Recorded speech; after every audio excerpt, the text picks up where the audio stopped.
What if Harry Potter awakened Aizen Sosuke's Kyoka Suigetsu and hypnotized the Wizengamot to execute Dumbledore? A Savage Harry Channel Adventure Chapter 1, Halloween Embedding. Welcome to Savage Harry.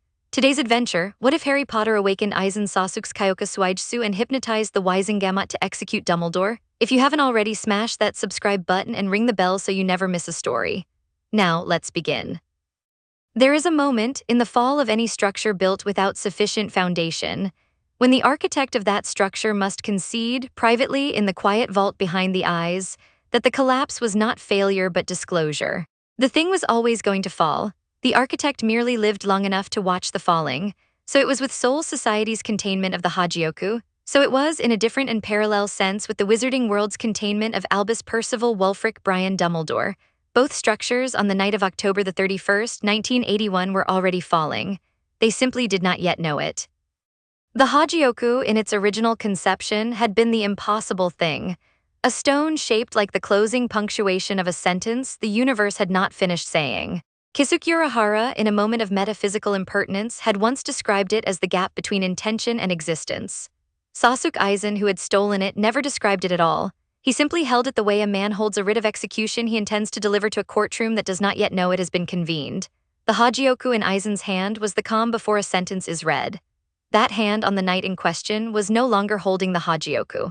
The hand was, in fact, in a place that no longer existed in any conventional sense. Aizen had been crystallized by the Soul King's enforcement, sealed in a chair of perception in Mukin's 8th ward, and the Hogyoku had been removed from him by force. The Hogyoku had been judged. The Hogyoku had been sentenced. The Hogyoku had been thrown. The throwing was the problem. You cannot, when you are Soul Society, throw away a thing that has been built to overcome categorical boundaries. Soul Society had attempted, in their formal exile of the artifact, to send it through the negative space between dimensions, to dispose of it the way one disposes of a body in a sea wide enough to lose it. They did not understand even then that the Hogyoku had no body. The Hogyoku was a refusal of disposal. The Hogyoku was the principle of remaining, so when they threw it, it shattered. Not into fragments of stone. The Hogyoku, being only nominally stone, did not break in that vulgar way. It shattered the way an intention shatters when its bearer dies mid-thought, leaving the intention to scatter and lodge itself in whatever surface it could reach. 12 shards, or 1,200, or 12 million, counting was not the right verb. The shards moved at right angles to time. They moved through the seam between universes the way water moves through the wrong side of a sieve. One shard, the smallest and most patient, came to rest on the night of October the 31st, 1981, in a house in Godric's Hollow, in a village in the west of England, in a country called Britain, in a continent called Europe, in a world that did not know what it was about to acquire. The shard came to rest more precisely in the air above a cot. In the cot was a child 15 months old. The child was named Harry James Potter. The child had been laid down by his mother an hour earlier with a sleep charm of moderate strength and a kiss to the brow. The child's mother was downstairs. The child's father was also downstairs. The child's father was, at that precise moment, dying. The child's mother would, in 73 seconds from the placement of the shard in the air above the cot, also be dying. The shard did not care about these things. The shard had not been built to care. The shard had been built to ascend, to take whatever vessel it found and to widen it, to lift it from one tier of being to a higher tier, slowly, and without consent. The shard found the cot, hovered for an interval too brief to measure, and descended. There was a forehead. There was a small crease of skin between two soft hairs of black. The shard slipped through that skin without breaking it. The Hogyoku did not require incisions, only intention, and embedded itself at a depth approximately 2 millimeters below the surface in the soft pre-bone tissue of an infant skull. The shard found, when it arrived, that it was not alone. This was a surprise. The Hogyoku, in its 10,000 prior insertions across the multiverse, had been the first thing to enter every vessel it had ever inhabited. It was not used to roommates. It was, in the moment of arrival, briefly disoriented, to whatever degree a metaphysical engine can experience disorientation, and it paused, hovered in its new position, and considered. The other tenant was small. The other tenant was hot.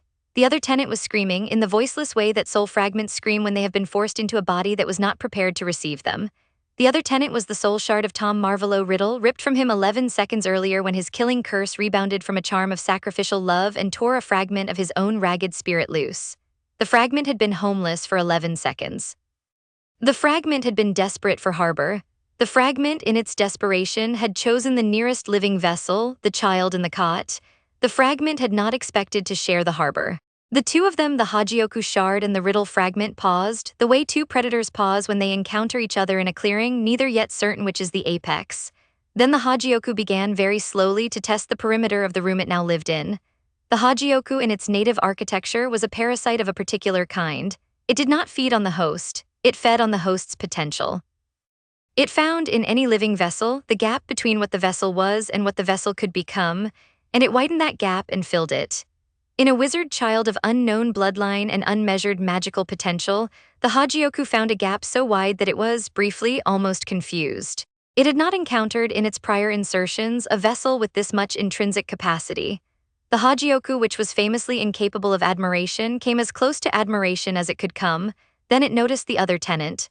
The riddle fragment was, by Hogyoku metrics, a malignant tumor of intent. It was eating in a slow and possessive way at the same potential the Hogyoku had come to widen. The Hogyoku, which did not tolerate competitors, registered the riddle fragment as a contaminant in its working volume. The Hogyoku very calmly began to consume the fragment. This is not the right verb. Consumption implies haste. The Hogyoku did not consume the way a flame consumes wood. The Hogyoku consumed the way a slow tide consumes a sandcastle, by displacement, by patient erasure, by being there longer than the other thing could be there. The Hogyoku in those first seconds in Harry Potter's Scar decided that the riddle fragment was a problem it would solve over the course of a decade. A decade was nothing. A decade was a breath. A decade was the rounding error of a Hogyoku's patience.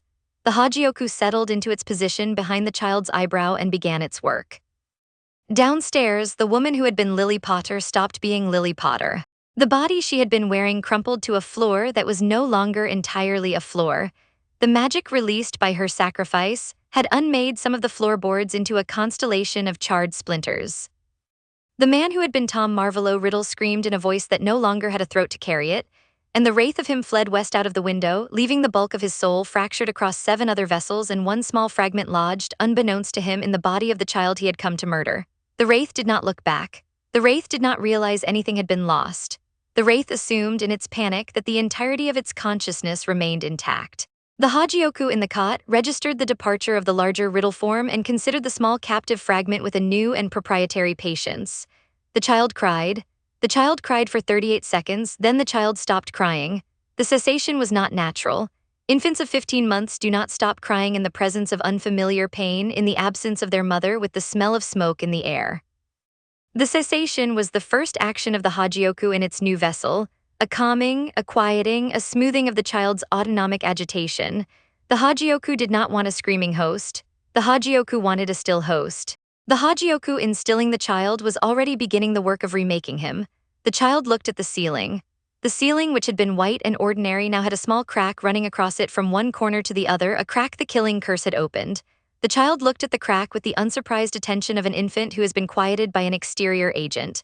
The crack looked in some ineffable way like the negative of a smile. The child blinked at it. In the child's forehead, beneath the skin, beneath the scar that had not yet formed but would form in the next 10 minutes as the body's clotting response caught up with the wound, the Hogyoku and the riddle fragment regarded each other across a distance no wider than half a millimeter. The Hogyoku was patient. The riddle fragment was by nature impatient, but the riddle fragment had no body to be impatient in, no breath to draw, no muscle to twitch.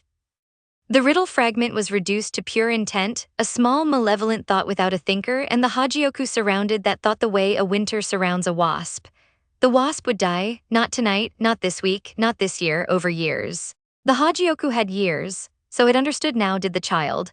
The Hogyoku began with the leisurely confidence of an engine that does not know defeat to integrate. Integration in the Hogyoku's vocabulary was a 4-part process. First, nest. The shard had to find a stable resting position in the host's energetic structure, a place that did not interfere with the host's basic survival. Second, probe. The shard had to map the host's full potential, magical, physical, psychological. Third, prepare. The shard had to lay the foundation for the eventual manifestation of the powers it was built to confer. Fourth, manifest. The shard had to, at the appropriate moment, release. The Hogyoku in this particular host anticipated that the 4-part process would take approximately 10 years. This was, by Hogyoku reckoning, an aggressive timeline. The Hogyoku had been known to take centuries in lesser vessels. This vessel was, however, not lesser.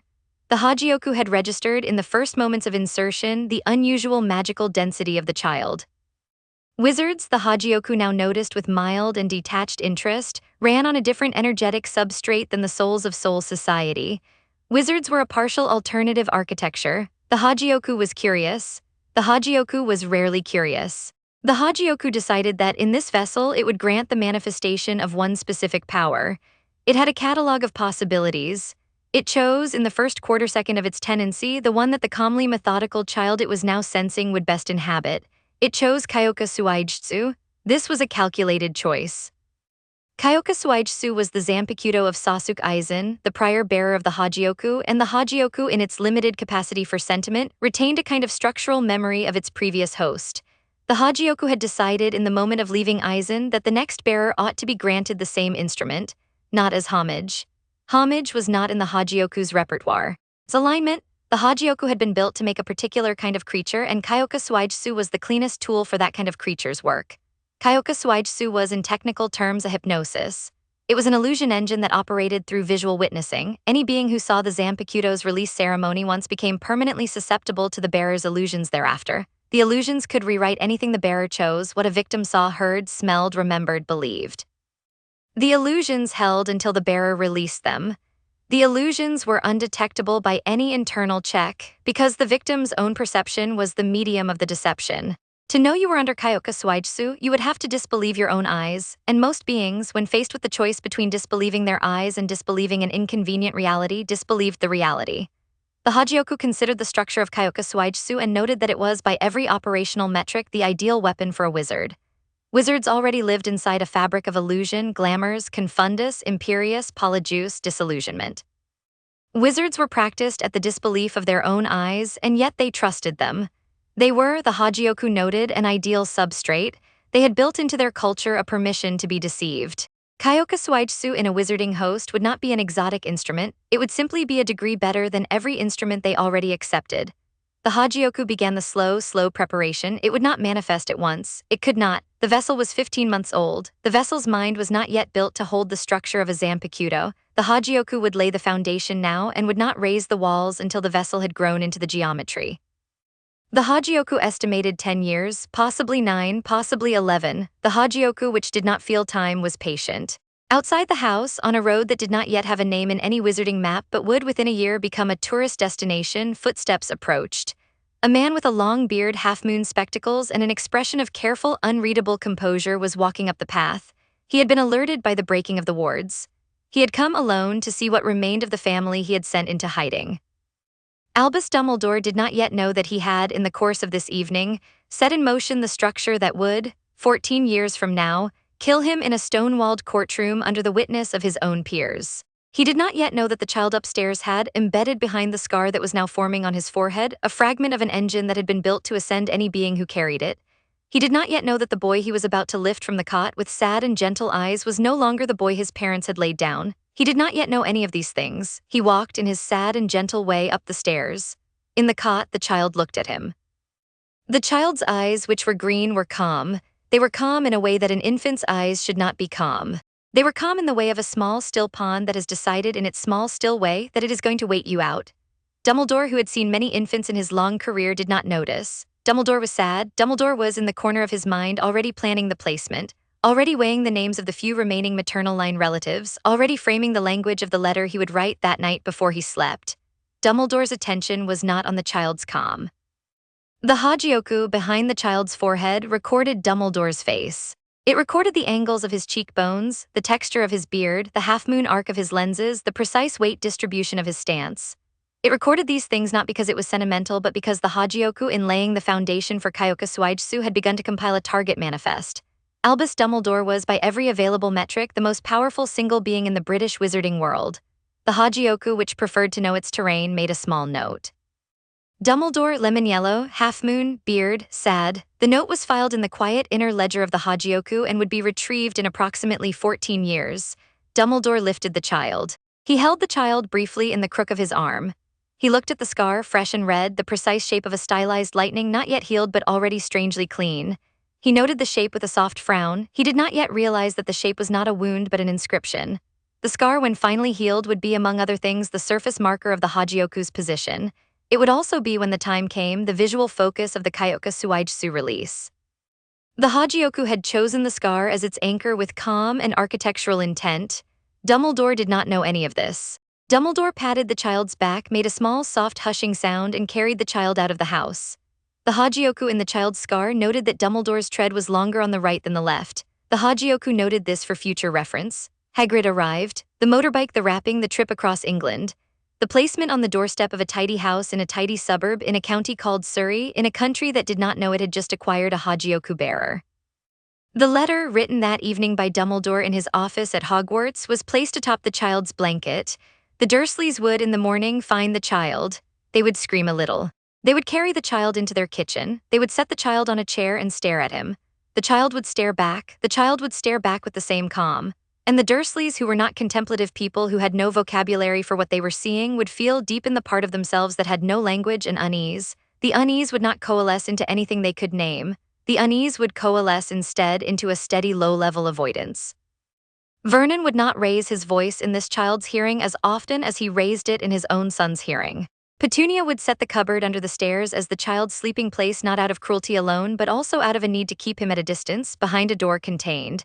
The unease would not weaken with time, it would settle. The unease was the Hogyoku's pre-Kyoka aura. The Hogyoku was, even now, broadcasting a low-level signature that interfered with the willing application of violence to its host. This was not a defense mechanism. The Hogyoku did not love its host. The Hogyoku merely required that the host survive intact until the vessel was ready. Violence against the host was, by Hogyoku metrics, an inefficiency. The Hogyoku discouraged inefficiency. So Vernon, who would have struck the boy, did not strike the boy. Vernon would later not be able to explain this to himself. He would tell himself that he had simply been very busy, that he had simply not bothered, that the boy had been beneath his attention. These would be the explanations Vernon would offer his own mirror on the nights he glanced into it. The mirror, which was not under Kyoka Suigetsu but was nonetheless a participant in the small daily theater of Vernon's self-deception, would not contradict him. In the cupboard under the stairs, the child slept. In the child's forehead, the Hogyoku worked. In the small captive volume of the scar, the riddle fragment screamed silently and was very slowly eaten. The first year of the consumption was the loudest. The riddle fragment had, when it lodged in the scar, retained nearly the full ferocity of its parent soul. It had been in those first weeks a malign and active thing. It had tried in the only way it could to assert presence in the host's awareness. It had whispered. It had nudged. It had attempted to color the child's nascent dreams with images of green light and cold laughter. The Hogyoku did not permit this. The Hogyoku in those first weeks surrounded the riddle fragment with a pressure of perfect emptiness, a kind of negative attention that flattened and quieted everything within its bounds. The riddle fragment's whispers died unspoken. The riddle fragment's nudges flattened against an interior wall. The riddle fragment's dream colorations were absorbed, washed clean, returned to neutral. The child dreamed, when he dreamed at all, of pale water and quiet rooms.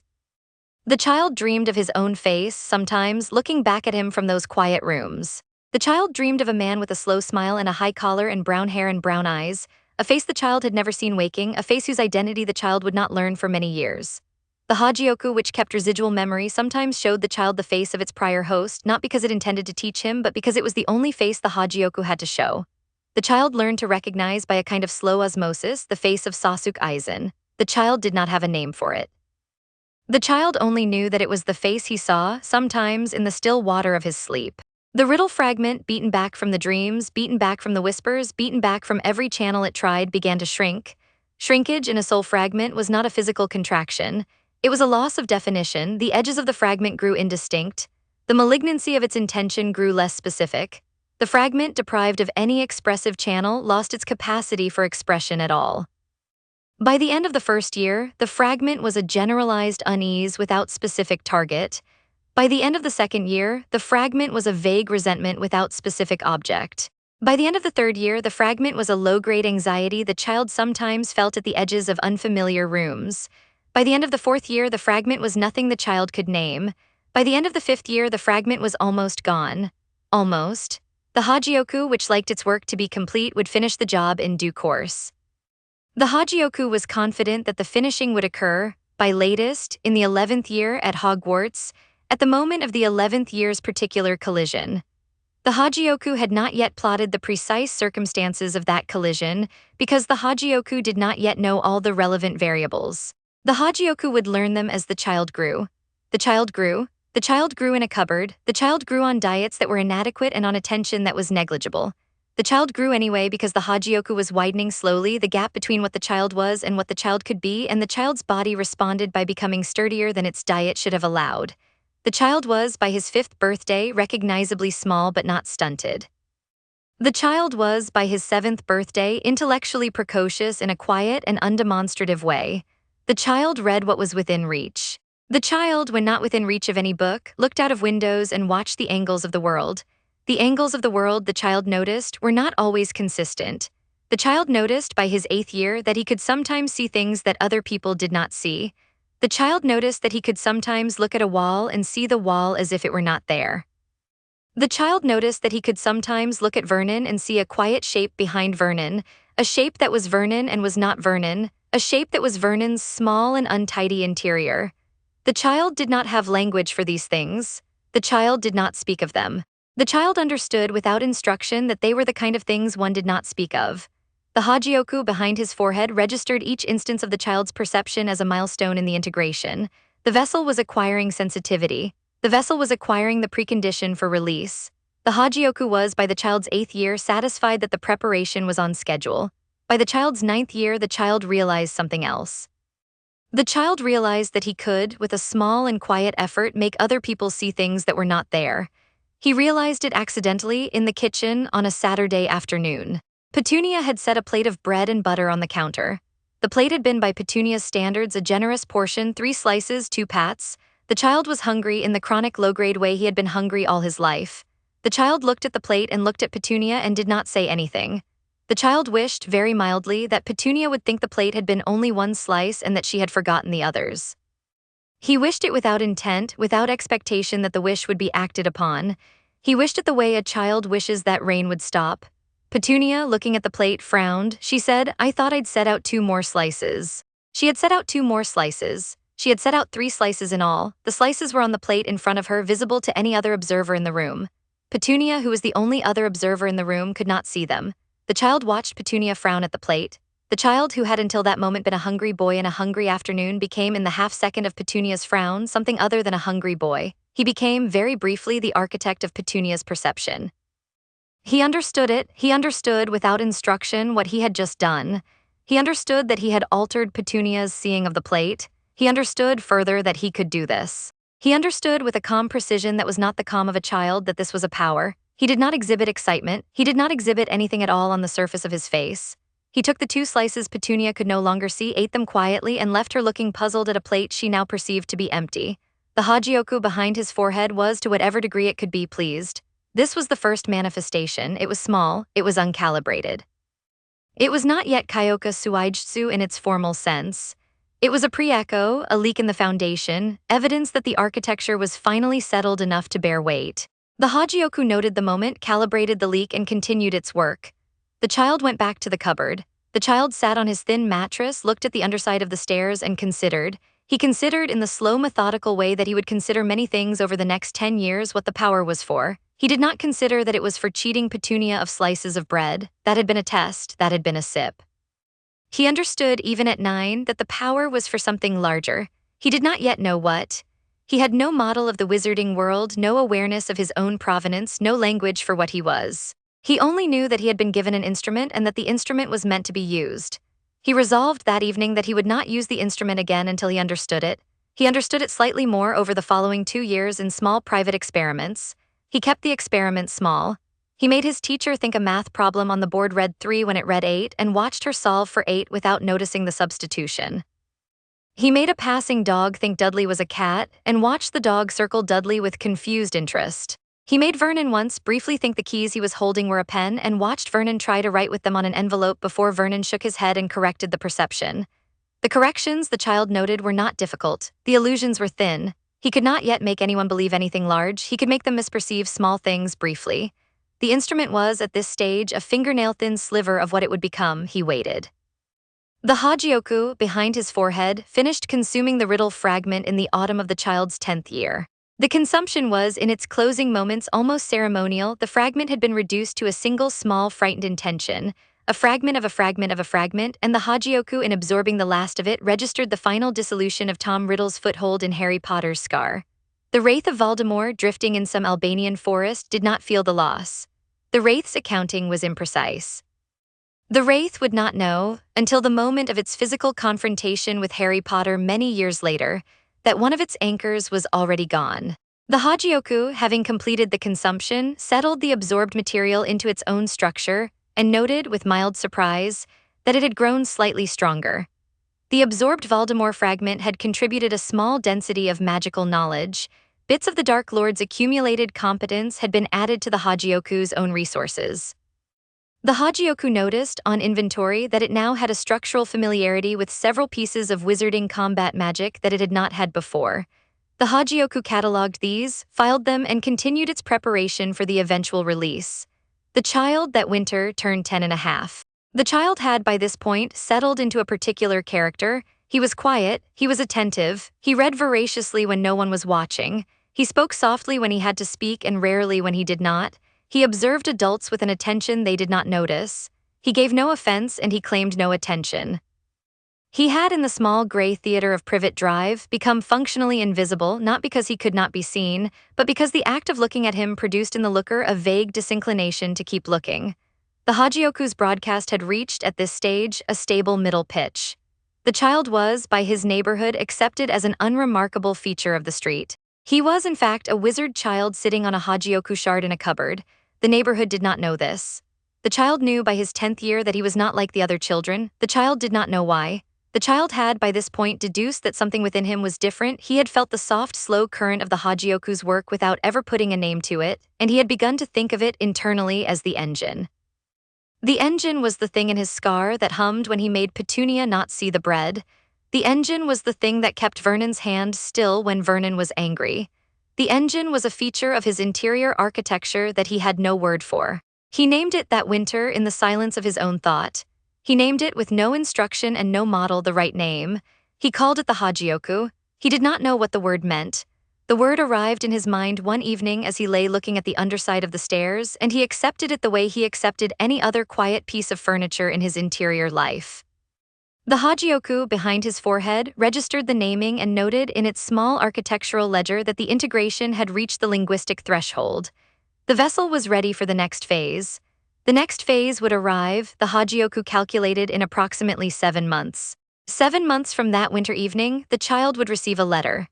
6 months and 3 weeks from that winter evening, an enormous man with a beard would arrive at the Dursleys' door and explain to the child, with hot tea and a pink umbrella, that he was a wizard. 6 months and 1 week from that winter evening, the child would walk into a long, dim shop at the back of Diagon Alley, where a thin, pale man with watchful, pale eyes would slide thin boxes off shelves and offer them, one by one, to the child's hand. The child, on the last of those boxes, would lift a wand of holly and phoenix feather and would feel, in the small, precise moment of the wand's bonding, an inward release of the engine he had been carrying for almost 10 years. The shop, in that small, precise moment, would change. The pale man, in that small, precise moment, would become the first witness.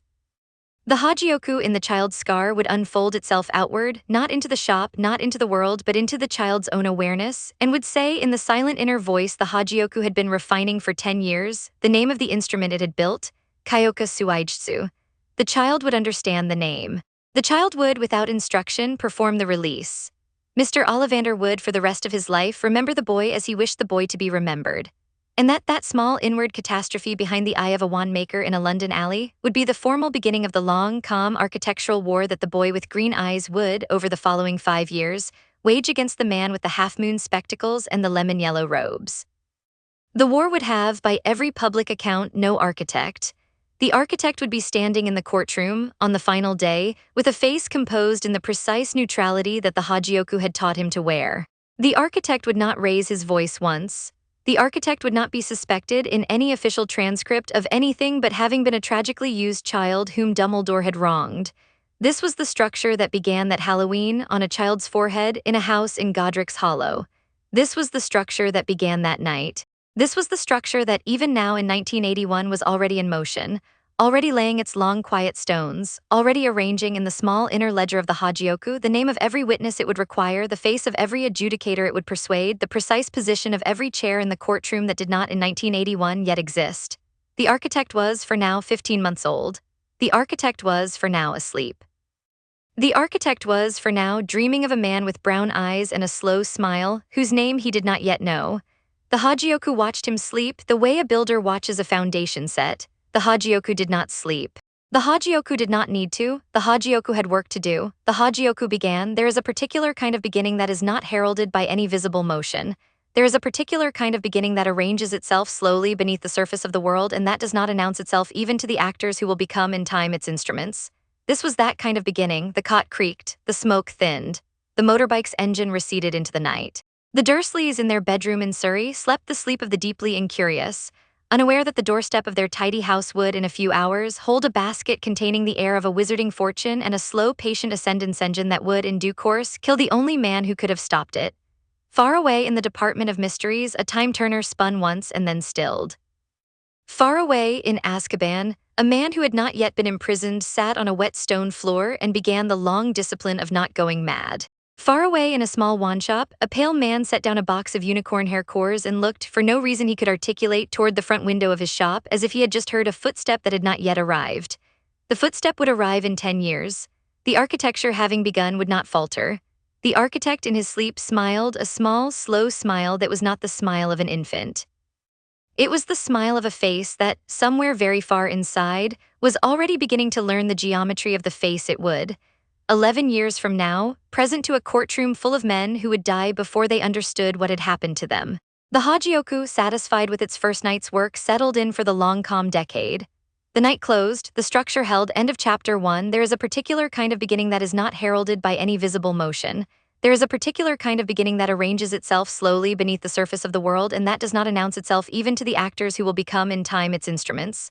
This was that kind of beginning. The cot creaked, the smoke thinned. The motorbike's engine receded into the night. The Dursleys in their bedroom in Surrey slept the sleep of the deeply incurious, unaware that the doorstep of their tidy house would, in a few hours, hold a basket containing the heir of a wizarding fortune and a slow, patient ascendance engine that would, in due course, kill the only man who could have stopped it. Far away in the Department of Mysteries, a time-turner spun once and then stilled. Far away in Azkaban, a man who had not yet been imprisoned sat on a wet stone floor and began the long discipline of not going mad. Far away in a small wand shop, a pale man set down a box of unicorn hair cores and looked, for no reason he could articulate, toward the Chapter 2, 10 years at Privet Drive. Privet Drive, in the sentimental imagination of its residents, was a road of conclusions. The houses had been finished. The fences had been painted. The hedges had been trimmed to the particular squared geometry that the neighborhood association preferred. The road was, in its small civic way, a successful argument for the proposition that nothing more should ever happen. It was a road that had arrived at itself. Into this concluded road, in the small, unconcluded hours of November the 2nd, 1981, an additional unit was placed. The unit was a basket. The basket contained an infant. The basket contained, in a way the basket itself did not register, an ascendance engine that had been built to overturn the prior orderings of categorical existence. The road did not know this. The basket did not know this. The basket sat on the front step of number 4 for approximately 7 hours before it was discovered. During those 7 hours, snow did not fall, rain did not fall, the wind did not stir the blanket, the infant did not cry. The world, by some small persuasion, was made to accommodate the basket's tenancy. This was the engine's first persuasion. It was unintentional. The Hogyoku, in its sleeping state, did not yet require intentionality to bend its perimeter. The Hogyoku simply broadcast a slow, flat field of non-disturbance, and the world within that field was non-disturbed. It was the kind of small atmospheric persuasion that produced, in the histories that the wizarding world would eventually write about Harry Potter, the impression that he had been protected by his mother's love. The histories would not be wrong, precisely. The histories would simply be looking at one shadow on the wall and calling it the whole shape. At 7:06 on the morning of the 2nd of November, Petunia Dursley opened the front door of number 4 with the intention of putting out the milk bottles and found, instead, a basket containing a sleeping child. She did not scream. She had been raised to consider screaming unsuitable for the front step. She made instead a small involuntary sound at the back of her throat, the sound of a woman who has been confronted with the worst possible inheritance, and she crouched, and she lifted the letter, and she read the letter, and her hand went very still around the edges of the parchment. The letter, in Dumbledore's slow, careful hand, explained. Petunia, by the end of the letter, understood that she had inherited her sister's son. Petunia, by the time she set the letter back on the blanket, understood that her sister was dead. Petunia, by the time she lifted the basket, understood that she was going to have to tell Vernon. Petunia closed the door behind her. The sound of the doors closing was the sound of the road's last conclusion failing. In the kitchen, Vernon was reading the paper. Vernon, when told, did not at first believe. Vernon, on the third pass through Petunia's account, believed and was angry. Vernon, who had built his life on the proposition that the irregular did not belong inside his door, prepared to push back the irregular by force of will. Vernon stepped toward the basket which Petunia had set on the kitchen table. Vernon prepared to deliver a verdict. Vernon looked into the basket. The child looked back. The child's eyes were green. The child's eyes were calm. The child's eyes were calm in a way that for half a second Vernon's own eyes did not know how to process. Vernon, who had a wide and reliable repertoire of expressions for confronting the unwanted, found that his repertoire did not contain the expression appropriate to a calm infant. Vernon paused. In the pause, the Hogyoku's broadcast field reached him. He did not feel anything he could have described. He felt rather the small private failure of the verdict he had been preparing to deliver. He felt in the same moment a vague absurdity about delivering verdicts at all. He felt in the absence of the verdict an unfamiliar emptiness in his throat. He shut his mouth. He turned away. He returned to the paper. Petunia, who had been watching, did not understand what had just happened. She tried briefly to bring Vernon back to the basket. Vernon, who was now reading the cricket scores with great determination, would not be brought. The basket, by the end of that breakfast, had been placed in the cupboard under the stairs. The decision was Petunia's. Petunia did not articulate her reasoning. Petunia simply, when the question of where to put the child arose, found that the cupboard offered itself to her mind as the answer. Petunia would, in later years, sometimes wonder why she had decided on the cupboard so readily. Petunia would not arrive at the right answer. The right answer was that the engine in the child's forehead had, in the small, unspeaking way it did all of its work, suggested to her the cupboard, because the cupboard offered the engine an interior space in which the host could remain undisturbed during the long, slow integration. The cupboard was, in Hogyoku metrics, an excellent first nursery. The child in the cupboard slept. The engine in the child settled. The first year was the loudest internally. The riddle fragment in those 12 months fought every form of fight it had available. It whispered at the edges of the child's nascent thoughts. It tried to color his dreams. It tried to slow the maturation of his motor functions. The Hogyoku in each of these attempts intervened with the calm, patient negation that was its native register. The riddle fragment was, by the autumn of 1982, already smaller. The Hogyoku, by the autumn of 1982, was already widening. The child began to walk. The child walked, by all visible accounts, the way ordinary infants walk, wobbling, falling, standing again. The child did not appear, to Petunia's tired and uncharitable observation, to be in any way exceptional. The child was, in Petunia's accounts of him, smaller than Dudley and slower to develop in all the milestones Petunia bothered to measure. Petunia found in this a steady source of low-grade satisfaction. The boy was, in Petunia's view, beneath her son. The boy was, in Petunia's view, properly subordinate. The boy was not subordinate. The boy was patient. There is a difference, although the residents of Privet Drive would never have made it. The patience was the engine's. The patience was not in the boy's first years conscious. The boy at 2 was a quiet small child who watched. The boy at 3 was a quiet small child who watched and remembered. The boy at 4 was a quiet small child who watched, remembered, and began to arrange the things he had watched and remembered into small interior patterns. The patterns were not articulable. The boy did not have the vocabulary to articulate them. The boy did not need the vocabulary. The engine behind his forehead was teaching him a way of attention that did not require vocabulary. The way of attention was the precondition for Kyoka Suigetsu. The engine in those years was teaching the child to look at people in a particular way, to see the small shifts of their eyes, the small adjustments of their breathing, the small private gestures by which they revealed what they wished to conceal. The child was learning, with the engine's quiet curriculum, to read the surface of other minds. By the age of 5, the child could tell from across the kitchen when Petunia was lying. He did not know the word lying. He knew only that certain things Petunia said were accompanied by a small motion of her left thumb against her index finger, and that the small motion did not appear when Petunia said other things. He had registered by his 6th year that Vernon blinked twice in quick succession before any statement that exaggerated. He had registered by his 6th year that Dudley pulled at his earlobe whenever he was about to tell a small private cruelty. The child had built in his small interior gallery a catalogue of tells. The catalogue was the engine's first textbook. The engine, in the autumn of the child's 6th year, began the second phase of its preparation. The first phase had been nesting. The second phase was probing, mapping the host's full energetic structure. The Hogyoku began in that autumn to send small, slow currents of itself down the channels of the host's nascent magic, testing the contour of each pathway, identifying which pathways could carry the eventual Kyoka Suigetsu signal. The child, on the day this began, was sitting in the cupboard under the stairs reading a paperback novel he had taken from Dudley's room. Dudley, who never read, had not noticed the absence of the novel. The child, who read whatever was within reach, had been reading the novel for 3 hours. The novel was about a boy detective. The child looked up. The child looked up because in the small confined volume behind his eyes he had felt something move. The movement was not painful. The movement was in fact a soft, slow expansion, as if a flower he had not known was in his head had begun to open. He set the novel aside. He sat very still. He waited. The flower expanded. The flower, in its expansion, taught him what the engine was. He did not at 6 have the language to name what the engine was. He did not know the word Hogyoku. He did not know the word Zanpakuto. He did not know the word Kyoka Suigetsu. He knew only that he had something inside his forehead and that the something was opening. The something in its opening conveyed a kind of information to him that was not words but was nonetheless clear. The information was, I am here, I am yours, we are going to work together. The child accepted the information without surprise. He had on some level always known that something was there. He had felt every night in the cupboard the small quiet hum behind his eyes. He had assumed until that day that it was a feature of being him. He understood now that it was a feature of having a guest.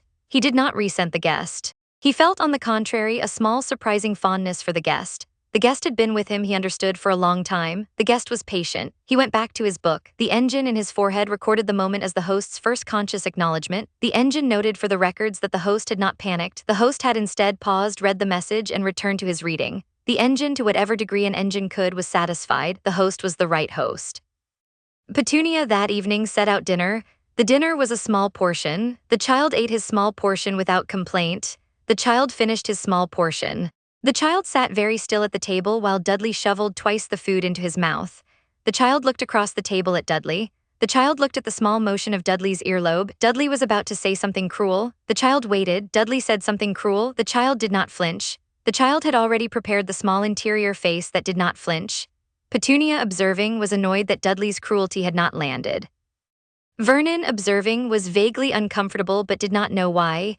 The engine, observing, made a small note. The host was learning the architecture of not flinching. This was a required subskill. The child's 7th year passed. The child's 8th year passed. In the child's 8th year, an incident occurred at school that did not appear in any official record, but that would, in the engine's slow ledger, be marked as the host's first deliberate field test. The incident was small. The child, then in primary school, was being pursued across the playground by Dudley and his small gang.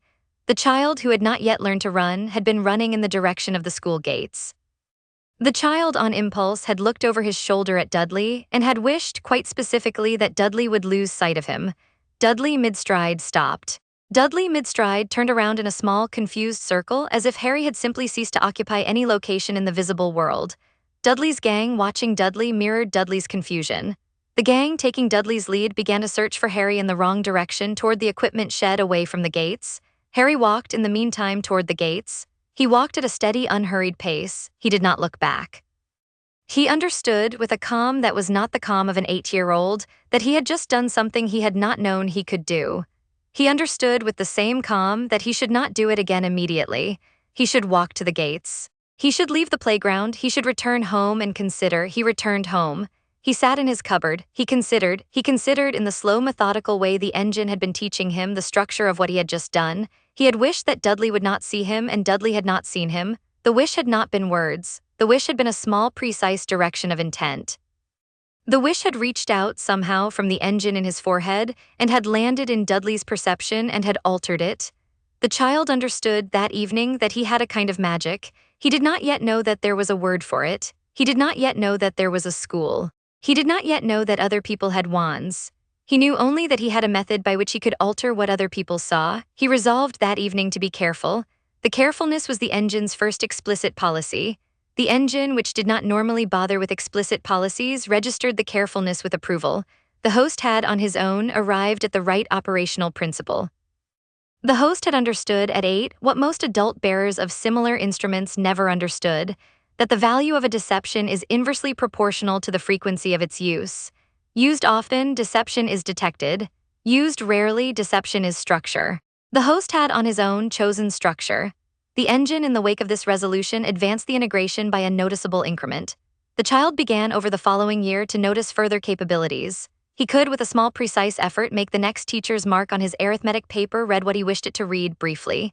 He could, with a small precise effort, make Petunia, for the space of 10 seconds, forget what she was about to scold him for. He could, with a small precise effort, make Vernon, who was at the dinner table, briefly mistake the texture of his roast beef for the texture of his potatoes, which would cause Vernon to make a confused face that the child found in the small, quiet way that he found anything funny slightly funny. He kept all of these tests small. He kept them rare. He kept them, by policy, undetectable. The riddle fragment in those years shrank. It shrank because the engine ate it. The eating was constant. The eating was patient. The eating was, by the child's 9th year, almost complete. The riddle fragment had been reduced by the end of the 9th year to a small generalized resentment without specific direction. The fragment could no longer color the child's dreams. The fragment could no longer whisper at the edges of his thoughts. The fragment could no longer do anything, in fact, except occupy a small diminishing volume in the corner of the scar, waiting to be entirely absorbed. The engine had decided, for reasons of its own architecture, that the final absorption of the fragment would occur in proximity to the wraith of Voldemort itself. The engine had registered, from its absorbed bits of Voldemort knowledge, that the wraith was alive somewhere and that it would, in time, attempt to return. The engine had calculated that the most efficient consumption of the residual fragment would occur when the host stood within meters of the wraith's current vessel. The engine had filed this calculation for execution in due course. The child, of course, did not know any of this. The child at 9 was a small, quiet boy who lived in a cupboard, ate small dinners, attended a primary school in Surrey, and read whatever paperback novels he could secure from Dudley's neglected shelves. He had, by his 9th year, read a great many novels. He had, by his 9th year, developed in the small private vocabulary of his interior life a literary self-conception.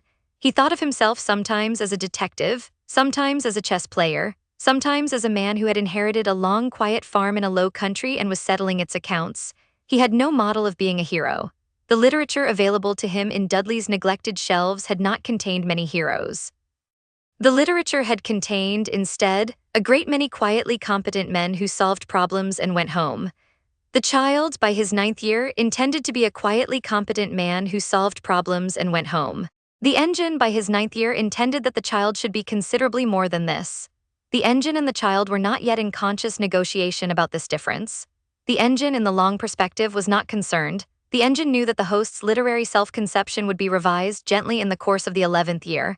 The engine was confident. The engine was patient. The child, in the autumn of his 9th year, was sitting at the breakfast table when an instructive small incident occurred. Petunia had set down a plate of toast in front of Dudley. Dudley, who had already eaten one plate, complained that the second plate was insufficient. Petunia, who was disposed to grant Dudley whatever Dudley demanded, prepared to put on more bread. The child, observing, performed quietly without meaning to a small modulation. He wished mildly that Petunia would look at the plate and see it as already containing the additional slices Dudley wanted. He did not have a stake in the outcome. He was bored. Petunia looked at the plate. Petunia, who had been about to put on more bread, set down the loaf. Petunia said, "There you go, Dudders, 4 slices already eat up." Dudley, who had been looking at the plate at the moment of Petunia's perception shift, saw what Petunia saw. Dudley, who had been about to demand more bread, found himself with apparently 4 slices already and could not articulate why this seemed wrong. Dudley shrugged and ate the 2 slices. The child, watching, registered something important. He registered that he had, for the first time, altered the perception of 2 people simultaneously with the same illusion. He had not made the slices appear separately to Petunia and to Dudley. He had altered the underlying perceptual field in a way that both of them had received in parallel. The illusion had been shared. The shared illusion was a more sophisticated instrument than the individual illusion. The shared illusion was, the child understood, the direction the instrument was tending. He resolved that evening to think about what an instrument that could shape the shared perception of many people at once might be capable of. He sat in his cupboard. He thought in the slow, methodical way the engine had taught him about the structure of a courtroom. He had read in one of Dudley's paperback novels a courtroom scene. He had been fascinated, at the time, by the way the courtroom's verdict had depended entirely on what the jury had been made to believe. The jury, the child had registered, was a small, finite group of people whose shared perception had decided the life or death of the defendant. The jury, the child had registered, was the kind of group that an instrument like his could, in principle, persuade. He did not at 9 formulate the thought as a plan. He had no defendants. He had no jury. He had no court.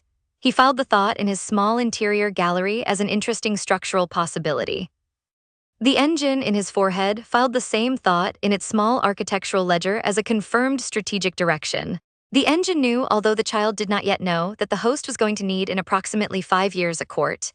The engine knew, although the child did not yet know, that there existed a court of 52 members in a stonewalled chamber under London. The engine knew, although the child did not yet know, that the man who effectively chaired that court was the same man who had, on the 2nd of November 1981, written the letter that had placed the child on the doorstep of number 4. The engine, in its long perspective, was not yet ready to share these facts with the host. The host would learn them when the host was ready. The host was patient. The engine was patient. The years were long but not infinite. The child's 10th year began. In the child's 10th year, 2 things happened that the engine had been awaiting. The first thing was that the child, on a small experimental whim, decided to test the upper limit of his current capacity. He had been until then restricting his illusions to small perceptual modulations, a slice of bread, an arithmetic mark, a Dudley who could not see him. He had not so far attempted to alter a larger perceptual category. He decided one Tuesday to try. He sat in the back of his geography class and looked at the teacher and wished, mildly, that the teacher should mistake him for being absent. Teacher took attendance. The teacher said his name. The teacher waited. The child did not respond. The teacher, after a half-second, said, "Potter, Potter, did Potter come in today?" The teacher looked directly at the child. The teacher's eyes passed over the child without registering him. The teacher said, "Mark him absent." The teacher moved on. The child sat for the rest of the lesson, present and absent at the same time. He took notes. He read the assigned chapter. He raised his hand twice and was not seen. He did not, by the end of the lesson, exist in the teacher's awareness. He left the room with the rest of the class and was, in the school's official records, marked absent for the day. He had, in the course of one lesson, learned that the illusion could be sustained. This was a major structural advance. The previous illusions had been brief slices of bread, missed perceptions of pursued playground targets. They had lasted seconds. This illusion had lasted 45 minutes. The illusion had not weakened. The teacher's perceptual field had simply, for 45 minutes, omitted him. The child walked home thinking about it. He understood on the walk that the instrument was now capable of sustaining a category of misperception for a duration of minutes. The duration was the relevant variable. A duration of seconds was, by the child's reckoning, an interesting party trick. A duration of minutes was a tool. A duration of hours the child thought would be a weapon. A duration of days the child thought, and here he stopped on the pavement of Privet Drive for half a second, considering would be a kind of magic that did not yet, in his catalogue of fictions, have a name. He resumed walking. He resolved to test, over the following weeks, the upper bound of duration. He would not test it on people he cared about. He would not test it on people who would suffer for the testing. He would test it on small impersonal targets, a clerk at the corner shop who would not notice that the receipt did not match the price, a librarian who would not notice that the book had not been checked out properly, a bus driver who would not notice that the child had not paid. The tests were not for theft. The child had no interest in theft. The tests were for calibration. The child was learning the instrument. The second thing that happened in the child's 10th year was that the engine, in its quiet ledger, marked the residual riddle fragment as no longer operationally significant. The fragment had been reduced by the end of the 10th year to a soft gray nothing that occupied perhaps 1/100th of the volume it had occupied at insertion. It could no longer dream. It could no longer whisper. It could no longer assert anything. It was, in the engine's accounting, no longer a tenant. It was a residue. The residue would be finalized, absorbed entirely, when the engine's calculation in due course brought the host into proximity with the wraith. The engine, satisfied with the trajectory of the integration, turned its attention to the impending transition. The transition was the engine's term for the host's 11th year. The 11th year was, in the engine's projection, the year of the wand. The 11th year was the year of the school. The 11th year was the year of the first witness. The engine had been preparing for the 11th year for 9 years and 10 months. The engine was, by the standards of any architectural patience, very close to release. The child, in the small private ledger of his interior life, registered that something was approaching. He could not have said what. He understood vaguely that the small, flat sameness of his life at Privet Drive was preparing to end. He had no model of what would come next. He simply knew that the engine in his forehead was tightening, was preparing in some way he could not articulate for an event. He waited. The winter of his 10th year passed. The spring of his 11th year began, the school year ended, the summer began. The child, who had grown an inch or two and was now, by the small, uncertain measurement of Petunia's neglected attention, marginally taller than he had been the year before, sat in his cupboard on the afternoon of the 30th of June and read. He read a paperback novel about a quiet man who had inherited a quiet farm in a low country and was settling its accounts. He finished the novel. He set the novel aside. He felt very faintly in the small, precise volume behind his eyes. The engine tightened one further notch. A week later, a letter arrived. A week after that, a man arrived. A week after that, a wand arrived. The road that had in 1981 concluded itself was in the summer of 1991 going to find that its conclusions had been provisional. The boy was going to leave the cupboard. The boy was going to walk out of Privet Drive forever. The boy was going to walk into Diagon Alley, into Ollivander's, into a long dim shop where a thin pale man would slide thin boxes off shelves and offer them one by one, and the boy was going to lift a wand of holly and phoenix feather, and the engine in his forehead was going to release. The neighborhood would, in the small atmospheric pressure of his absence, exhale. Petunia would notice the absence the way one notices the absence of a small persistent ache. She would not name the absence. She would not understand the absence. She would simply find in the days after the boy's departure that the cupboard under the stairs was no longer drawing her eye. She would, after a week, no longer remember why it had drawn her eye in the first place. She would, after a month, begin to use the cupboard for the storage of the small, unused household items it had originally been built for. She would not consciously connect this with the departure of the boy. She would not consciously connect anything with the boy. The Hogyoku on the boy's departure would withdraw the small atmospheric broadcast it had maintained on Privet Drive for 9.5 years. The road would, in the wake of the withdrawal, resume its concluded life. The conclusions would, this time, hold. Vernon, in the years after, would sometimes wake in the night and feel, for a half-second, a small, uneasy disinclination to enter the kitchen. He would not understand the disinclination. He would shake it off. He would go downstairs. He would find the kitchen empty. He would, in the small private ledger of his marriage, register the disinclination as a feature of his own aging and would forget it. The feature would persist. The feature would be Vernon's permanent, low-grade, undiagnosed knowledge that there had been a thing in his house that he had been unable to confront. Dudley, in the years after, would do whatever Dudleys do. The boy had not, on the boy's departure, taken any particular interest in Dudley. The boy had filed Dudley as an unimportant variable. Dudley, in the absence of the boy's attention, would grow up to be a slightly less aggressive Dudley than he might have been by the small atmospheric residue of the years he had lived under the engine's broadcast. He would, in time, marry a woman who would tame him. He would, in time, have children of his own. He would never, in his long and curious life, understand that he had grown up in a house with a Zampicudo bearer. He would not have known what a Zampicudo bearer was, even if someone had told him. The boy in the early summer of 1991 did not know any of this. The boy in the early summer of 1991 sat in his cupboard and waited. He did not know what he was waiting for. He knew only that it was approaching. The engine in his forehead knew. The engine was very close now to release. The engine was tightening in the slow, steady way it had been tightening for 9.5 years toward the precise instant of unfolding. The instant would arrive in a long, dim shop at the back of an alley in London on a sunny afternoon in late July. The instant would be a quiet event. There would be no thunder. There would be no light. There would be a thin, pale man, a wand of holly and phoenix feather, and a small, precise inward release inside the boy's forehead. The man would, after the release, be the first witness. The boy after the release would no longer be a boy. The boy after the release would be a wand-armed bearer of Kyoka Suigetsu. The boy after the release would have, in the small inward ledger he had been keeping for years, an instrument adequate to the architectural ambitions he had only privately considered. He would not, on the day of the release, immediately go to work. He would, on the day of the release, walk back up Diagon Alley with the wand in his pocket and the engine quiet in his forehead, and he would purchase, with the calm small attention he had been practicing since he was 6, the rest of the items on his Hogwarts list. He would, on the day of the release, return to Privet Drive for the final month of his residence. He would, on the day of the release, sleep one final night in the cupboard under the stairs. He would, on the day of the release, dream of a man with brown eyes and a slow smile whose name he was, now finally beginning to suspect he could place. The engine, on the day of the release, would file the day's events in its small architectural ledger and would prepare in its long, patient way for the second witness. The second witness would, in due course, be a sorting hat. The sorting hat would, in due course, be the only being on the planet who would understand exactly what had happened to the boy. The sorting hat would, in due course, not be susceptible to Kyoka Suigetsu because the sorting hat did not see with eyes. But that was for the autumn.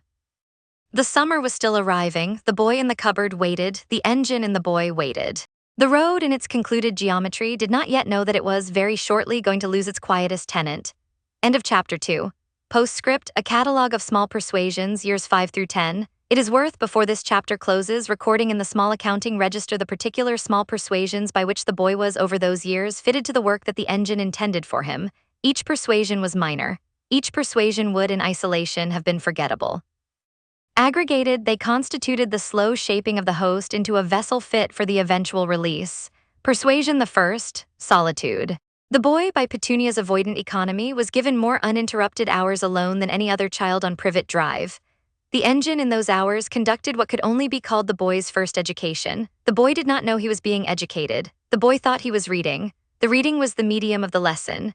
Each novel from Dudley's neglected shelf was a small instructional volume in the architecture of plot, of human motive, of consequence. The boy learned, by quiet osmotic reading, the way human beings could be persuaded by structure. The engine, while the boy read, made small interior annotations that the boy did not consciously perceive, but that filed themselves in his interior gallery as patterns. Persuasion the second, hunger. The boy was throughout those years modestly underfed. The engine, paradoxically, did not correct this. The engine had calculated that a modest underfeeding produced, in the developing host, the precise interior posture of patience and restraint that the engine wished to encourage. A boy who could not have the additional slice of bread, and who learned not to demand the additional slice of bread, was a boy who learned the discipline of waiting. Patience was the engine's central virtue. The engine had no interest in raising a glutton. Persuasion the third, insult. Vernon, when Vernon spoke at all, spoke in the small, unimaginative idiom of casual contempt. The boy heard daily the phrasing of low-grade abuse. The boy, who had been quieted by the engine into a posture of non-flinching, registered the phrasing as data. The boy, by his 9th year, could have written a small instructive monograph on the precise tonal modulations by which Vernon expressed each of his contempts. The monograph would have been useful eventually in the calibration of the contempts the boy himself would, in much subtler forms, eventually direct at the man who would, in his 16th year, be made to die in a Weisengamot tribunal. The boy did not write the monograph.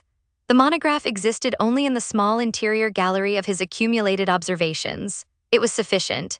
Persuasion the fourth, invisibility. The boy, by Petunia's avoidant economy and by Vernon's deliberate ignoring and by Dudley's competitive bullying, was made to live, throughout those years, as a small invisible feature of the household. The engine, observing, decided that invisibility was the precise interior posture the host should learn to inhabit. The host should learn to occupy a room without occupying its attention. The host should learn to be present in a conversation without being a participant in it. The host should learn, in short, to wear the face of a being who is not there. The face was useful. The face was, in fact, indispensable. The face was what the host would wear, eventually, in a stone-walled courtroom while a man with a long beard confessed to crimes the man did not believe he was confessing to. The face was Kyoka Suigetsu's necessary accompaniment. The face had been learned by 10 in the absence of any explicit instruction. The boy had simply lived in a household where being noticed was uncomfortable, and the engine had calibrated his nervous system accordingly. Persuasion the fifth, kindness. This is the persuasion the engine had not planned for and was, in its long, quiet ledger, briefly surprised by. The boy, in the small, marginal economies of his playground existence, encountered occasionally kindness. A neighbor woman who, observing him passing on the street with his thin shoulders, slipped him a biscuit, a teacher who, observing his quiet competence in reading, lent him a paperback to take home, a postman who, observing his small, interested attention at the gate, paused to tell him a joke. The kindnesses were rare. The kindnesses were small. The kindnesses were not, in any cumulative sense, sufficient to soften the boy's interior posture. They were, however, sufficient to instill in the boy a small specific recognition that there existed in the world beings who were kind without expecting return, and that these beings were rare and deserved, in the boy's small private accounting, a particular interior shelter from his eventual operations. The engine, observing this small private shelter, registered it. The engine, which did not value kindness for its own sake, nonetheless registered that the host's small private shelter for the kind would, in the eventual operations, constitute a useful operational filter. The host would not extend his eventual illusions to those who had shown him kindness. The host would, by his own quiet ethical decision, exempt them. The exemption was, on the engine's accounting, structurally efficient. The exemption produced in the host a small visible consistency that observers would, in his eventual operations, perceive as moral character. The perception of moral character was, in the engine's strategic calculation, a load-bearing element of the eventual long deception. The host's exemption of the kind would make the host, on the surface, appear to be a being who could not be the architect of large illusions. The host, by exempting the kind, would be camouflaged as a being who could not be the architect of the things he was, in fact, the architect of. The kindness shelter was, in short, the host's first piece of unintentional alibi. The boy did not know any of this. The boy simply made in the small private vocabulary of his interior life a small private vow. The woman who gave him the biscuit, the teacher who gave him the paperback, the postman who told him the joke, these would not in any eventual operations be touched. The boy had no eventual operations in mind. The boy was 9, the vow was abstract, the vow was nonetheless filed. The engine registered the vow. The engine in its long perspective was satisfied. The years were on the small inward accounting complete. The host had been prepared. The host had been quieted, shaped, taught the architecture of patience, given the discipline of the unflinching face, and equipped with the small private ethical filter that would, in the eventual operations, serve as his camouflage. The engine on the eve of the boy's 11th birthday was as close to satisfaction as the engine was capable of becoming. The host was ready. The summer of 1991 began, the boy waited, the engine waited, the road in its concluded geometry breathed. End of Chapter 2. Chapter 3, Ollivanders and the Release of Kyoka Suigetsu. There are shops in the Ledger of London that do not announce themselves. There are shops in the Ledger of London that have been there longer than the streets they sit on. There are shops in the Ledger of London whose proprietors have outlived the names of the kings who licensed them. Ollivanders, makers of fine wands since 382 BC, was such a shop. The shop was on the afternoon of the 31st of July, 1991, exactly as it had been for 2,373 years. The shelves were the same shelves. The boxes on the shelves were boxes whose dimensions had been standardized in the late Roman Republic. The dust on the boxes was a dust that was, by the small private accounting of the shop's proprietor, of 3 distinct civilizational vintages. The bell over the door was a bell that had been struck in the small variable music of small variable customers perhaps 200,000 times in its career. The bell was old, the bell did not mind, the bell struck. It struck at 3 minutes past 4 in the afternoon. It struck because a boy and an enormous man had pushed open the door. The enormous man, on entering, lowered his head and turned his shoulders sideways to fit through the frame. The boy, on entering, did neither. The boy was small. The boy was, in his small precise way, observing the shop. The proprietor of the shop, Garrick Ollivander, was in the back room. He heard the bell, he paused. He set down the box of unicorn hair cores he had been organizing. He stood very still for a half-second. He stood very still because he had felt, in the small private subliminal register of his trade, an unfamiliar pressure on the threshold of his shop. Ollivander, who had been making wands for 2 centuries, had a sensitivity to the energetic signature of those who entered his shop. He could, on a fresh customer's arrival, tell by a small interior pulse the approximate magical density of the customer, the approximate compatibility of the customer with major core types, and on certain rare occasions the approximate destiny that the customer would, with the appropriate wand, fulfill. The pulse was on most arrivals mild. The pulse on certain rare arrivals was loud. The pulse on the afternoon of the 31st of July, 1991, was unprecedented. It was not loud, it was in fact quiet. It was the quietest pulse Ollivander had ever felt. It was, in its quietness, the loudest pulse Ollivander had ever felt, because the silence was the kind of silence that exists at the eye of a hurricane, the kind of silence that is, in fact, an absence of noise that should be present, the kind of silence that is itself a signal of the magnitude of the pressure surrounding it. The boy on his threshold was, by every metric Ollivander could read, both inexpressibly powerful and impossibly quiet. The boy was a presence wrapped in a deliberate absence of presence. The boy was, in technical terms, hiding, but the hiding was not the hiding of a magically gifted child who had not yet learned to hold his power. The hiding was the hiding of a being who had, by patient cultivation, learned how to occupy a room without occupying its attention. Ollivander, who had felt many things in 2 centuries, had never felt this. He composed himself. He stepped out from the back room, he looked at the boy looked at him. The boy was small, the boy had black hair of an untidy texture, the boy had green eyes of a color that was particular. The boy had on the boy's forehead a thin scar in the shape of a stylized lightning. The scar was placed slightly above and to the right of the boy's left eyebrow. The scar was, by the small subliminal pulse Ollivander was now reading, the locus of the boy's unusual energetic signature. Ollivander did not let his eye linger on the scar. Ollivander had been raised in his trade to register everything and respond to almost nothing. He said in his ordinary professional voice, "Ah, Mr. Potter, I wondered when I should be seeing you." The boy did not visibly react to the use of his surname. The enormous man behind the boy, Hagrid, Ollivander noted with the small back-of-the-mind registration he gave to all parties accompanying customers, beamed. Ollivander began the routine. He measured the boy. He produced the tape, the silver-tipped tape that measured many things at once, and the tape took its small obliging measurements of the boy's wand arm length, his shoulder-to-floor measurement, his head circumference, his thumb-to-nostril spread, and the other irrelevant and relevant measurements that the trade required. The tape, during this procedure, performed its measurements without supervision. Ollivander, during the procedure, retreated to the shelves and began to select the first set of candidate wands. He pulled from the second shelf on the left a beech and dragon heartstring, 9 inches, pliant. He returned to the boy. He handed the boy the box. He took out the wand. He set it in the boy's hand. The boy held the wand for half a second. Nothing happened. Ollivander took the wand back. He returned to the shelves. He selected a maple and phoenix feather, 7 inches, whippy. He returned. He set it in the boy's hand. The boy held the wand for half a second. Nothing happened. This was, on Ollivander's accounting, ordinary. Most customers required between 3 and 10 attempts. Some customers required 20. Ollivander did not consider the first 2 failures notable. He returned to the shelves. The boy on the receiving end of the procedure was observing. The boy was not observing the wands. The boy was observing Ollivander. The boy was registering in the small interior gallery he had been maintaining since age 5. The small tells of the proprietor, the small twitch of Ollivander's left index finger when he selected a candidate he privately doubted. The small soft exhalation Ollivander gave when handing a box. The small precise direction of Ollivander's eye to a particular shelf when he was, in his interior process, working from a sense of the customer's magical resonance rather than from his standard order. The boy noticed, on the 3rd attempt, that Ollivander's eye had stopped going to the shelves Ollivander had previously been going to and had begun, instead, to drift toward the back of the shop.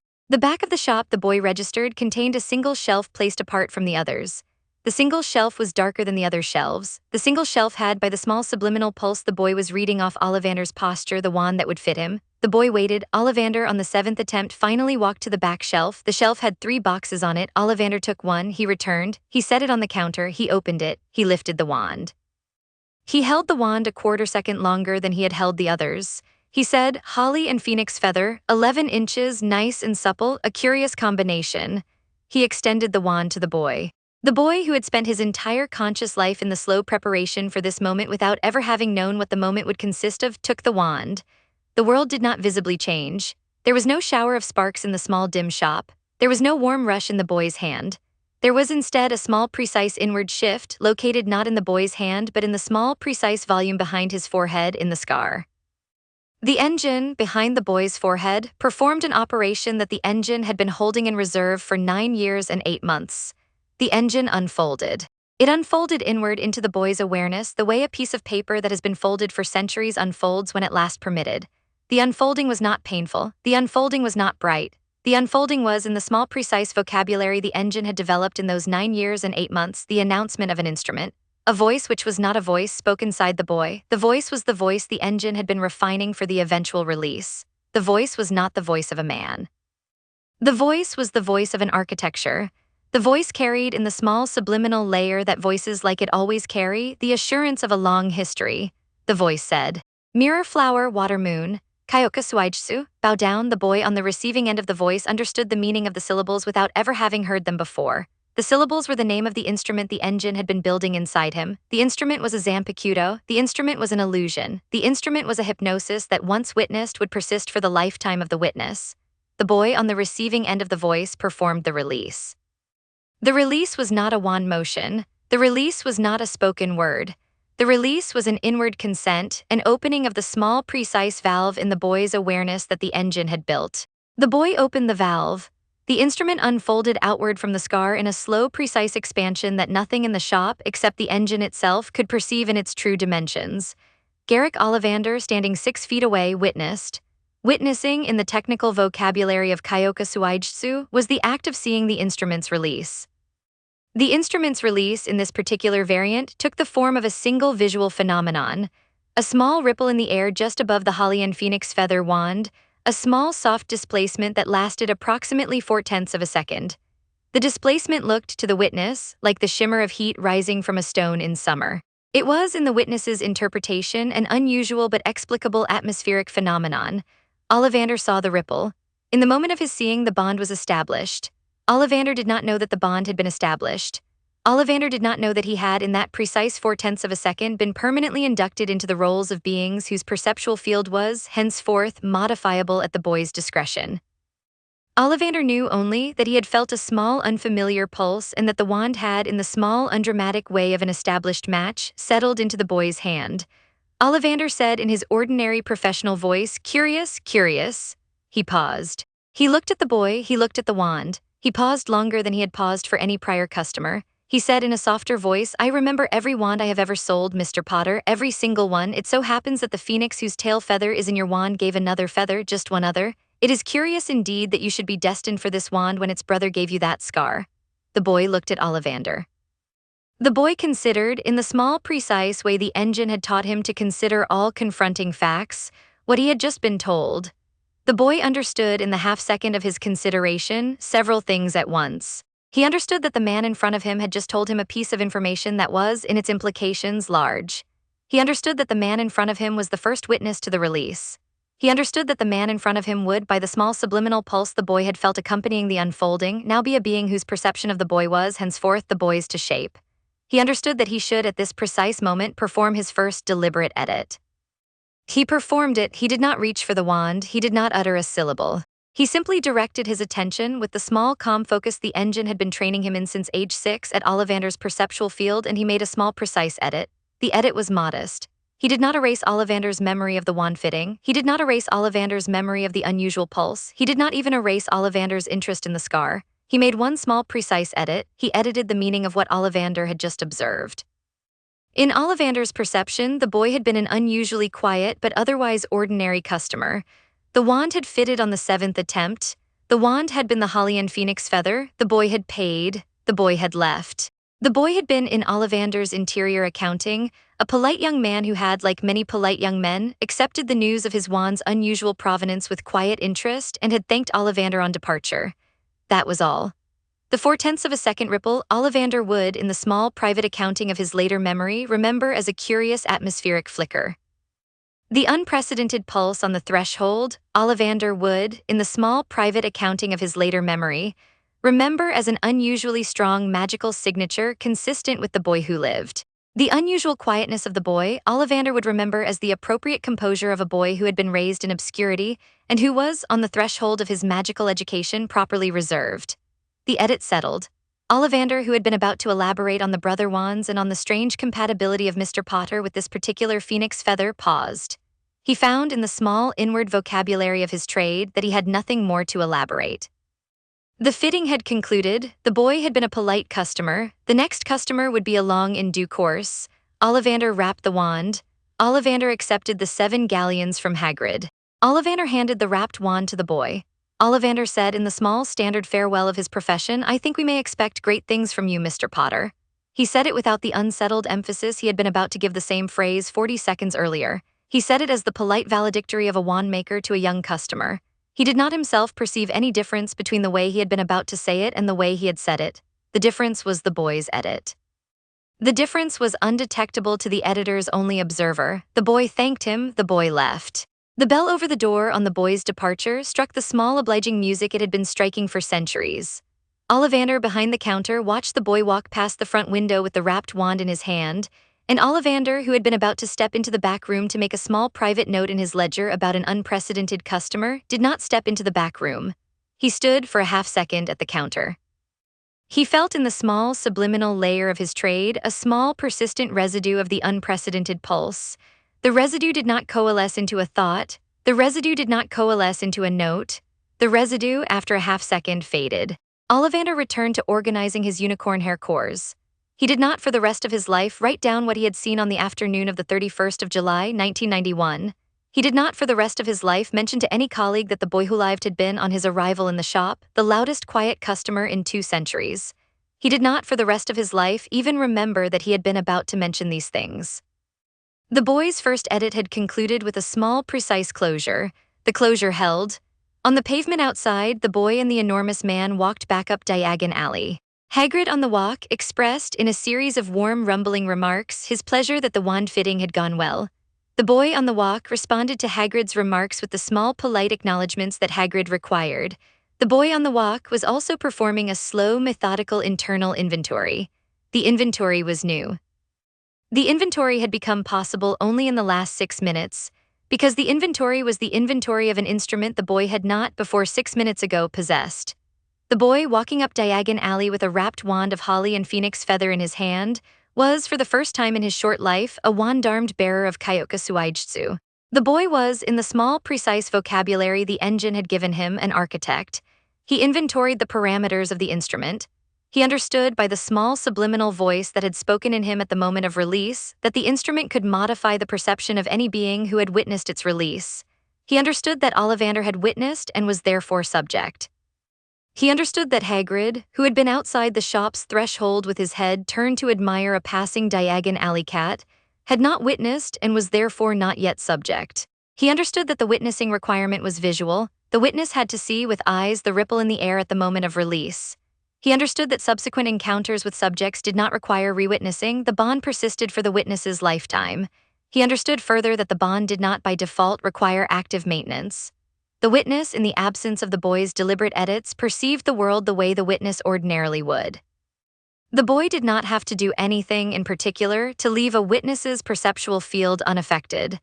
The boy had to do something in particular only when the boy wished to edit. He understood finally that the edits were not detectable from the witness's side.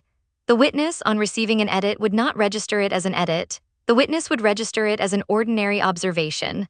The witness's interior process would, in the small unspeaking architecture of human perception, integrate the edit as if it had been the witness's own perception all along. This was the central feature of Kyoka Suigetsu. This was, in the boy's small private accounting, the feature that made the instrument it was. He understood in the small precise way he understood everything important, the implications. The implications were architectural. The implications were large. The implications were the kind of implications that, if articulated aloud in a Diagon Alley sunlit afternoon to a Hogwarts groundskeeper with a beard the size of a hedge, would have caused considerable consternation. The boy did not articulate the implications aloud. The boy walked alongside Hagrid in the small polite silence the engine had taught him to wear. The boy filed the implications in the small inward gallery of his architectural plans for slow consideration over the months to come. He did, however, perform one small additional operation. He performed the operation on the walk past the small bookseller at the corner of Diagon Alley. The bookseller, an elderly man named Mr. Florian, who was actually the second cousin of the famous ice cream maker and who had no other distinction, was sitting in his shop window arranging a display of new releases. The bookseller, on hearing the bell of the door of a nearby shop, glanced up at the street. The bookseller glanced up at the precise moment the boy was passing his window. The boy, on instinct, on the small precise inward training of 9 years of practice, performed a small low-power release of the instrument, directed not at Mr. Florian's general perception, but at the small precise instant of his glance. Mr. Florian, in his window, saw the small ripple in the air above the boy's pocket where the wand was. Mr. Florian saw it for 4/10 of a second. Mr. Florian did not know what he had seen. The instrument's witnessing requirement was met. Mr. Florian, who would not encounter the boy again for many years, would in the meantime be a sleeping witness, a subject to whom the boy could, at any future point, deliver an edit. The boy had, in this single deliberate action on the Diagon Alley pavement, doubled the population of his subject pool. He did not stop with Mr. Florian.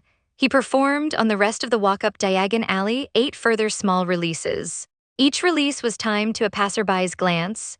Each release was below the threshold of conscious notice. Each release seated in the perceptual field of the witness the small permanent susceptibility that Kyoka Suigetsu required. The boy did not perform the releases against family. The boy did not perform them against the kindly. The boy performed them against unspecified members of the wizarding public, random witnesses, an old wizard reading a newspaper at a tea shop window, 2 middle-aged witches considering a robe in the window of Madame Malkin's, a goblin emerging from Gringotts with a small leather satchel. By the end of the walk back to Gringotts, where Hagrid was going to retrieve the stone but the boy did not know this, the boy had inducted 11 witnesses, including Ollivander. The boy did not, in this initial induction, intend to use the witnesses. The boy had not yet formed his eventual plan. The boy was, in the small inward vocabulary of the engine, calibrating. The instrument had a range. The instrument had a fatigue cost. The instrument had a persistence of bond half-life that the boy needed to measure. The boy was, on his first afternoon as an architect, taking measurements. The Hogyoku behind his forehead noted the calibration with approval. The host was, by the small accounting of the engine, behaving correctly. The host was not exhibiting the early-stage tendency to overuse the instrument. The host was instead exhibiting the disciplined inductive procedure that the engine had been training him toward for 9 years and 8 months. The host was, on his first afternoon, an architect of the kind the engine had been designed to produce. The engine, in the small unspeaking layer of its long ledger, made a small note, integration complete. Phase 2, calibration initiated. Estimated duration of calibration, 3 months. Estimated date of first major deployment, October 1991 at Hogwarts. Estimated target of first major deployment, undetermined, pending environmental survey. The host on the small pavement outside Gringotts took the small step of waiting for Hagrid to return with a small wrapped object that Hagrid, in his half-apologetic rumble, would not let the boy see. The host accepted the small private secrecy of the wrapped object without comment. The host had, by his short architectural career, already developed the habit of not asking questions whose answers he could obtain in other ways. The host would, in due course, discover what the wrapped object was. The host would, in due course, weigh its strategic value. The host would, in due course, decide. For now, the host accepted Hagrid's small private secrecy as a feature of the environment. The afternoon advanced. The boy and the enormous man returned to the leaky cauldron. The boy and the enormous man took the bus back to Surrey. The boy was left late in the evening on the pavement of Privet Drive with his trunk and his cage and a small white owl that did not yet have a name. The boy, who had been on a different continent of self that morning, returned to the cupboard under the stairs. He set the cage in the corner, he set the trunk against the wall, he sat on the thin mattress, he took out the wand, he held the wand for several minutes. He did not perform any further releases that evening. He did not perform any inductions in his sleep. He sat in the small confined volume of the cupboard and he thought methodically about the man with the long beard and the half-moon spectacles who had not appeared this afternoon, but who would in approximately 5 weeks appear at Hogwarts as the headmaster of the school. He thought methodically about the structure of a school of 1,000 students, 50 teachers, and 1 headmaster, and about the small precise position the headmaster would occupy in the architecture of the year that was about to begin. He thought methodically about the stone-walled courtroom under London, the room he had read about in his 9th year in one of the paperback novels he had taken from Dudley's neglected shelf, although he had not at that age known that the stone-walled courtroom under London was a real place. He thought methodically about chess. He thought in particular about how chess sets are arranged at the beginning of a game. The pieces are placed, the board is even, the player with the white pieces moves first. The player with the black pieces responds. The pieces over the course of the game are exchanged. The exchanges are not random. The exchanges are governed by the player's evaluation of the relative value of each piece in the small unfolding architecture of the position. The boy in his small confined cupboard on Privet Drive on the evening of the 31st of July, 1991, was the player. The board was the wizarding world. The pieces were the witnesses he would induct over the next 5 years. The piece across from him, the piece that was, by his interior calculation, the piece he would need to remove, was, although he did not yet know the man's name as he would come to know it, Albus Percival Wulfric Brian Dumbledore. He did not that evening formulate the plan in articulate language. He did not write it down, he did not yet know enough to write it down. He had no idea on the evening of his 11th birthday what specifically Dumbledore had done to him, or what specifically Dumbledore was guilty of, or what specifically the wizarding world would need to be persuaded of in order to convict the man. He knew only that the position would unfold. The Hogyoku behind his forehead knew slightly more. The Hogyoku had, in its long compilation of integrated knowledge, the residual memory of Voldemort's research into the wizarding power structure. The Hogyoku had, by absorbing the riddle fragment, acquired the bits of competence that Voldemort had accumulated about Dumbledore's vulnerabilities. The Hogyoku knew that Dumbledore had suppressed the Potter will. The Hogyoku knew that Dumbledore had performed 89 unauthorized vault withdrawals. The Hogyoku knew that Dumbledore had knowingly placed the host with abusive guardians. The Hogyoku knew that Dumbledore had manipulated the order for the greater good. The Hogyoku had, by absorption, the dossier. The Hogyoku did not this evening share the dossier with the host. The Hogyoku would share the dossier with the host slowly over the months and years that followed in small precise increments that the host could absorb and process. The Hogyoku had no interest in dumping the dossier on the host's first day as an architect. The Hogyoku had been built by Sosuke Aizen. The Hogyoku had been, by the very temperament of its prior bearer, taught the discipline of slow disclosure. The Hogyoku, in the small unspeaking layer of its long pedagogy, was now Sosuke Aizen's slow, patient student of revelation. The Hogyoku would reveal to the host only what the host required at each step. For now, the host required only the wand. The host had the wand. The host sat on the thin mattress in the cupboard under the stairs at number 4 Privet Drive and held the wand of holly and phoenix feather and looked at it in the dim light and felt in the small precise volume behind his forehead the engine humming quietly in its long calm cadence. The engine had work to do. The engine would do the work. The host would do the work. They would do the work together. The boy, in the small interior way that he sometimes named things, named the engine again. He had named it 2 years earlier, the Hogyoku. He named it now in addition by its instrument. He thought of the engine in the small private vocabulary of his interior life as Kyoka Suigetsu. The engine, on receiving the second name, made the small, unspeaking acknowledgement that it had made on receiving the first. The engine was now fully named. The engine was fully integrated. The engine was in the host's interior architecture no longer a guest. The engine was in the host's interior architecture the host's instrument. The boy set the wand on the small shelf above his pillow. He pulled the thin blanket up to his chin. He looked at the underside of the stairs above him. He thought in the small, slow way the engine had taught him to think about the witnesses he had inducted that afternoon. He counted them, 11 including Ollivander. He thought about the rate of induction he would maintain over the coming year. He estimated conservatively that he could induct between 3 and 5 witnesses per day of unobserved walking through a populated wizarding district. He estimated that by the end of his first year at Hogwarts, he could have a witness pool of generously 1,200 individuals. He estimated that by the end of his 5th year, he could have a witness pool of every adult member of the wizarding population of Britain, with the exception of those who never appeared in public. He considered with the small calm interior consideration the engine had taught him to apply to all large architectural questions, whether he wanted this. He considered the cost. He considered the slow, patient discipline that an architecture of this scope would require. He considered the risk of detection, the requirement of perfect cover, the difficulty of maintaining a public face of childlike normality across years of accumulating power. He considered, he decided. He decided, in the small inward way he made all of his important decisions, that he would proceed. He decided this without joy. He decided this without ambition, in the conventional sense in which ambition is a hunger. He decided this with the small, flat clarity of a chess player examining a position and concluding that the white queen is, on the available evidence, exposed. The engine behind his forehead registered the decision and filed it. The boy with the engine quiet in his forehead, with the wand on the shelf above his pillow, with the small white owl asleep in the cage in the corner, slept. He dreamed that night of a man with brown eyes and a slow smile and a high collar. He recognized the face this time. The face was the prior bearer of the engine. The face was the man whose temperament the engine had been engineered in part by absorbing. The face was the face the boy had been seeing in his dreams since infancy without ever knowing the name. The boy did not yet know the name, but he knew now the function.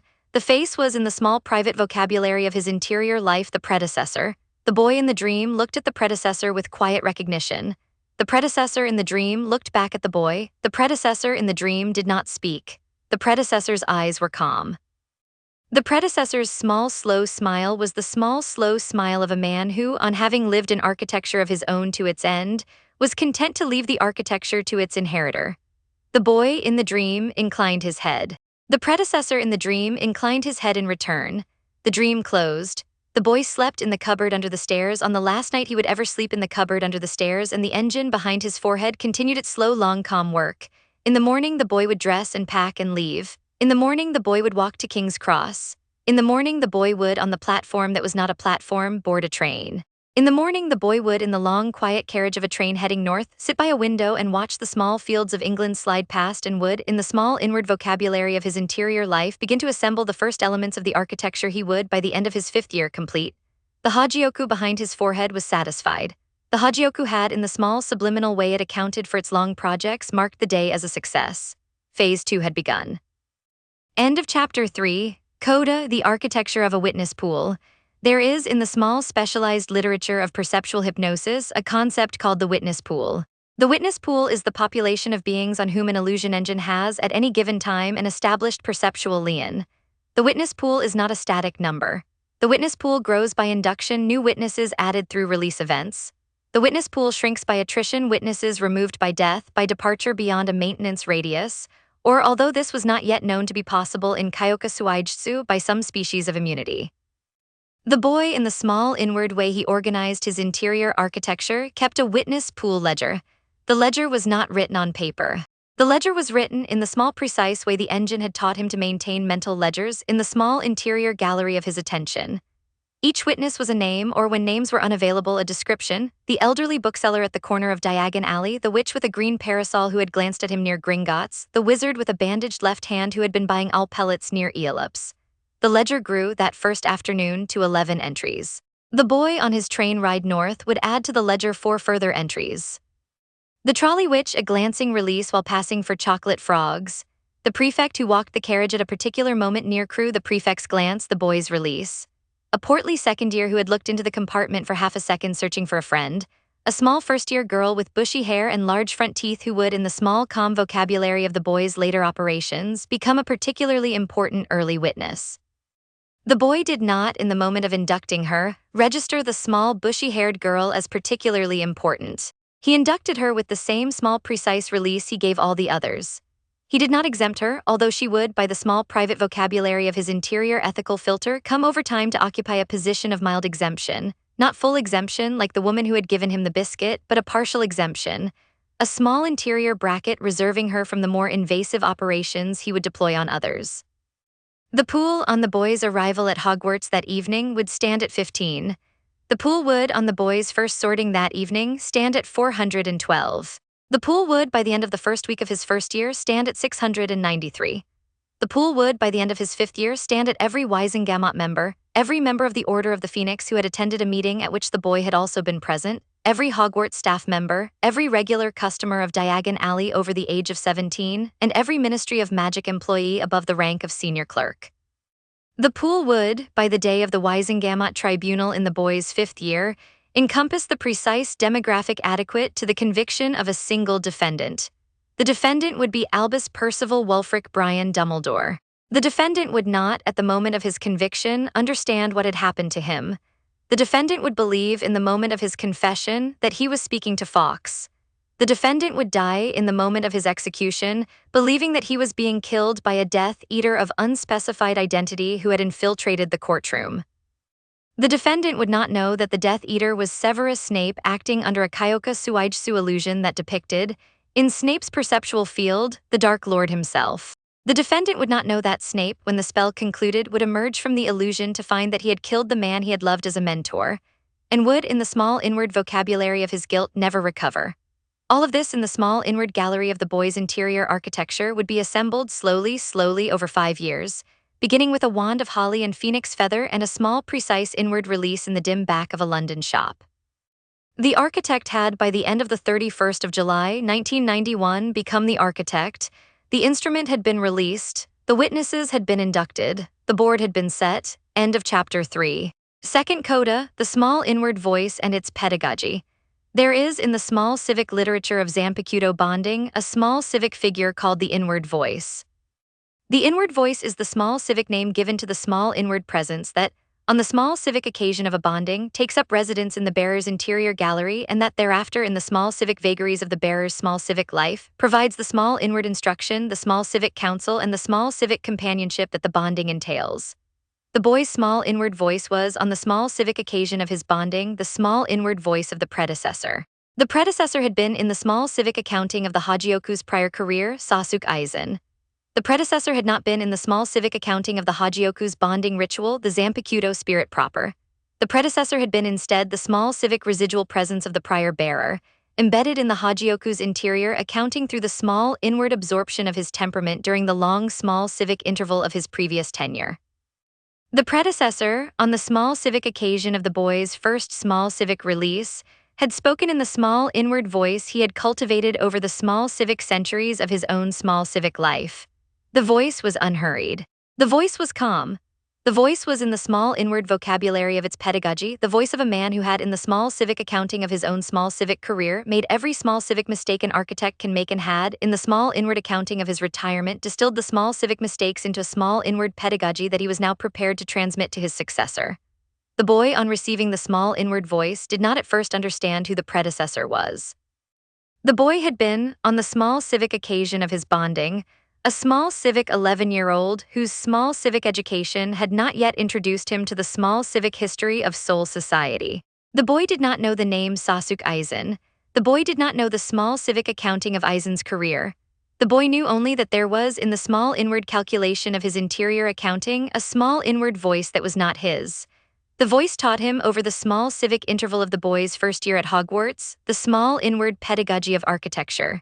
The voice taught him that the value of a small inward instrument is, on the small inward calculation of its long deployment, inversely proportional to the small civic frequency of its use, that the small civic patience of a small inward instrument is on the small inward verification of its long career, the small civic load-bearing virtue of the architect, that the small inward camouflage of the architect is on the small civic accounting of the architect's safety.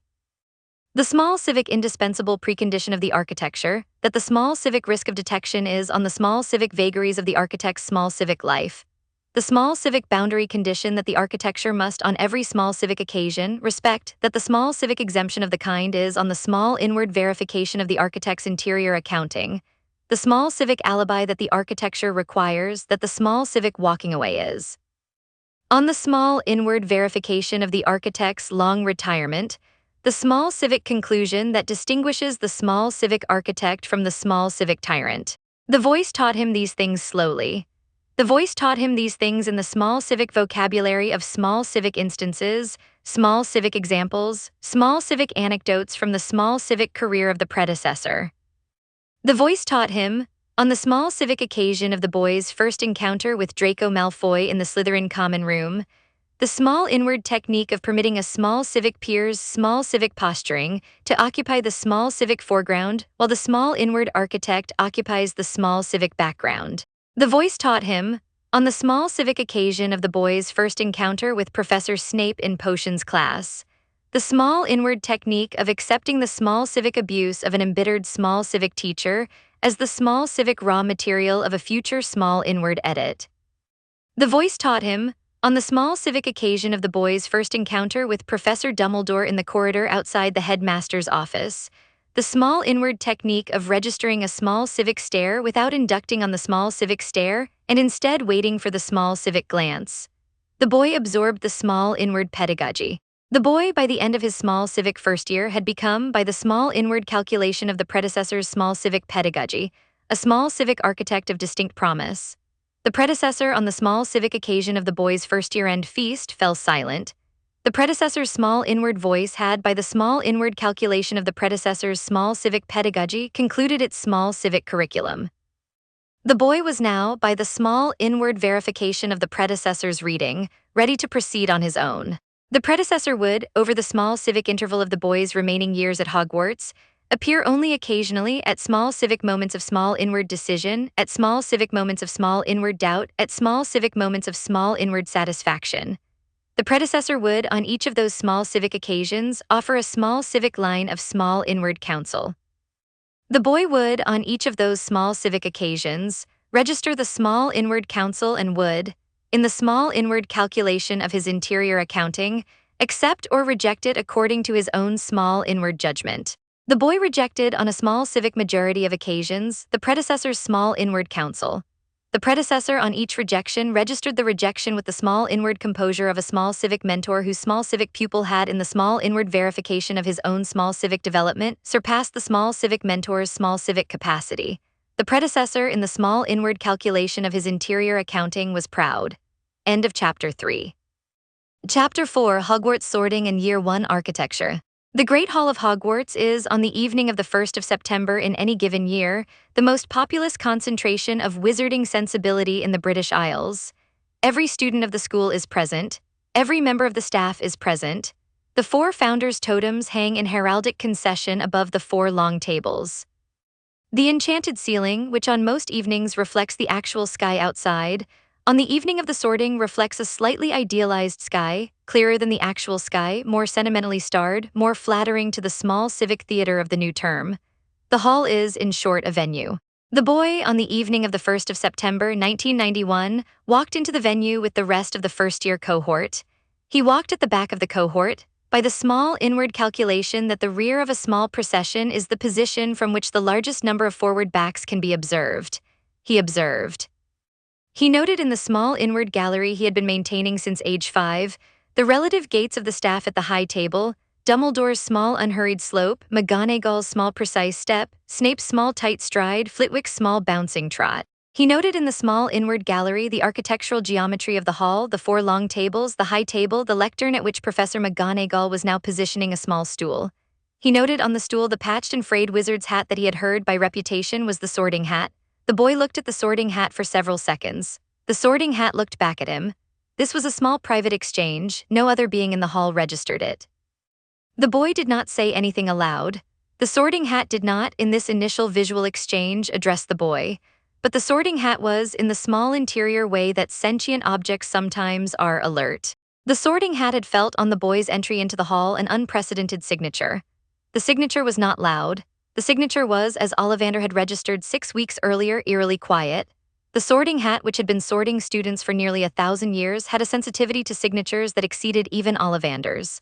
The Sorting Hat had, in its career, encountered every documented species of wizarding aura and several undocumented ones. The Sorting Hat had felt the founders themselves. The Sorting Hat had felt Tom Riddle. The Sorting Hat had felt Albus Dumbledore as an 11-year-old. The Sorting Hat had not felt this. The Sorting Hat was on the boy's entry into the hall, surprised. The Sorting Hat did not show surprise. The Sorting Hat did not move. The Sorting Hat sat patched and frayed on its stool and waited for its turn to speak. Its turn was always at the start of the sorting, with the small annual song the Sorting Hat composed each summer in the interior privacy of its long retirement in the headmaster's office. The Sorting Hat had, in the present summer, composed a song. The song had been, by Sorting Hat standards, ordinary, a small verse on the qualities of the 4 houses, a small chorus on the importance of unity, a small concluding couplet on the difficulty of perfect placement. The song would be sung tonight. The Sorting Hat would also on this evening perform the most complex private placement of its career. The boy in the rear of the procession registered the Sorting Hat's alertness without quite formulating it as alertness. He registered that the Sorting Hat was in some unspecified way paying attention to him. He filed the registration. The procession halted. Professor McGonagall at the lectern called the first name on her scroll. Abbot Hannah. A small round-faced girl with blonde pigtails stepped forward, sat on the stool, was crowned with the Sorting Hat, and was, after a moderate pause, declared a Hufflepuff. The Hufflepuff table cheered. The girl, blushing, made her way to the cheering table. The procession continued. The boy in his position at the rear performed with the small, precise discipline he had been cultivating for the last 6 weeks a slow, methodical scan of the hall. He scanned the Slytherin table. He scanned the Gryffindor table. He scanned the Ravenclaw table. He scanned the Hufflepuff table. He scanned the High table. He performed, on each table, a small, precise induction of those students and staff whose glances, on the procession's entry, had passed across him at the precise angle to constitute a witnessing. He did not induct everyone. He inducted only those who had, in the small, precise vocabulary of Kyoka Suigetsu's requirement, glanced at him with eyes. He inducted approximately 390 students. He inducted Professor McGonagall, Professor Flitwick, Professor Sprout, Professor Sinistra, Professor Vector, Professor Babbling, Professor Burbage, Professor Hooch, Professor Hagrid, Madame Pomfrey, who was seated at the high table for the sorting, Madame Pince, who was rarely at the high table but had attended this sorting in particular for reasons she did not articulate, and Mr. Filch, who was visible in the corner of the hall and whose glance had, in the small, precise angle of his nervous proprietorial scan, met the boys. He did not at this moment induct Professor Quirrell, who was facing away. He did not at this moment induct Professor Snape, whose glance had in the precise instant of the procession's entry been directed at a small private notebook in his lap. He did not induct Professor Dumbledore. He did not induct Professor Dumbledore because Professor Dumbledore had been in the precise instant of the procession's entry staring directly at the boy. This was, in the small inward calculation of the boy's interior accounting, a small problem. A direct stare is not, in the technical vocabulary of Kyoka Suigetsu, a glance. A glance is a brief incidental visual fixation made for some other primary purpose. A stare is a deliberate, sustained attention made for the purpose of seeing. Kyoka Suigetsu's induction, the boy had discovered in his 6 weeks of calibration, was most reliable on glances. Stares, conversely, were occasionally resistant. The witness's deliberate, sustained attention had, in some manner the boy did not yet fully understand, a slight prophylactic effect on the induction. The induction could still be performed on a stare, but the induction required a deeper release than the standard glance induction, and the deeper release was, by the small inward registration of the boy's energetic accounting, fatiguing. The boy did not, in this instant, wish to fatigue himself. The sorting was approaching. The Sorting Hat was waiting. The boy needed his energetic reserve. The boy elected in the small inward decision of a half-second not to induct Dumbledore on the entry. The boy would induct Dumbledore later. The boy would induct Dumbledore in the small inward strategic projection of the boy's plan on an occasion when Dumbledore's attention was, by some other small private contrivance, momentarily diverted. The boy would do this within the first week. The boy filed the task and continued. The procession continued. The procession moved up the alphabet: Bones, Boot, Brocklehurst, Brown, Bulstrode. The boy registered each name. The boy noted in the small inward gallery that Bones, Susan, niece of Madame Amelia Bones, head of the Department of Magical Law Enforcement, also a Wisengamot member of some standing, had been sorted into Hufflepuff. The boy filed the name. The name would, in the small inward strategic projection of the boy's plan, become important in approximately 4.5 years. The procession arrived at the letter P. Parkinson Pansy. Slytherin, Paddle, Padma, Ravenclaw, Paddle, Parvati. Gryffindor, Perks, Sallyanne, Hufflepuff, Potter, Harry. The hall, on the calling of the name, went quiet. The boy walked forward. The boy walked at the small, precise, unhurried pace he had been practicing for 6 weeks. The boy reached the stool. The boy sat. Professor McGonagall lowered the sorting hat onto his head. The sorting hat slid down past the boy's eyebrows. The sorting hat spoke. The sorting hat spoke in a small private voice that no other being in the hall could hear. The voice was unhurried. The voice was old. The voice was in the small interior way that the sorting hat's voice always was, kind. The voice said, well. This is unprecedented. The boy, in the small interior way of replying to the sorting hat, replied, yes. The voice said, I have been sorting for 972 years. I have not in those 972 years encountered the species of guest you carry.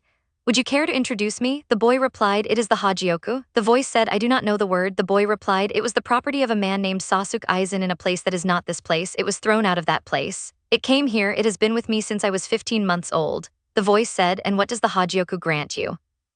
The boy replied, an instrument called Kyoka Suigetsu. It is a hypnosis. Any being who has seen its release once is, henceforth, subject to my edits of his perception. The voice considered this for some seconds. The voice said, and you have this evening inducted approximately 400 witnesses in this hall. The boy replied, yes. The voice said, including me? The boy replied, number you do not see with eyes, you see with thought. I have already verified that you are immune. The voice said, you have verified this how? The boy replied, by the absence of the induction signal in my interior register. When I released the instrument on entry, every being in the hall who saw me with eyes registered in my interior accounting as inducted. You did not register. I deduce that this is because your perception does not pass through eyes. The voice considered this for a longer time. The voice said, you are correct. I do not have eyes. I have not had eyes in 972 years. I have in lieu of eyes a small inward sensitivity to the thoughts of those who wear me. I am not therefore subject to your instrument. The boy replied, understood. The voice said, this is, on every metric I can assess, the most architecturally significant situation I have ever been placed in. I have on my head, that is, you have on your head me, an 11-year-old boy who has acquired by the agency of an interdimensional artifact, a method of hypnotizing the entire wizarding world. I am, by my charter, required to advise the headmaster of any threat to the school. I am, however, also bound by the founder's enchantments, which prohibit me from communicating the contents of a sorting consultation to any party except the wearer. I am therefore in a curious position. May I ask, what do you intend? The boy replied, I intend to remove Albus Dumbledore from his current position. I intend to do this by causing him, by a sustained Kyoka Suigetsu illusion of 4 years' duration, to confess in open Wisengamot to a series of crimes that he has in fact committed, and to be voted into execution by the Wisengamot, which will also be under illusion. I do not intend to harm the school. I do not intend to harm any student. I do not intend to alter the educational curriculum of Hogwarts in any respect. I intend to operate in the small inward vocabulary of my interior accounting on a single defined target. The voice considered this for a longer time still. The voice said, you are aware that the founders on building this school charged me to consider the welfare of the school in every sorting. The boy replied, I am. The voice said, you are aware that I am in this consultation weighing whether to place you in a house at all, and that I have, by my charter, the option to refuse you placement and to call for emergency intervention by the headmaster. The boy replied, I am. The voice said, and what is your argument that I should not exercise that option? The boy replied, 3 arguments. First, Dumbledore has, by the evidence I have inherited from the Hogyoku's absorption of a Voldemort fragment, committed crimes that under Wisengamot law are punishable by exactly the sentence I intend to procure. I am not, therefore, fabricating his guilt. I am compelling his honest confession, under conditions of illusion that produce honest speech, because Dumbledore, under the illusion that he is in private confession with Fawkes, will speak from his own conscience. The conviction will be, in the technical vocabulary of Wisengamot procedure, just. Second, Dumbledore, while ostensibly the protector of the school, has himself become, in the small inward calculation of any honest accounting, a long-term structural risk to the wizarding world. He has manipulated the order, he has suppressed wills. He has placed children with abusive guardians. He has made, by his own private decision and without democratic mandate, a long series of choices that have shaped the wizarding world to his preferences. These choices have produced, in the small civic vocabulary of the wizarding world, an institution in which Dumbledore's word is effectively law.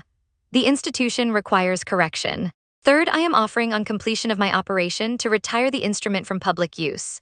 I am willing, in exchange for my continued enrollment at this school and my eventual unobserved walking away from the wizarding world, to bind myself by an oath you may witness, to use Kyoka Suigetsu only against Dumbledore, never against the school, never against the student body, never against any party not on the dossier the Hogyoku has compiled.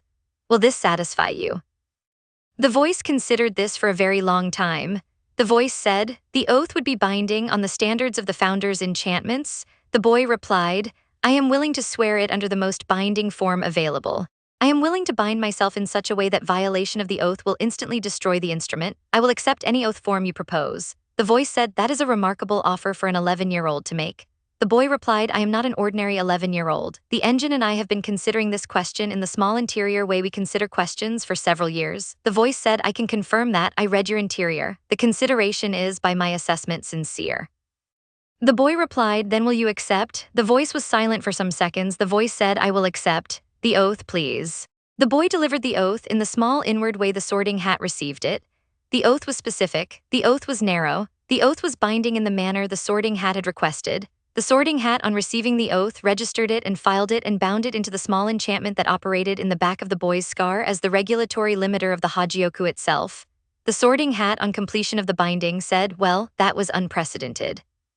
I have not in 972 years taken an oath from a student. I have done so this evening. The thing is done, now I must place you. The voice was, in this moment, slightly amused. The voice said, I will not in conscience place you in Gryffindor. The qualities of courage in your interior while present are not the qualities of the house. The boy replied, I understand. The voice said, I will not place you in Hufflepuff. The qualities of loyalty in your interior while present are subordinate to other qualities. The boy replied, I understand. The voice said, I will not place you in Ravenclaw. The qualities of curiosity in your interior while present are instrumental to your purposes rather than ends in themselves. The boy replied, I understand. The voice said, I will place you, Mr. Potter, in Slytherin, not because you have the ordinary ambition of Slytherin. You have something quieter and worse, you have the architect's mind. Slytherin will, by the small civic accident of its reputation, provide you with the camouflage you require. Slytherin will additionally place you in proximity to certain young men whose house's eventual political positions you will require to know in detail. The boy replied, understood, thank you. The voice said, one last thing. The boy waited. The voice said, I will not, for the duration of your enrollment at this school, communicate to the headmaster or to any other staff member the contents of this consultation. The founder's charter binds me. But should you at any point attempt to operate against the school itself, against the students, or against any party not on the dossier, I will, on the small enchantment we have bound, immediately destroy your instrument. Do you understand? The boy replied, I understand. The voice said, then go in peace. Or in your case, go in the small, quiet calm you have made your habit. The Sorting Hat lifted itself with the small enchanted self-motion it had off the boy's head, and in the small public voice that the hall heard, called out the placement. Slytherin. The Slytherin table, after a small surprised pause, cheered. The Gryffindor table, after a small surprised silence, did not cheer. The High table, after a small surprised half-second, registered the placement with various small private expressions. Professor McGonagall's small precise frown, the small private exhalation of disappointment that the boy who lived had not gone to the house she would have preferred. Professor Snape's small precise frown, a slightly different expression, the small private confusion of a man who had been prepared to dislike the boy who lived on Gryffindor grounds and now had to recalibrate. Professor Dumbledore's small precise expression, the small inscrutable composure of a man who had not in this moment decided how to feel. The boy slid off the stool. The boy walked to the Slytherin table. The boy sat down between a boy with white blonde hair, Malfoy, Draco, and a small dark girl, Greengrass, Daphne. The boy nodded politely to each. The boy began to consume the feast that had, on the placement of his hand on the table, materialized. The sorting concluded, the other names were called, the hat made its other placements. The hall, by 10 o'clock in the evening, had concluded its first formal procedure of the new year. Professor Dumbledore stood. Professor Dumbledore made the small annual speech of welcome, a small unmemorable speech on this particular year, with the small private warning about the third-floor corridor that was, by the small inward accounting of every Hogwarts student over the age of 12, the obvious invitation that the speech was designed to forbid. The boy listened to the speech with attention. The boy noted Professor Dumbledore's small private warning. The boy filed the warning in the small inward gallery. Under the heading of small available distractions, Professor Dumbledore had positioned in the school for purposes the boy would investigate over the coming year. The boy did not on this evening decide what to do about the third-floor corridor. The boy would in due course investigate. The boy would in due course determine what the corridor was guarding. The boy would in due course decide whether the thing the corridor was guarding was a strategic asset, a strategic liability, or a strategic irrelevance. The boy over the following 5 days made the determination. The thing the corridor was guarding was the Philosopher's Stone, an object of considerable independent value, currently being held at the school for the small private safekeeping of one Nicholas Flamel. The thing the corridor was being guarded against was a wraith of considerable independent malevolence, currently inhabiting the rear of the head of Professor Quirinus Quirrell, whose turban concealed the wraith's face. The wraith, the boy understood by the small inward verification of the Hogyoku's accumulated knowledge, was Lord Voldemort. This was a small inward strategic gift. The boy had known, since age 9, that the Hogyoku intended to absorb the residual Voldemort fragment in his scar by bringing him into proximity with the wraith of Voldemort. The boy had not known until the small private verification of his first week at Hogwarts that the wraith of Voldemort was currently embedded in the back of his defense against the dark arts teacher's head. The proximity the boy understood was now established. The Hogyoku could complete its absorption at the boy's election. The boy did not in his first week elect to perform the absorption. The boy elected instead to perform a slow methodical reconnaissance of the situation. The boy needed to understand, before any large move, the precise structure of the Quirrell-Voldemort symbiosis. The boy needed to understand whether the wraith was aware of the boy's strategic situation. The boy needed to understand whether the wraith would, by some interior alarm, register the boy's true nature on contact. The boy needed to understand whether Quirrell himself was aware of the wraith. The boy needed to understand, finally, whether the wraith's removal would have second-order effects. Would Quirrell die? Would the school notice? Would Dumbledore notice? Would the trail of the wraith's death lead back by any plausible investigation to the boy? The boy performed the reconnaissance over the first 3 weeks of term. The boy took, as part of his ordinary first-year schedule, defense against the dark arts. The boy attended Quirrell's classes. The boy observed Quirrell's small private tells. Quirrell, the boy registered, was aware of the wraith. Quirrell had not, in the small interior calculation of his daily conduct, hidden his awareness from himself. Quirrell had merely hidden it from others with a thin and competent layer of theatrical stuttering. The wraith, the boy registered, was aware of Quirrell but had no awareness yet of the boy's interior architecture. The wraith had registered the boy as the boy who lived. The wraith had not registered the boy as the bearer of the Hogyoku, because the wraith had no vocabulary for the Hogyoku and no diagnostic ability to detect it. The boy registered this with calm satisfaction. The boy decided in the small inward decision of the third Sunday of term to perform the absorption. The boy performed the absorption on a Tuesday evening. The boy waited until Quirrell was alone in his office, marking essays. The boy approached the office. The boy knocked. Quirrell, on opening the door, looked at the boy with a small private composure that was the composure of a man hiding the malicious presence on the back of his head. The boy, in the precise instant of Quirrell's opening the door, induced a small, precise Kyoka Suigetsu edit on Quirrell's perceptual field. The edit caused Quirrell in his perception to see at the doorway a small, frightened first-year asking a small, frightened question about the homework. Quirrell, on receiving the edit, smiled the small, thin-lipped pedagogic smile he reserved for small, frightened first-years, said something small and pedagogic and reassuring, closed the door, and returned to his essays. The boy, on Quirrell's side of the door, performed the actual operation. The boy reached, with the small interior sensitivity the engine had taught him, through Quirrell's body and into the wraith embedded in the back of the head. The wraith, on contact, registered the boy's true nature. The wraith, on registering the boy's true nature, attempted to flee. The wraith attempted to evacuate Quirrell's body and disperse into the ambient ether of the school. The wraith was prevented. The Hogyoku behind the boy's forehead performed on the precise instant of the wraith's flight, a maneuver the Hogyoku had been preparing for 9 years and 11 months, a maneuver that in the small private vocabulary of Hogyoku metaphysics was called gravitation. The wraith, attempting to disperse, was instead pulled by a small precise inward gravity into the scar. The absorption took 14 seconds. The wraith was, by the end of the 14 seconds, no longer a wraith. The wraith was, by the end of the 14 seconds, a small additional volume of integrated knowledge in the Hogyoku's accumulated reservoir. The wraith was, in the small civic vocabulary of the wizarding world, gone. The wraith of Lord Voldemort, which had been wandering the Albanian forests and infiltrating the heads of impressionable wizards for the last 10 years, had been on the evening of a Tuesday in late September of 1991 dispersed permanently. Dispersed not by Albus Dumbledore, dispersed not by the Order of the Phoenix, dispersed not by any of the standard institutional defenses the wizarding world had erected against the Dark Lord. Dispersed by an 11-year-old boy in a Slytherin tie in a Hogwarts corridor in the precise instant of a small, thin-lipped pedagogic smile. The boy walked back to the Slytherin dormitory. The boy slept the small, calm sleep of a boy whose major strategic obligation had on this evening been concluded.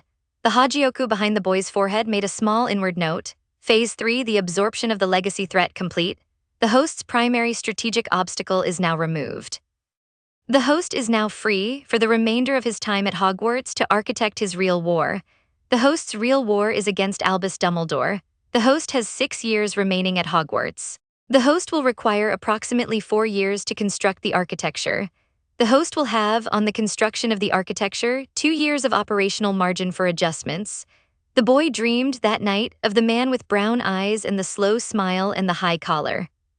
The man in the dream looked at the boy with the small inward recognition of a predecessor observing his inheritor at the completion of a step the predecessor had completed in his own architecture very long ago on a different world.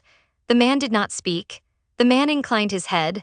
The boy in the dream inclined his head in return. The dream closed. The boy slept. The first year unfolded. The first year was, in the small inward accounting of the boy's interior gallery, an exercise in reconnaissance. The boy attended classes. The boy performed adequately in classes, neither at the top of his year nor at the bottom, neither distinguishing himself nor failing.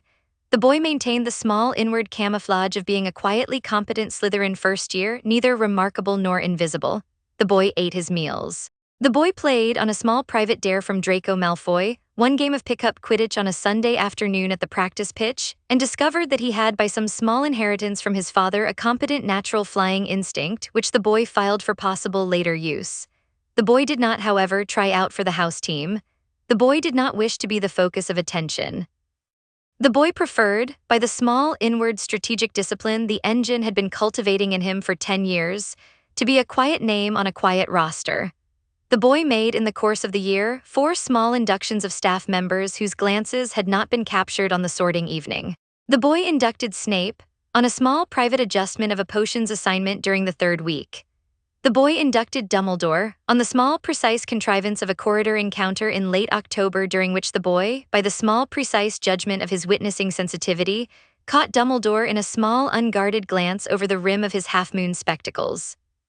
The boy inducted Quirrell residually, although Quirrell was, by the boy's interior assessment, of limited future utility, given Quirrell's substantially diminished status without the wraith. The boy inducted, on a small private New Year's encounter at the gates of the school during the small civic occasion of the Yule departure, Madame Hooch. By the end of the first year, the boy's witness pool stood at 693.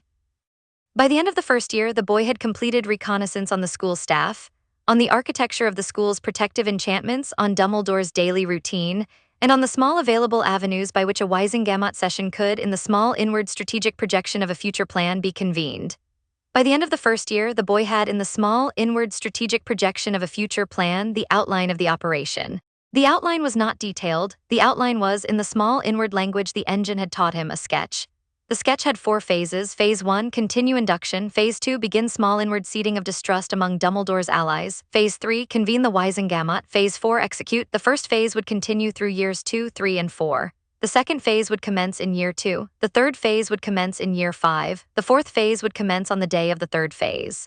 The boy, on the night of the small civic occasion of the school's first year-end feast, sat at the Slytherin table and registered in the small inward gallery that the small unhurried architecture had begun. The boy returned that summer to Privet Drive. The boy spent the summer in the small civic discipline of a Slytherin first year on a small civic vacation. The boy read. The boy practiced, in the small private discipline of the cupboard under the stairs, which Petunia had not yet repurposed because the boy had returned, small precise increments of Kyoka Suigetsu range and duration. The boy, by the end of the summer, could sustain an illusion on a single witness for a maximum of 14 hours. The boy could sustain an illusion on a group of witnesses for a maximum of 3 hours. The boy could induct a witness at a glance from a distance of 40 feet. The boy by the end of the summer was a Hogwarts second year to be. The boy by the end of the summer was an architect on schedule. The Hogyoku behind his forehead was satisfied. The slow, long, calm war had begun. End of Chapter 4. Appendix to Chapter 4. A closer reading of the Sorting Hat's decision and of the Quirrell operation with notes on the boy's interior geometry at the end of the first year. It is worth, in the small inward register of this chronicle, dwelling briefly on the Sorting Hat's decision. The decision was, in its small inward implications, more architecturally consequential than the surface appearance of a routine house placement would suggest. The Sorting Hat had, in receiving the boy's oath, performed an act that no Sorting Hat had performed in 972 years. The Sorting Hat had, by the small private discretion granted to it under the Founder's Charter, accepted a binding from a student. The binding was not the binding of a house. The binding was a binding to the small inward geometry of the boy's intended operations. The binding had 3 load-bearing elements. The first element was the limit on targets. The boy had bound himself to deploy Kyoka Suigetsu only against the parties on the Hogyoku's dossier. The dossier was, by the small inward verification the Sorting Hat had performed in the small interior moment of binding, a closed list. The list contained Albus Dumbledore and the parties whose perception was required for Dumbledore's conviction. The list did not contain the school. The list did not contain the student body. The list did not contain any party whose harm would have offended the Sorting Hat's charter. The binding was, in this respect, the Sorting Hat's preferred form. The second element was the limit on duration. The boy had bound himself to a finite operation. The boy had committed to retiring the instrument from public use on the completion of the operation. The boy had agreed on retirement to a small private constraint. The boy could continue to maintain existing inductions, the small civic necessity of preserving the conditions established by his prior operations, but the boy would not, after retirement, induct new witnesses. The boy would, after retirement, walk away from the Wizarding World's public theater. The boy would, after retirement, be a small private Lord Potter occupying a small private position in the Weisengamot, voting on small civic matters with the small private discretion of a quiet member, and would not, by the small civic discipline of his retirement, deploy the instrument to expand his personal influence. The third element was the small inward enforcement mechanism. The Sorting Hat had, on receiving the oath, bound the oath into the small enchantment that operated in the back of the boy's scar, as the regulatory limiter of the Hogyoku itself. The binding was, in the small private vocabulary of Hogyoku metaphysics, exactly the species of binding the Hogyoku was designed to resist, a constraint imposed from the outside on the instrument's deployment. The Hogyoku had, in its long architectural history, never accepted such a binding. The Hogyoku, on the small inward instant of the Sorting Hat's binding, accepted it. The acceptance was not a defeat. The acceptance was, in the small private vocabulary of the Hogyoku's long pedagogy, a sign that the integration with the host had reached the point at which the host's small private ethical accounting was, in fact, the Hogyoku's small private ethical accounting. The Hogyoku did not now need to be restrained. The host, having internalized the Hogyoku, would not, by his own small inward discipline, exceed the binding.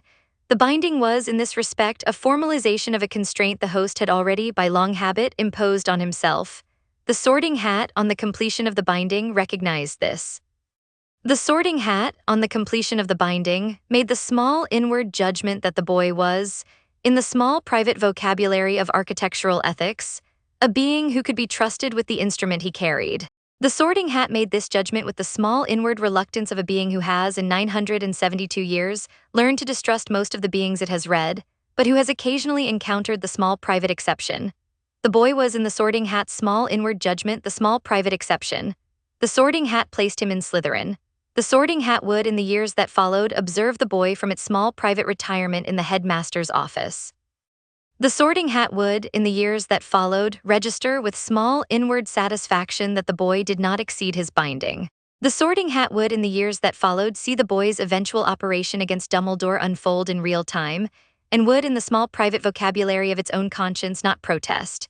The Sorting Hat had, by the small inward verification of its own reading, concluded that the operation was, in its substance, the small civic correction that the Wizarding world required. The Sorting Hat had, in its long career, sorted Dumbledore as an 11-year-old. The Sorting Hat had, in its long career, watched what Dumbledore had become. The Sorting Hat had its own small private opinions on what Dumbledore had become. The opinions were, on the boy's part, not unwelcome. The Quirrell operation, in retrospect, was the small inward consolidation of the boy's strategic position. The Wraith of Voldemort on absorption contributed the small additional volume of integrated knowledge to the Hogyoku's reservoir. The boy, on the morning after the operation, registered in his small inward inventory a small additional competence in Parseltongue, which had been Voldemort's. The Hogyoku had absorbed it. A small additional familiarity with several pieces of dark arts theory, which the Hogyoku had absorbed. The boy did not intend to deploy them, and a small additional inward map of Voldemort's accumulated dossier on Dumbledore. The dossier was at this point complete in the boy's small inward gallery. The boy understood on the morning after the operation exactly what Dumbledore had done, exactly how the wizarding world had been deceived about it, and exactly which Wizengamot members would, on the small civic occasion of a tribunal, vote to convict. The boy, on the morning after the operation, sat in the Slytherin common room and read a book on Wizengamot procedure. The boy read the book carefully. The boy noted in the small inward gallery every procedural rule that would govern the tribunal he intended, in 5 years' time, to convene. The boy understood by the end of the book that the tribunal would need to be called by a senior Wizengamot member acting on a complaint of sufficient gravity. The boy understood by the small inward calculation of his position that the senior member who would be most plausible as the convener was Madame Amelia Bones. The boy filed Bones again in the small inward gallery, with the small additional notation that her permanent induction would be required in time. The boy, on the small inward conclusion of his reading, returned the book to the Slytherin library. The boy walked to Charms. The boy attended Charms. The boy practiced with the small unobtrusive competence of his ordinary Charms practice, the small civic exercise of Wingardium Leviosa. The boy levitated a feather. The boy returned the feather to the desk. The boy was in the small inward calculation of his interior geometry on schedule.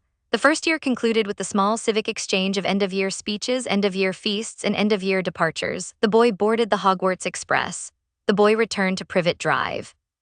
The boy resumed the small civic routine of summer at Privet Drive. The boy waited for the second year. The second year would, in the small inward strategic projection of the boy's plan, commence the small inward seeding of distrust among Dumbledore's allies. The seeding would be slow, the seeding would be careful. The seeding would, over the course of 3 years, ripen into the small civic precondition of the tribunal that would, in the boy's 5th year, conclude the operation. The boy slept. The engine slept. The summer breathed. End of Chapter 4. Chapter 5, The Long Game, Years 2 through 4. There is a particular pleasure in the practice of architecture that has no counterpart in any other discipline. The pleasure is not the pleasure of completion. The pleasure is the pleasure of placement, the small, precise inward satisfaction of setting a stone in a position that, on the small inward calculation of the architect's ledger, will bear in due course the weight of a particular load that has not yet been laid on it. The architect, in placing the stone, knows what will eventually rest on it. The stone does not know, the other workmen on the site do not know, the eventual occupants of the structure do not know, only the architect knows.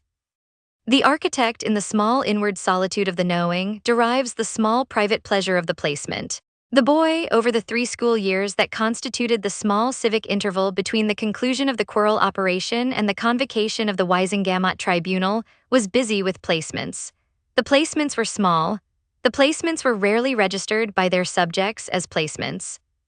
Each placement was, on the surface, a small civic event of unremarkable import, a small chance encounter in a corridor, a small offhand comment overheard at a dinner, a small surprise at the contents of an envelope, a small private flash of doubt at the corner of a confidence. The subjects of the placements were, on the small civic accounting of their lives, having ordinary years. The subjects of the placements did not know that the small civic events were not chance but architecture. The boy, over those 3 years, made approximately 400 placements. The placements were sorted in the small inward gallery of the boy's interior architecture into 4 categories. Category 1, small civic illusions of Wizengamot members betraying each other. Category 2, small civic illusions of Dumbledore experiencing self-doubt. Category 3, small civic illusions of Severus Snape witnessing Harry Potter's innocence. Category 4, small civic illusions of the Order of the Phoenix witnessing Dumbledore's abandonment.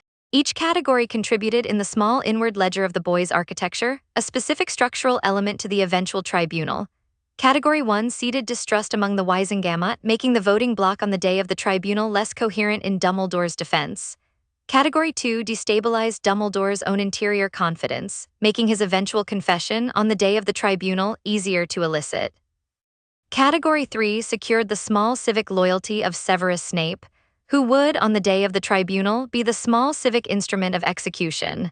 Category 4 eroded the small civic loyalty of the Order, making their eventual non-participation in Dumbledore's defense an inevitability. The boy in each category deployed a small inward discipline. The illusions were modest. The illusions were rare. The illusions were timed for occasions when their detection was implausible. Each illusion contained, in the small inward vocabulary of the boy's architecture, a precise seed, a small private impression that on planting in the witness's perceptual field would settle into the witness's interior gallery as a small inward fact. The fact would, over the months that followed, color the witness's interpretation of subsequent events. The fact would, over the years that followed, ripen into a small civic conviction the witness could not have traced, by any honest inquiry, to its origin. The boy in deploying the illusions was patient. The boy was small. The boy was quiet. The boy was, in the small civic vocabulary of his schoolmates, a Slytherin second year of unremarkable distinction. The boy had no public profile beyond the small civic profile of being the boy who lived. The boy did not, on the small civic accounting of the school's gossip, distinguish himself. The boy attended his classes. The boy ate his meals. The boy walked, on small private occasions, through the corridors of Hogwarts and the corridors of the Ministry of Magic and the corridors of Diagon Alley, and made the small precise placements that, in the small inward gallery of his architecture, were the construction of the structure he was building. Let us, for the small civic illumination of the chronicle, describe a small sample of the placements.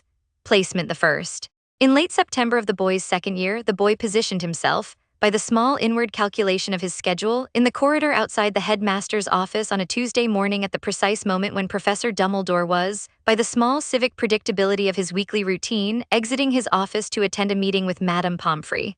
Professor Dumbledore exited. Professor Dumbledore noticed the boy. Professor Dumbledore smiled the small civic smile he reserved for students he encountered in corridors. Professor Dumbledore said, "Good morning, Harry." The boy said, "Good morning, Professor."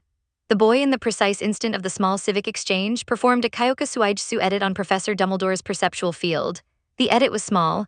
The edit consisted of a small additional layer of inward sensation that Professor Dumbledore, on the small civic exchange's conclusion, would interpret as a small private flash of his own self-doubt. The flash was not specific. The flash was a small inward unease. A small inward sense that Professor Dumbledore's small civic decisions concerning the boy might, in the small inward accounting of conscience, not have been the right decisions. Professor Dumbledore, on receiving the edit, paused for half a second after the small civic exchange concluded. Professor Dumbledore, on receiving the edit, looked at the boys retreating back with a small inward expression that no observer registered. Professor Dumbledore, on receiving the edit, registered the small inward unease as his own. Professor Dumbledore filed the unease in the small private gallery of his interior conscience as a small private fact to be examined later. Professor Dumbledore would, over the following weeks, examine the fact several times. The fact would, in Professor Dumbledore's interior accounting, ripen into a small private suspicion that he had, in fact, made some errors with regard to the boy. The suspicion would, by the end of the boy's second year, be a small inward conviction. The conviction would, by the end of the boy's fourth year, be a small inward shame. Placement the second. In November of the boy's second year, during a small civic occasion of the Slug Club dinner that Professor Slughorn had not yet been hired to convene, but that Professor Slughorn's predecessor in the potion seat had, by the small civic vagaries of school tradition, occasionally hosted in lieu, the boy was present as one of the potion's master's small selected guests. The potion's master in question was Professor Snape, who, by the small inward calculation of his small private affection for the boy's mother, had taken the small civic liberty of inviting the boy. At the dinner, the boy sat between two Wisengamot-connected students, Theodore Knott, whose father was a Wisengamot member of moderate standing, and Daphne Greengrass, whose father was a Wisengamot member of considerable standing. The boy made conversation. The boy mentioned, in the small civic manner of a Slytherin second year, that he had recently read an article in the Daily Prophet that quoted a Wisengamot member of considerable standing, whose name the boy had forgotten, making a small disparaging remark about another Wisengamot member of considerable standing. The boy, in the precise instant of the mention, performed a Kyoka Suigetsu edit on the perceptual fields of both Theodore Knott and Daphne Greengrass. The edit caused both students in their interior accounting to register the article and the disparaging remark as real. The article and the disparaging remark were not real. They had never been printed. They had never been spoken. The edit, however, settled in the interior galleries of both students as a small inward fact. Theodore Knott would, in due course, mention the article and the disparaging remark to his father. Daphne Greengrass would, in due course, mention the article and the disparaging remark to her father. The two fathers would, in due course, encounter each other in the Weisengamot lobby. The two fathers would, in due course, discuss the small civic event of the disparaging remark. The two fathers would, in due course, conclude each in his own small private way that the Weisengamot member whose disparaging remark had been reported was, in the small civic accounting of their own loyalties, no longer trustworthy. The block of Weisengamot loyalty around the disparaged Weisengamot member would, in due course, weaken. The weakening would not be loud, the weakening would not be public. The weakening would be the small inward erosion of a small civic confidence, which would, by the day of the tribunal, render the disparaged Weisengamot members' voting alignment slightly less reliable than it would otherwise have been. The disparaged Weisengamot member in the small civic accounting of the boys' architecture was a vote needed to defend Dumbledore on the day of the tribunal. The vote, by the boys' small inward calculation, would now not be reliably available. The placement had, in its small inward implications, removed one vote from the defense block. The boy made approximately 60 such placements over the 3 years. Each placement removed, in the small inward calculation of the boy's architecture, one vote from the defense block. The defense block on the day of the tribunal would, by the boy's small inward projection, be reduced to approximately 12 members. The conviction would require, by Weisengamot procedure, a 2/3 majority of the 52 members present. The defense block of 12 members would be insufficient to prevent the conviction. Placement the third. In February of the boy's 3rd year, during the small civic occasion of a Hogsmeade weekend, which the boy attended for the first time, having received the small civic signature of his uncle Vernon on the permission form by the simple expedient of a small Kyoka Suigetsu edit on Vernon's perception of the form, the boy positioned himself, by the small inward calculation of his schedule, near the entrance of the 3 broomsticks at the precise moment when Severus Snape was, by the small civic predictability of his weekly Hogsmeade visit, exiting the establishment. Severus Snape exited. Severus Snape noticed the boy. The boy did not acknowledge the noticing. The boy, in the precise instant of the noticing, performed a Kyoka Suigetsu edit on Severus Snape's perceptual field. The edit caused Severus Snape, in his interior accounting, to observe the boy for the precise duration of 2.5 seconds, as exhibiting in his small civic posture the unmistakable small inward signs of innocence under prolonged duress. The signs were the small civic signs that Severus Snape had been trained, by the small civic vagaries of his own intelligence work, to recognize. The signs were the small civic signs of a person who had been wronged by the institution that had supposedly been protecting him. Severus Snape, on receiving the edit, registered the signs. Severus Snape, on receiving the edit, registered them as the small civic observation of a perceptive man's reading of a wronged boy. Severus Snape did not attribute the registration to any external agency. Severus Snape attributed the registration to his own perceptive reading. Severus Snape filed the registration in the small private gallery of his interior accounting as a small private fact to be considered later. Severus Snape would, over the months that followed, consider the fact. The fact would, in Severus Snape's interior accounting, ripen into a small private suspicion that the boy, the son of Lily Potter, whom Severus Snape had loved with the small private intensity of an obsessive devotion, had in fact been wronged by the institution that had supposedly been protecting him. The suspicion would, by the end of the boy's 3rd year, be a small inward conviction. The conviction would, by the day of the tribunal, render Severus Snape, on the small inward verification of his own conscience, willing to play the small civic role that the boy had in the boy's architecture assigned to him. The boy made approximately 15 such placements on Severus Snape over the 3 years. Each placement deepened, in the small inward calculation of the boy's architecture, Severus Snape's small private conviction that the boy was the wronged party and that the institution that had wronged him was the institution led by Albus Dumbledore. By the end of the boy's 4th year, Severus Snape was, in the small inward calculation of his own conscience, prepared to wield sectum sempra against any person whom the boy's architecture could plausibly identify as the agent of the boy's wronging. On the day of the tribunal, Severus Snape would, by a small Kyoka Suigetsu edit on his perceptual field, observe at the petitioner's stone not Albus Dumbledore but the wraith of Voldemort. Severus Snape, on observing the wraith of Voldemort, would, in his small inward conscience, perform the duty he had been preparing to perform for the entirety of his adult life. He would wield sectum sempra. The wraith of Voldemort would, in his perception, fall. The man whom he had, in fact, struck would be Albus Dumbledore. Severus Snape would, on the lifting of the edit, register what he had done. Severus Snape would, on the lifting of the edit, never recover. The boy was, in the small inward calculation of his architecture, prepared for this consequence. The boy considered the consequence in the small inward gallery of his ethical accounting with the small private weight he gave to all the consequences his architecture would produce.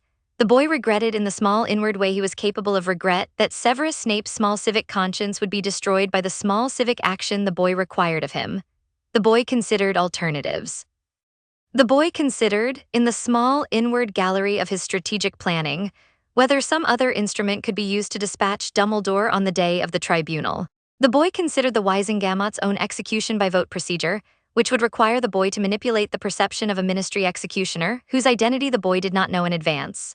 The boy considered the small civic possibility of a killing curse delivered by some other party. The boy considered, finally, the small civic possibility that Dumbledore could be permitted to live with his powers stripped in a small private retirement. The boy considered each alternative. The boy rejected each alternative. The boy rejected the Wisengamot executioner because the executioner's identity would, by the small civic vagaries of ministry assignment, not be known until the day of the execution, and the boy required, in the small inward calculation of his architecture, a known instrument. The boy rejected the killing curse delivered by some other party because the killing curse, by the small civic vagaries of its detection, would leave a small inward residue on the corpse that would, in the small civic vagaries of subsequent investigation, be traceable. The boy rejected the small civic possibility of Dumbledore's retirement because Dumbledore, if permitted to live, would, in the small inward calculation of the boy's projection, gradually reassemble his small civic influence and would, in due course, identify the small civic agency that had produced his disgrace. The boy could not afford this. The boy elected, in the small inward calculation of his architecture, the sectum sempra delivered by Severus Snape under a small Kyoka Suigetsu edit. The election produced, in the small inward gallery of the boy's ethical accounting, a small private regret.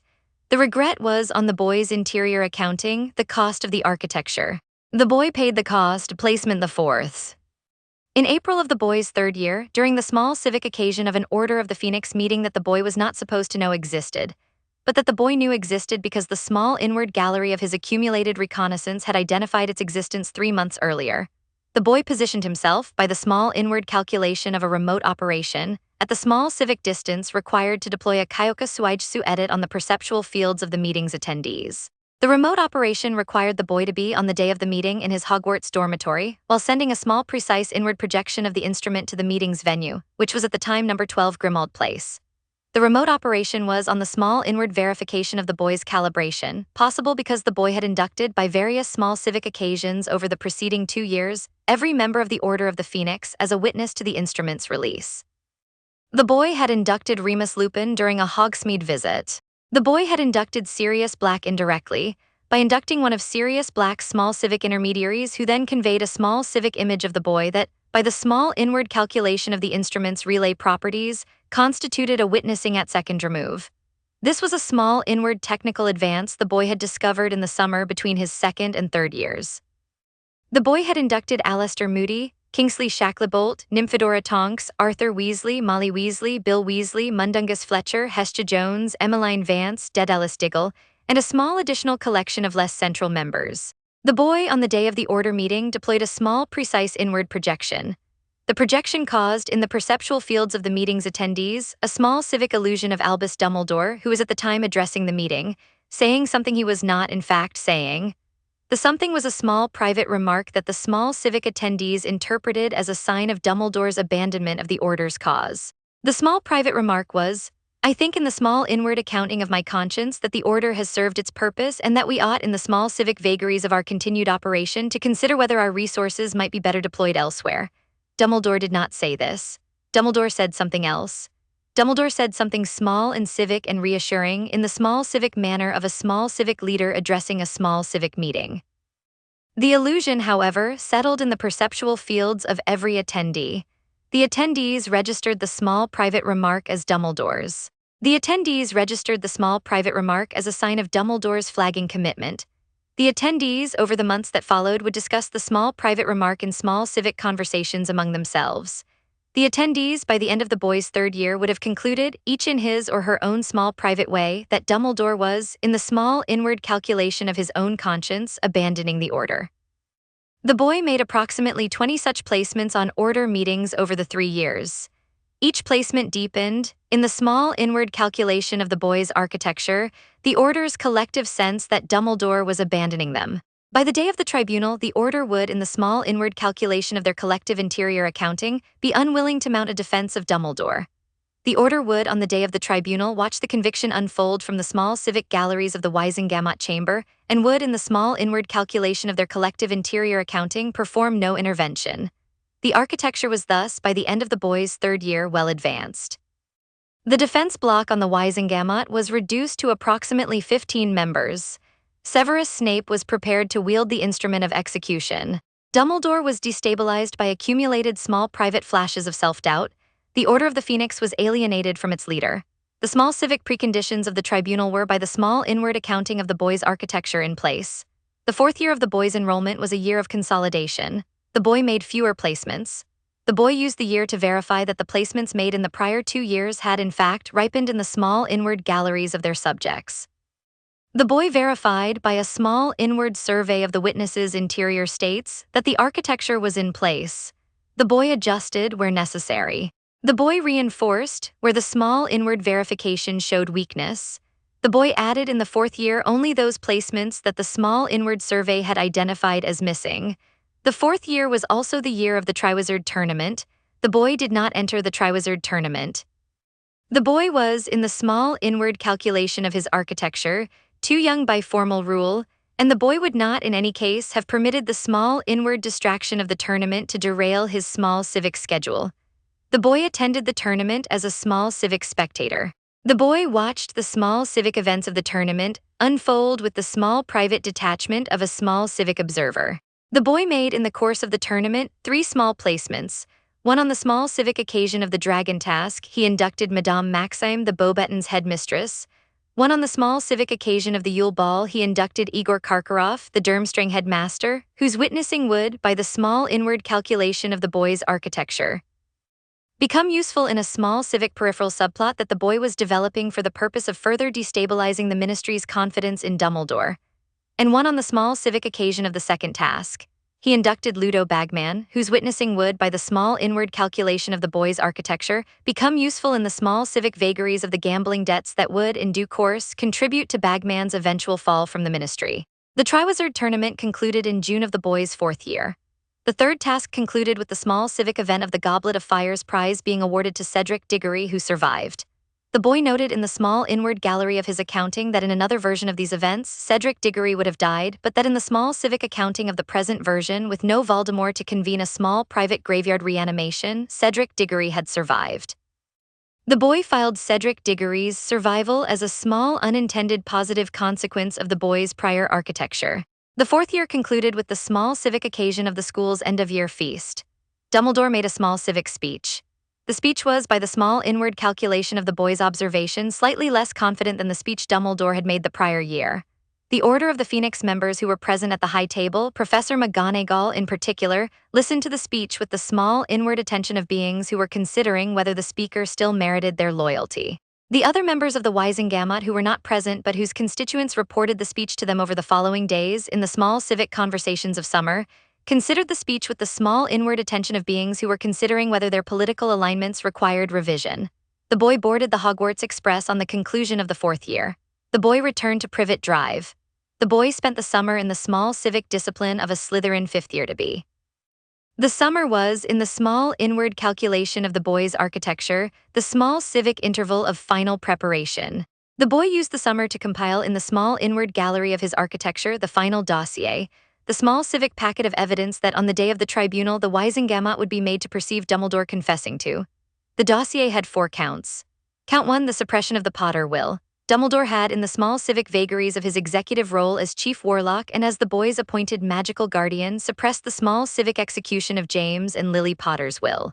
The will had specified that the boy was, in the event of both parents' deaths, to be placed in the custody of Sirius Black first preference, Frank and Alice Longbottom second preference, or one of several other named magical families' subsequent preferences. The will had explicitly forbidden placement with Petunia Dursley. Dumbledore had, by his own small private executive choice, ignored the will. The boy had, in the small inward verification of his Hogyoku absorbed knowledge, the small civic evidence of this suppression. Count 2, 89 unauthorized vault withdrawals. Dumbledore had, in his capacity as the boy's magical guardian, made 89 unauthorized withdrawals from the Potter family vault over the years of the boy's minority. The withdrawals had funded various small civic projects of Dumbledore's, the Order's operating expenses, certain personal expenditures, certain payments to other Order members, certain expenditures on the maintenance of the protective enchantments at number 12 Grimmauld Place. The withdrawals had not been authorized by any procedure recognized in Wisengamot law. The withdrawals had, by the small civic vagaries of Gringotts record-keeping, been logged but had been logged under a small civic accounting heading that obscured their nature. The boy had, in the small inward verification of his Hogyoku absorbed knowledge, the small civic evidence of this fact. Count 3. The knowing placement of the boy with abusive guardians. Dumbledore had, in the small civic vagaries of his decision-making, known that the Dursleys were unfit to raise the boy. Dumbledore had, by his own small private executive choice, placed the boy with them anyway, for small civic strategic reasons that he had not, by Wisengamot procedure, disclosed to any authorized body. The strategic reasons had been Dumbledore's small private theory of the protective blood charm that operated on the boy's mother's blood, Dumbledore's small private theory that the boy's eventual maturity should be marked by humility and lack of arrogance, Dumbledore's small private theory that the boy ought to be, on his eventual arrival at Hogwarts, malleable. Count 4. The manipulation of the Order for the greater good. Dumbledore had, over the small civic decades of his leadership of the Order, made executive decisions on the Order's behalf that had not been authorized by any internal procedure of the Order. The decisions had included the small civic compromise of certain Order members' identities to the Ministry, the small civic concealment of certain Order operations from other Order members, the small civic deployment of Order resources for purposes that were not directly aligned with the Order's stated mission, and the small civic instrumentalization of certain Order members for purposes that those members had not, by any informed consent, agreed to. The boy had, in the small inward verification of his Hogyoku absorbed knowledge, the small civic evidence of these decisions. The dossier was, by the end of the summer, complete in the small inward gallery of the boy's architecture. The dossier was, in the small inward calculation of the boy's verification, accurate. Dumbledore had, in fact, done all of these things. The dossier was not a fabrication. The dossier was a compilation. The compilation was, in the small civic vocabulary of Wisengamot procedure, a true bill. The boy verified the dossier one final time on the small civic morning of August 31, 1995. The boy then boarded the Hogwarts Express on the morning of September 1st. The boy returned to Hogwarts. The 5th year began. The tribunal was, in the small inward calculation of the boy's architecture, 4 months away. The architecture was, in the small inward calculation of the boy's architecture, complete. The boy was prepared. The engine behind his forehead was satisfied. The structure, after 4 years of slow placement, was ready to receive its load. The load would be, in due course, the small civic body of one Albus Percival Wulfric Brian Dumbledore, lying on the floor of the Wisengamot chamber, struck down by a curse delivered by a man who had loved him as a mentor and who would, on the small civic lifting of the illusion that had governed the act, register what he had done and would not, for the remainder of his small civic life, ever speak. The architecture was ready. The boy was ready. The tribunal was approaching. End of chapter 5. Interlude 3 conversations the boy did not initiate, which he permitted to occur and which he did not edit. The boy, in the small inward discipline of his architecture, did not edit every conversation in which he was involved. The boy understood, by the small inward calculation of any practical illusion engineering, that the maintenance of a baseline of unedited interaction was operationally essential. A subject whose every interaction with the architect was edited would, over time, develop, in the small inward calibration of his interior accounting, a peculiar pattern, a pattern of inconsistent memory, a pattern of unfounded confidence, a pattern that would, in due course, alert the subject's analytic attention to the existence of the editing. The boy, who had read his Aizen residue carefully and had absorbed the small inward pedagogy of his predecessor on the subject of plausible illusion engineering, understood this perfectly.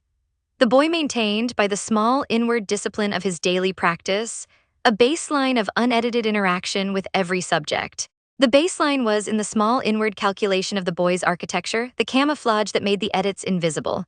3 conversations in particular the boy permitted to occur in unedited form. The conversations were not chosen at random. The conversations were, in the small inward calculation of the boy's architecture, the small civic occasions on which the boy permitted himself to be observed as himself, quiet, calmly methodical, unremarkable. The conversations were thus, in the small inward vocabulary of the boy's architecture, the small civic anchor of his public persona. The conversations were the small civic evidence that the witness might, in the witness's small private interior gallery, recall, on the day of the tribunal, as the small civic evidence that Harry Potter could not be the kind of person who had architected what the tribunal would, on its conclusion, reveal itself to have produced.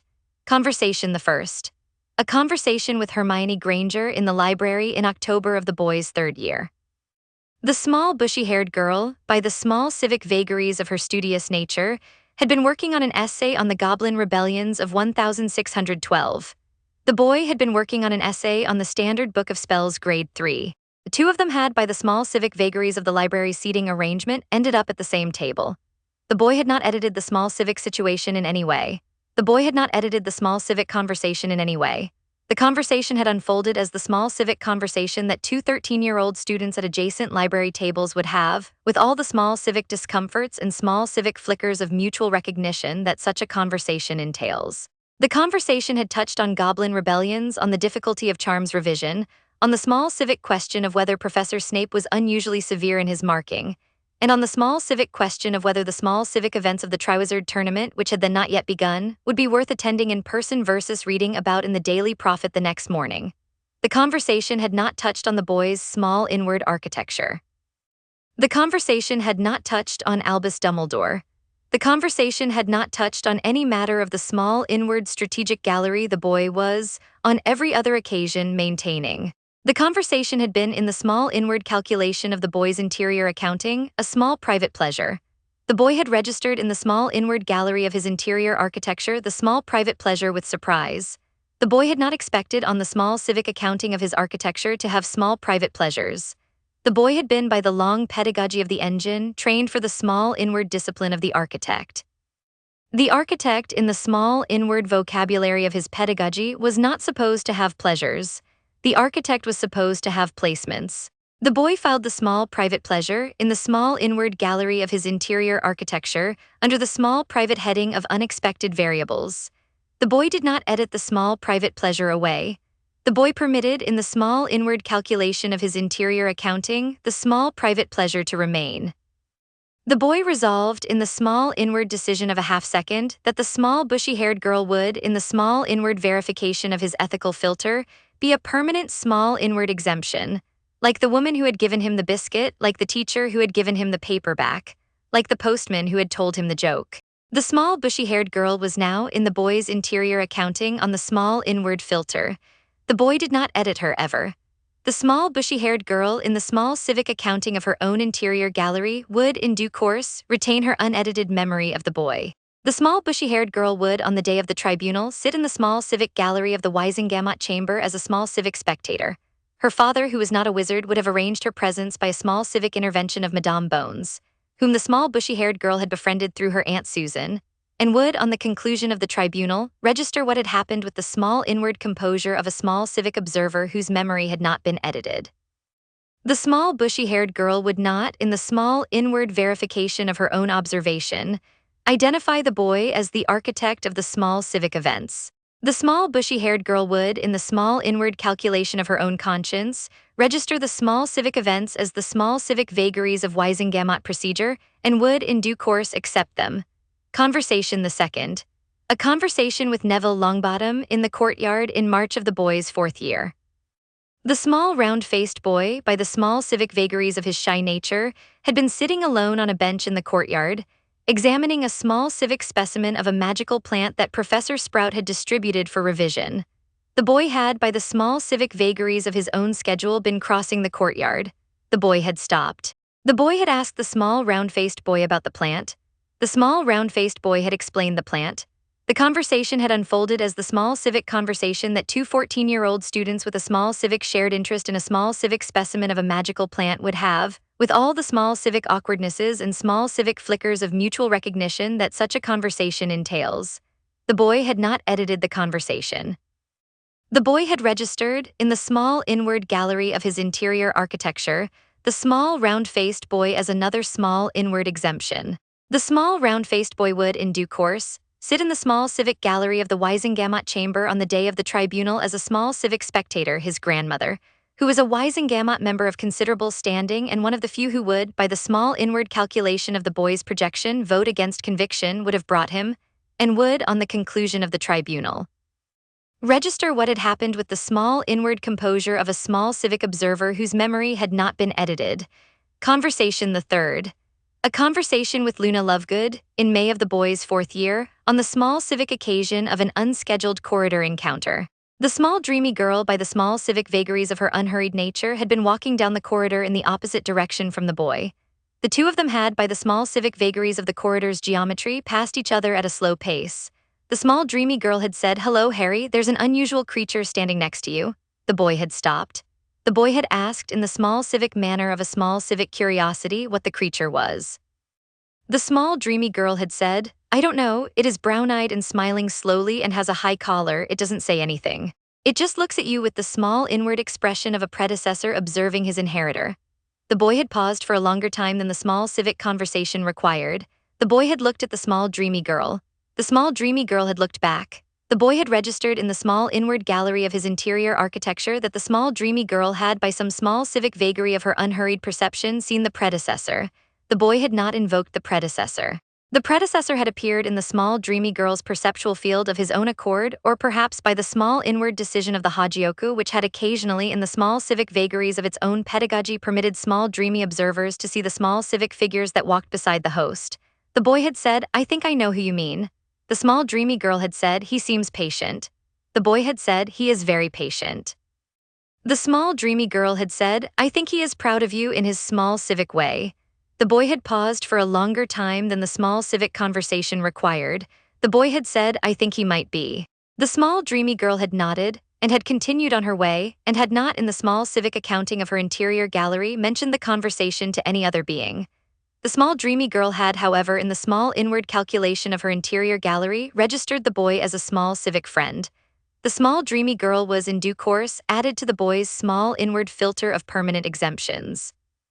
These three small civic conversations were, in the small inward calculation of the boy's architecture, the small civic anchor of his public persona. The three witnesses to these conversations, Hermione Granger, Neville Longbottom, Luna Lovegood, would, in due course, be the small civic observers whose unedited memory of the boy as a quiet, calmly methodical, unremarkable student would, on the small inward verification of any subsequent investigation, exonerate the boy of any small civic suspicion of architectural agency. The boy's architecture, in the small inward calculation of its concealment, required exactly three such unedited witnesses. The boy had, by the small inward calculation of his interior accounting, secured them. The 5th year began. The tribunal approached. End of Chapter 5. Chapter 6. The Confession Tribunal, Year 5. The Weisengamot Chamber, in its formal description in the small civic literature of the Ministry of Magic, is a chamber of 52 seats arranged in a semicircle around a stone floor, at the center of which is a small raised dais called the Petitioner's Stone. The chamber is, in the small civic accounting of its history, the oldest continuously functioning judicial venue in the British Isles. The chamber was, on the morning of the 28th of January, 1996, exactly as it had been for 911 years. The stone of the Petitioner's Stone was the same stone. The seats of the 52 members were the seats whose enchantments had been laid by the Weisengamot's 12th century founder. The torches in their iron brackets on the walls were the same torches whose flames had been lit, in the small civic vagary of the chamber's longest tradition, in the year 1087, and had not since been extinguished. The chamber was, in the small civic accounting of its architecture, the venue. Into this venue, on the morning in question, the small civic procession of the assembled Weisengamot filed. The procession was led by Madame Amelia Bones, head of the Department of Magical Law Enforcement and the convening authority of the morning's session. Madame Bones was a tall woman with iron-gray hair, a monocle on a small chain, and the small, precise step of a woman who had spent 30 years in the small civic discipline of legal procedure.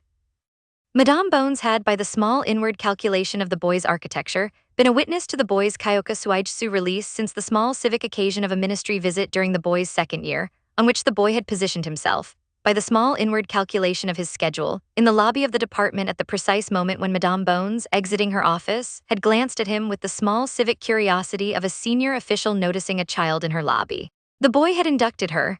Madame Bones had since then been a permanent witness, susceptible to the boy's edits. Madame Bones, by the small civic vagaries of her professional standing, had since the small civic occasion of the previous May been receiving small private inward suggestions that the small civic conduct of Albus Dumbledore in the matter of the boy who lived merited formal investigation. The suggestions had not been delivered as suggestions. The suggestions had been delivered by the boy's small inward calculation, as small private moments of her own conscience, small inward flashes in which Madame Bones had, on the small civic occasion of reading a particular ministry memo or attending a particular Weisengamot session, registered a small private sense that something had gone wrong with the administration of the Potter estate. The flashes had ripened, by the small inward calculation of her interior accounting, into a small private investigation. The investigation had, by the small civic vagaries of her professional thoroughness, turned up the small civic evidence that the boy's Hogyoku-absorbed dossier had all along contained. The evidence was, by the small inward verification of her own discovery, accurate. The evidence was, in the small civic vocabulary of her professional accounting, sufficient to warrant a formal Weisengamot tribunal. Madame Bones had, by the small civic vagaries of the procedure, convened the tribunal. The tribunal was scheduled for the morning of the 28th of January, 1996. The tribunal had been formally announced to the assembled Weisengamot. The tribunal had been formally noted in the Daily Prophet, where it had been described, with the small civic restraint of a publication that did not wish to prejudge, as an extraordinary session called to consider certain irregularities in the administrative practice of the chief warlock. The chief warlock was Albus Dumbledore. The chief warlock had, on receiving the formal notice of the tribunal, written to Madame Bones in his small civic capacity as a respondent, and had requested that the tribunal proceed in his absence. Madame Bones had, with the small civic firmness of her office, replied that the tribunal would not proceed in his absence. The chief warlock would be required by Weisengamot procedure to attend. The chief warlock had attended. The chief warlock was, on the morning of the 28th of January 1996, present in the chamber. The chief warlock had been escorted to the chamber by 2 officers of the Department of Magical Law Enforcement. The chief warlock had not been arrested. The chief warlock had been, in the small civic vocabulary of the procedure, summoned. The chief warlock had complied. The chief warlock now stood on the small raised dais of the petitioner's stone at the center of the chamber. The chief warlock was, on the small civic accounting of his appearance, slightly diminished from the figure he had been on the morning of the 1st of September 1991. The chief warlock's beard was the same color. The chief warlock's robes were the same robes. The chief warlock's half-moon spectacles were the same spectacles. The chief warlock's expression, however, was different. The chief warlock's expression was the expression of a man who had been, by the small inward accumulation of 4.5 years of small private flashes of self-doubt, slowly hollowed. The chief warlock looked, on the small civic morning of the tribunal, like a man who was, in the small inward calculation of his own conscience, ready to confess. The boy, in his small civic position in the visitors' gallery of the chamber, observed the chief warlock with the small inward composure of an architect observing the structural settling of a load on a stone he had, 4.5 years earlier, placed. The boy was, on the small civic accounting of his presence in the gallery, a small civic curiosity. The boy was a 15-year-old Slytherin 5th year. The boy who lived, whose presence at the tribunal had been arranged by the small civic intervention of Madame Bones, who had, in the small inward calculation of her own discretion, considered that the boy ought to be present for a tribunal that concerned, in its substance, his own welfare. The boy was accompanied by Sirius Black, who had been formally cleared of the small civic charges against him during the boy's 3rd year, by the small inward calculation of the boy's architecture, which had arranged a small civic encounter in the Department of Mysteries, during which Sirius Black's innocence had been discovered by a small civic auror under a small inward edit. This was a small inward collateral discovery the boy had elected to arrange in order to provide himself with a small civic magical guardian for the period of the tribunal. The boy was thus, on the small civic accounting of his presence in the gallery, the boy who lived attending in his small civic capacity as the wronged party. The boy was in fact the architect of the tribunal. No one in the chamber knew this. The chamber settled, the 52 members of the Weisengamot took their seats. Madame Bones, on the small civic dais of the convening authority, struck the small civic gavel of the chamber. Madame Bones called the session to order. Madame Bones, in her small civic capacity as convening authority, opened the proceedings. The proceedings opened with the small civic reading of the formal charges. The formal charges were read aloud by a small civic clerk. The formal charges were the 4 counts the boy had compiled in his small inward dossier. Suppression of the Potter will, 89 unauthorized vault withdrawals, knowing placement of the boy with abusive guardians, manipulation of the Order of the Phoenix for the greater good. The clerk read the charges. The clerk concluded. Madame Bones, in her small civic capacity, asked the chief warlock whether he wished, in this small civic moment, to enter a plea. The chief warlock, on the small civic occasion of being asked, paused. The boy, in his small civic position in the gallery, performed the central operation of his architecture. The operation had been prepared for 4.5 years. The operation consisted of a single sustained Kyoka Suigetsu illusion, deployed simultaneously across the perceptual fields of every being in the chamber, calibrated to last for the small civic duration of the proceedings.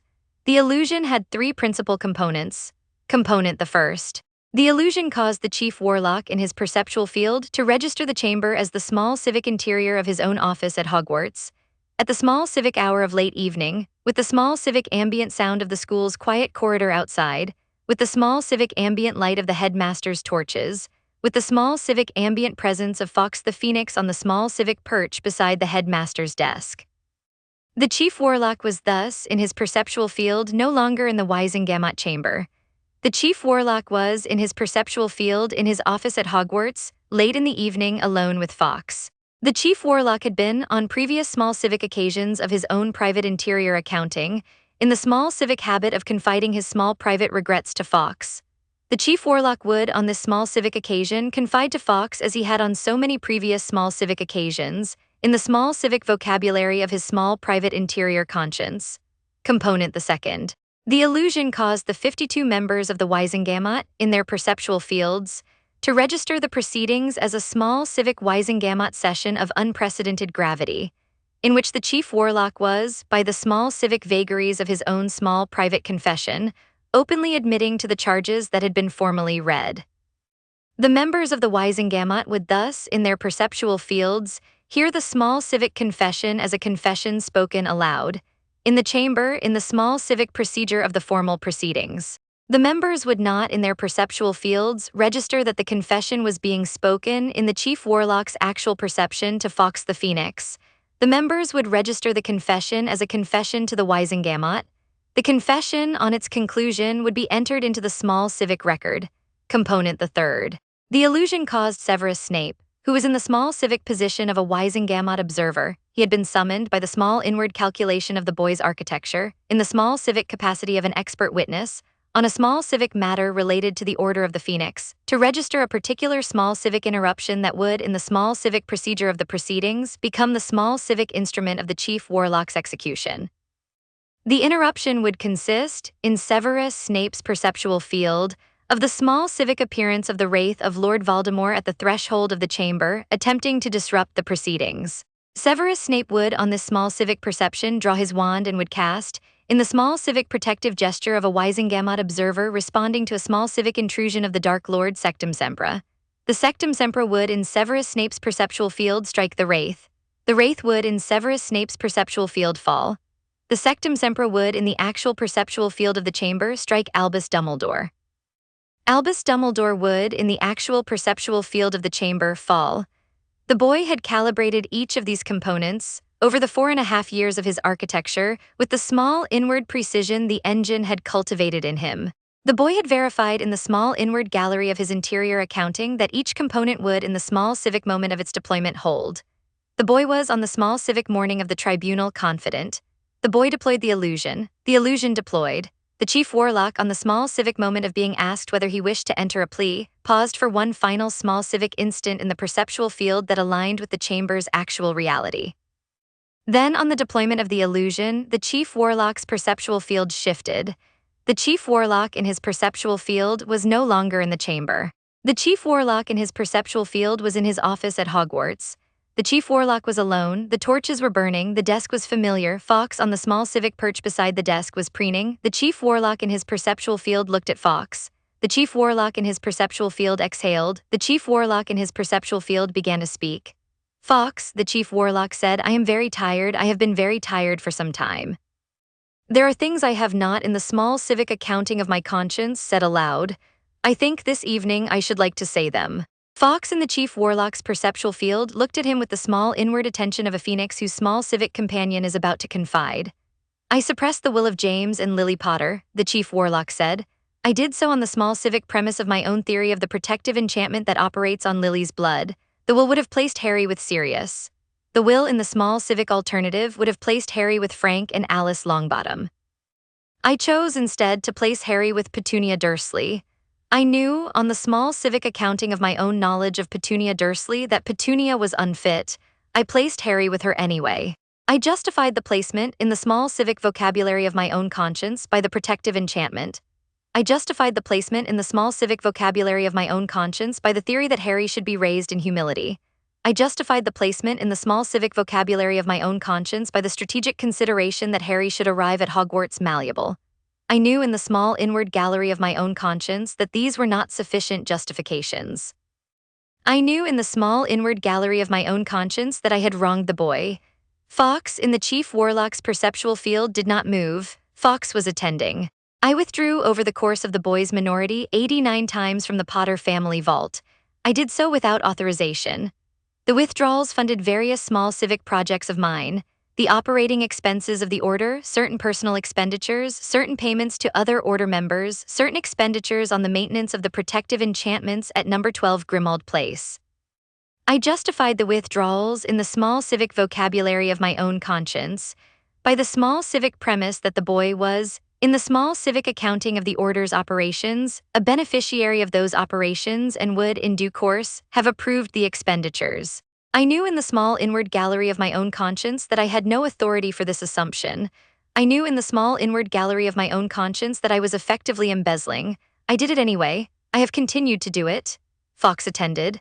I have, over the small civic decades of my leadership of the order, made executive decisions on the order's behalf that have not been authorized by any internal procedure.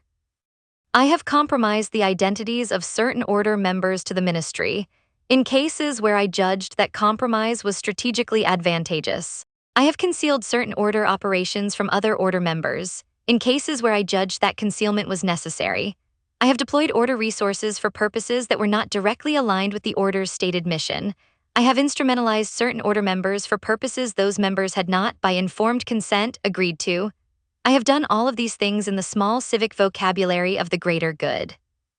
I have, on each occasion, persuaded myself that the greater good required the small civic compromises I was making. I have, on each occasion, been unwilling to subject my judgment to any external check. I have been in the small inward vocabulary of my own conscience a small civic autocrat. Fawkes attended. I do not know, the chief warlock said, what the small civic consequence of saying these things aloud even to you will be. I do not know whether the small civic act of saying them will, in the small inward accounting of my conscience, do anything to redress them.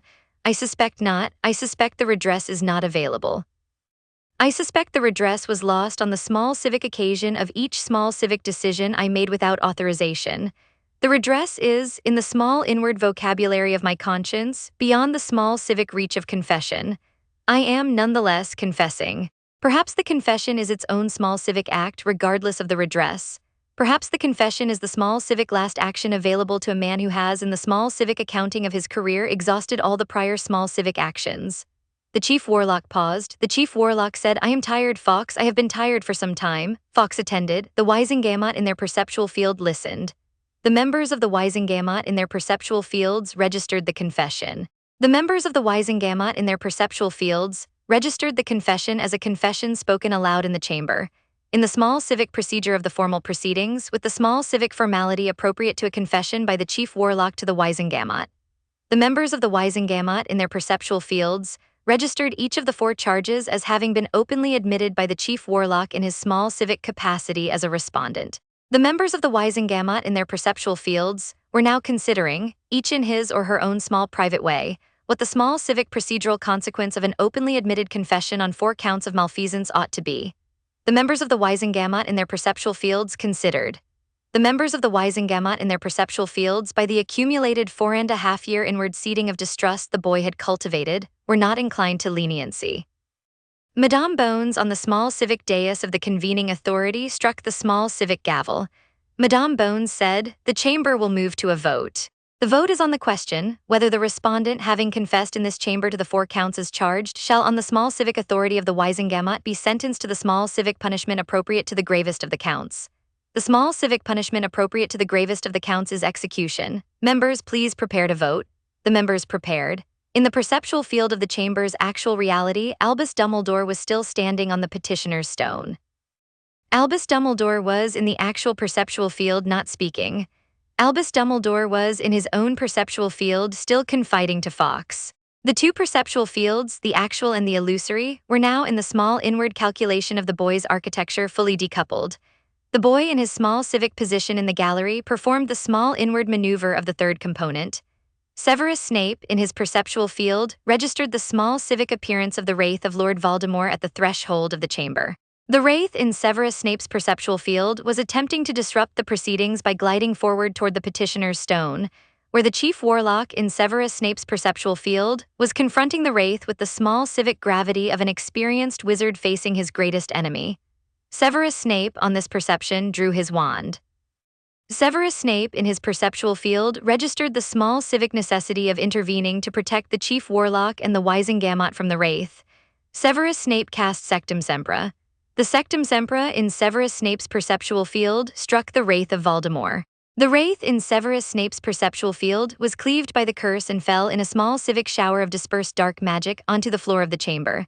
The Sectum Sempra in the actual perceptual field of the chamber struck Albus Dumbledore. Albus Dumbledore was in the actual perceptual field of the chamber cleaved by the curse. Albus Dumbledore fell in the actual perceptual field of the chamber onto the floor of the chamber. There was, in the actual perceptual field of the chamber, a small civic silence of a kind that no member of the chamber had ever heard. In the perceptual field of the chamber's accumulated illusion, however, the silence was different. In the illusion, the Wizengamot had just voted unanimously in favor of execution, and the small civic moment of the silence was the small civic moment of dignified procedural pause that always follows a Wizengamot execution vote. The execution had, by the small civic standards of the chamber's history, been performed by a small civic ministry executioner whose identity was, by procedure, concealed. The executioner had appeared, by the small civic procedure of the chamber, at the precise instant of the vote's conclusion, and had performed the execution with a single Sectum Sempra. The chief warlock, on receiving the execution, had fallen.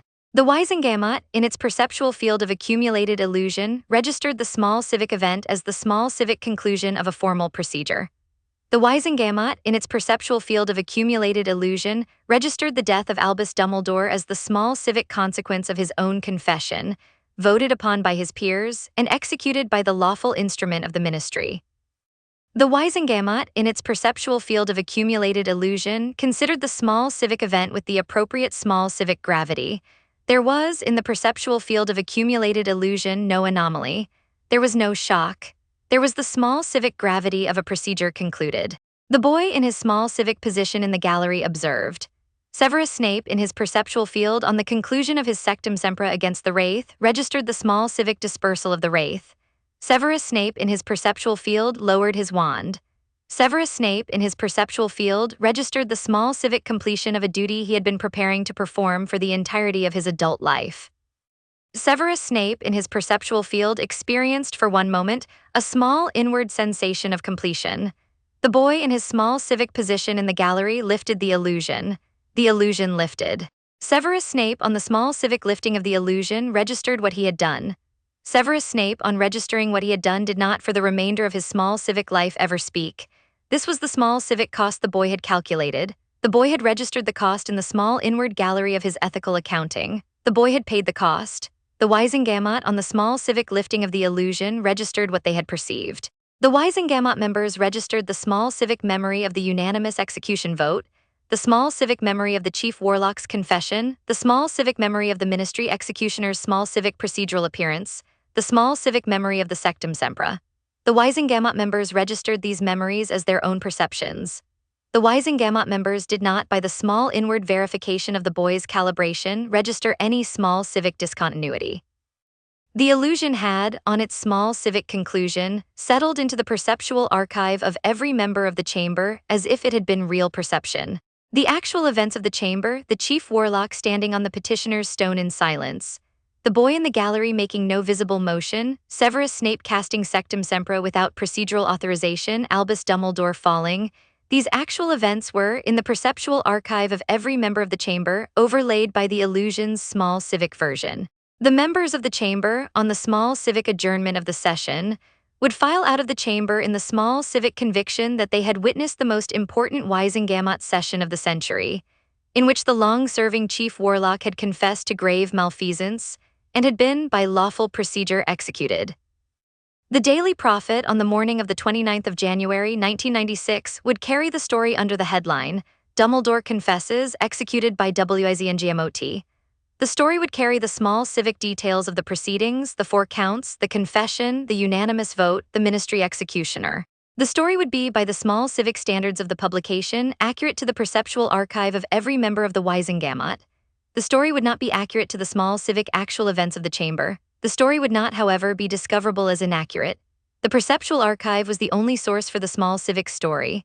The perceptual archive said what the illusion had said. The boy, in his small civic position in the gallery, watched the chamber file out.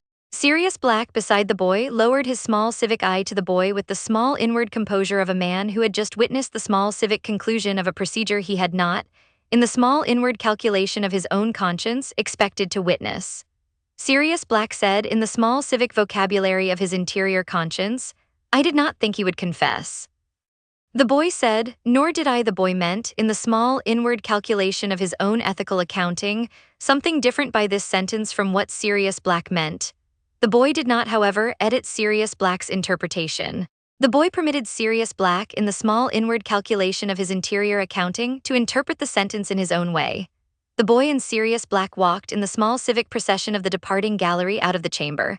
In the chamber behind them, Albus Dumbledore lay on the floor of the petitioner's stone, the small civic body of a man whose small civic career had concluded.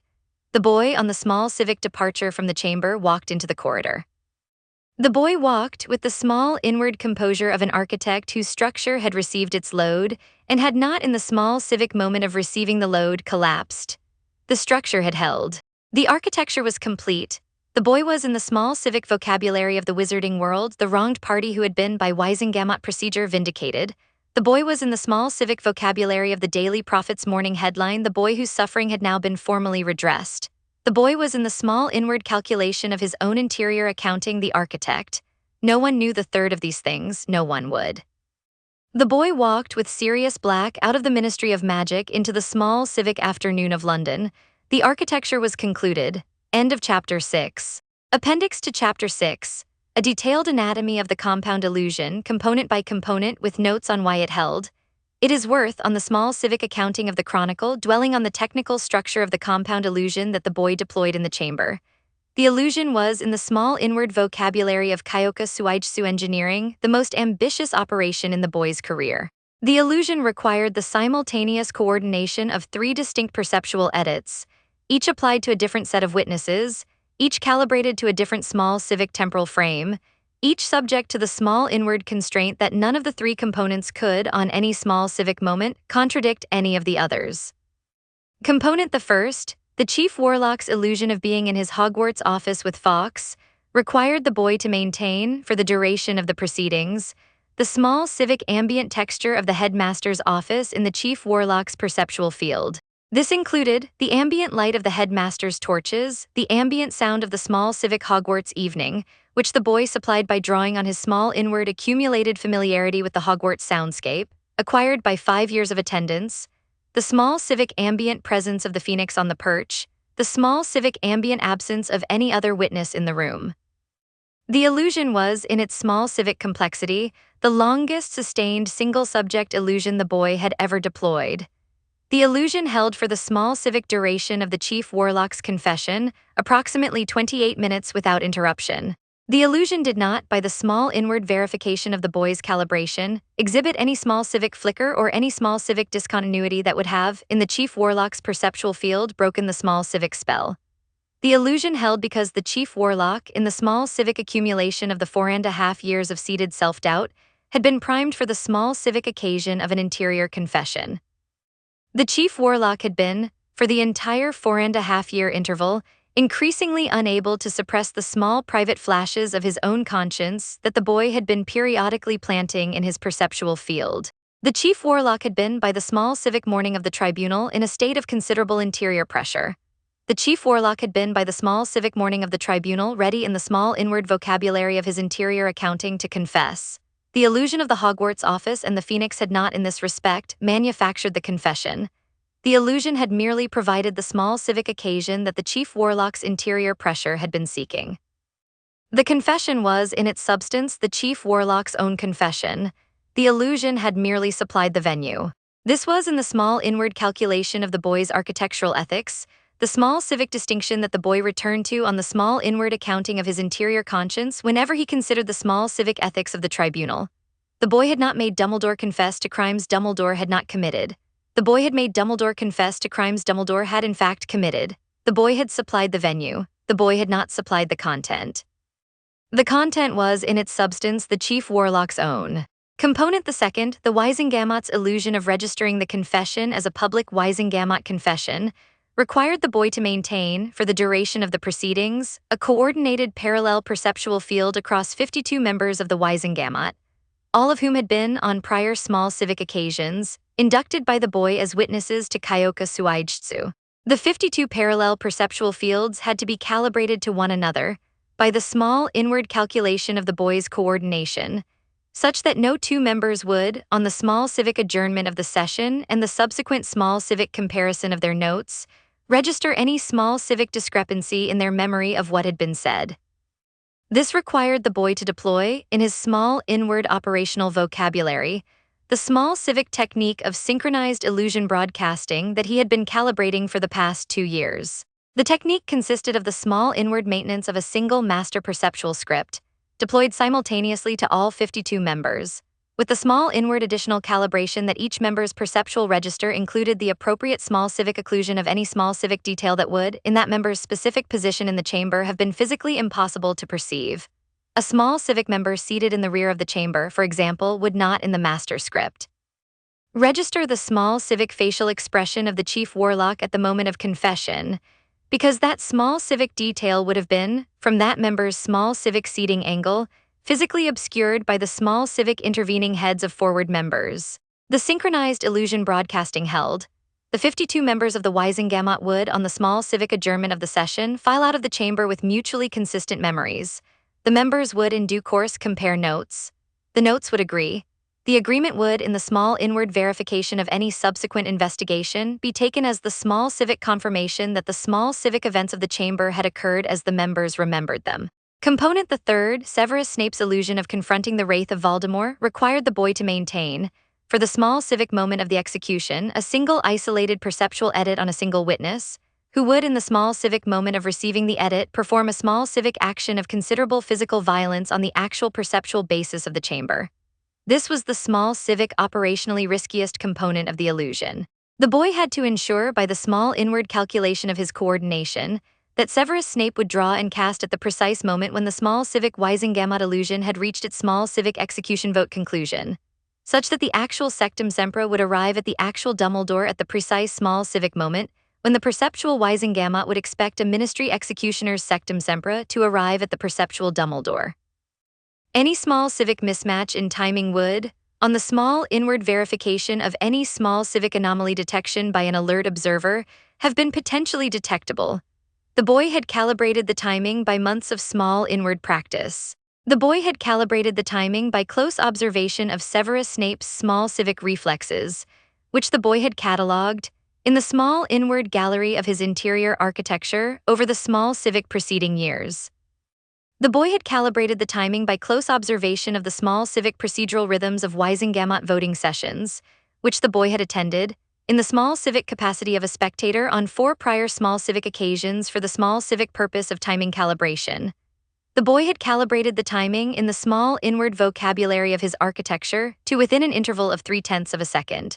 The sectum sempra arrived at Dumbledore within 0.2 of a second of the perceptual execution moment.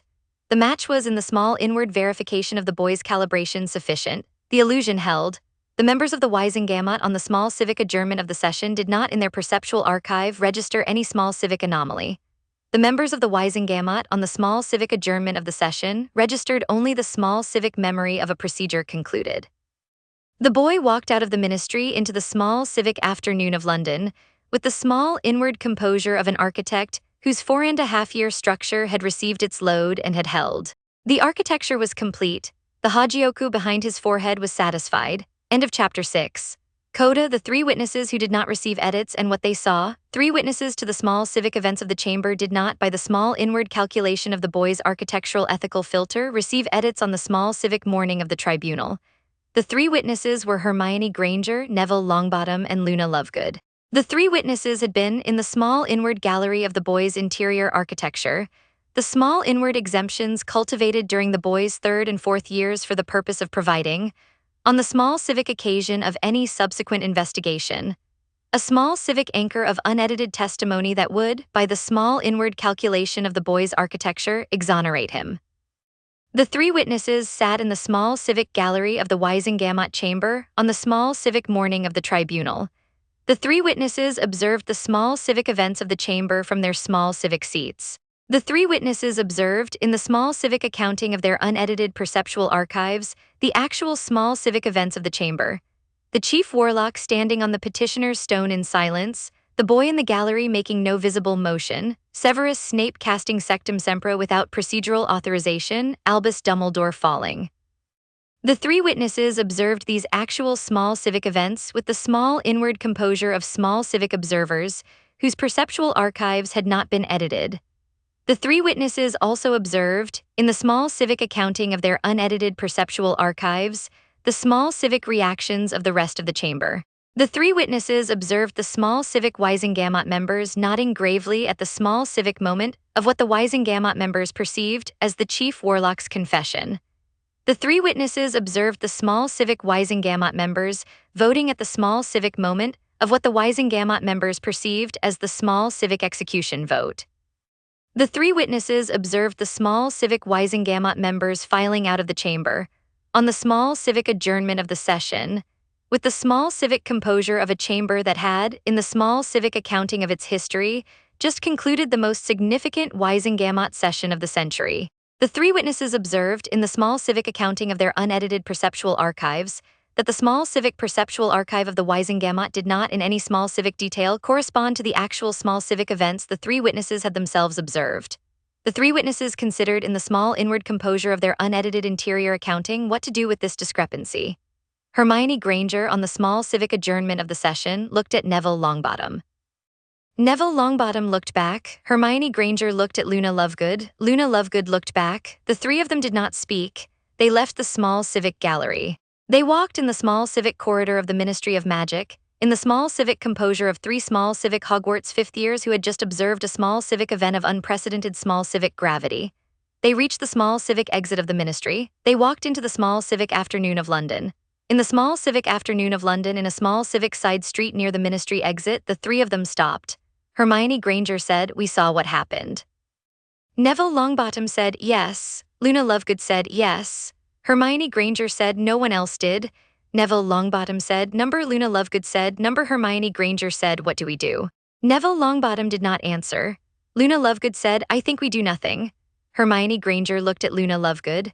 Luna Lovegood said, "I think the small inward calculation of the small civic events was, in its substance, the small civic vindication of a small civic family that had been wronged. I think the small civic events were, in their substance, true. I think the small civic perceptual archive of the Weisengamot was, in its substance, accurate to what the Weisengamot would have voted if the Weisengamot had been, on the small civic accounting of its interior accounting, in possession of all the relevant facts.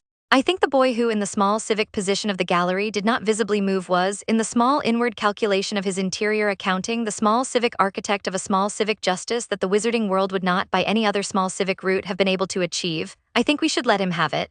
Hermione Granger considered this. Hermione Granger said it was a manipulation. Luna Lovegood said yes. Hermione Granger said it was illegal. Luna Lovegood said yes.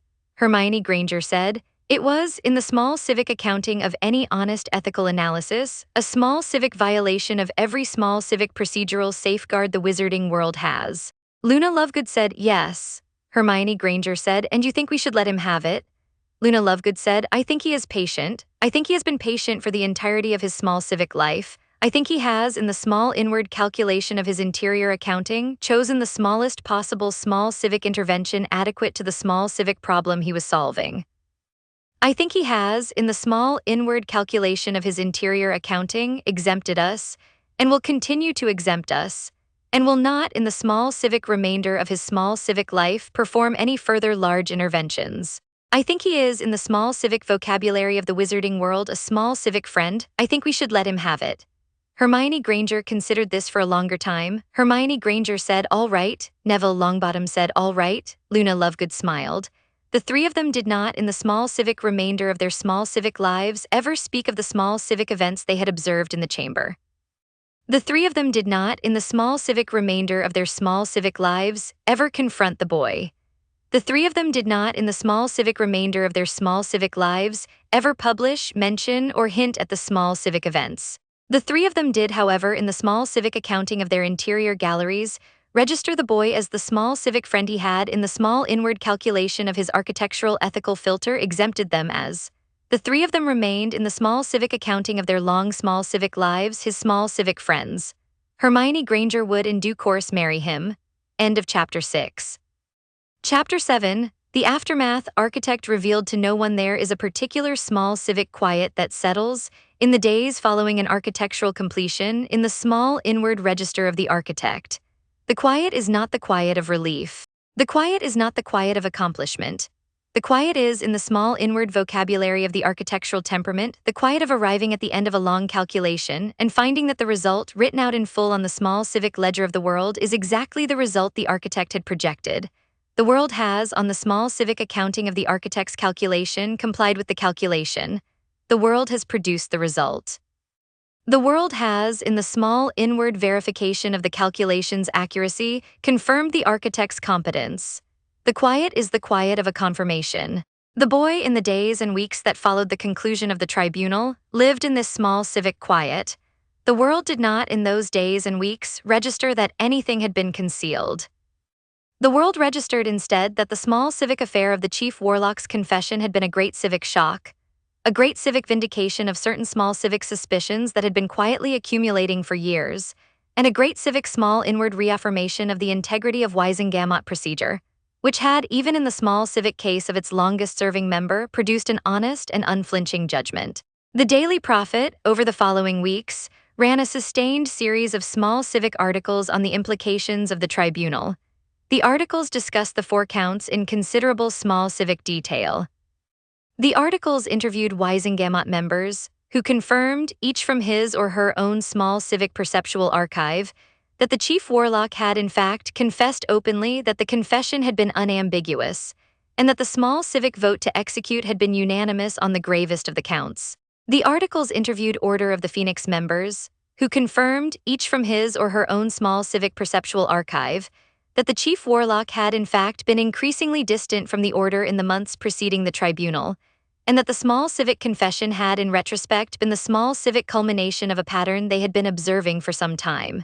The articles interviewed Madame Amelia Bones, who confirmed from her own small civic perceptual archive that her investigation had been triggered by small civic anomalies in the administration of the Potter estate, and had, on the small civic accounting of her thorough professional procedure, uncovered the small civic evidence that the formal charges had been based upon. The articles did not interview the boy. The boy had, on the small civic morning following the tribunal, returned to Hogwarts.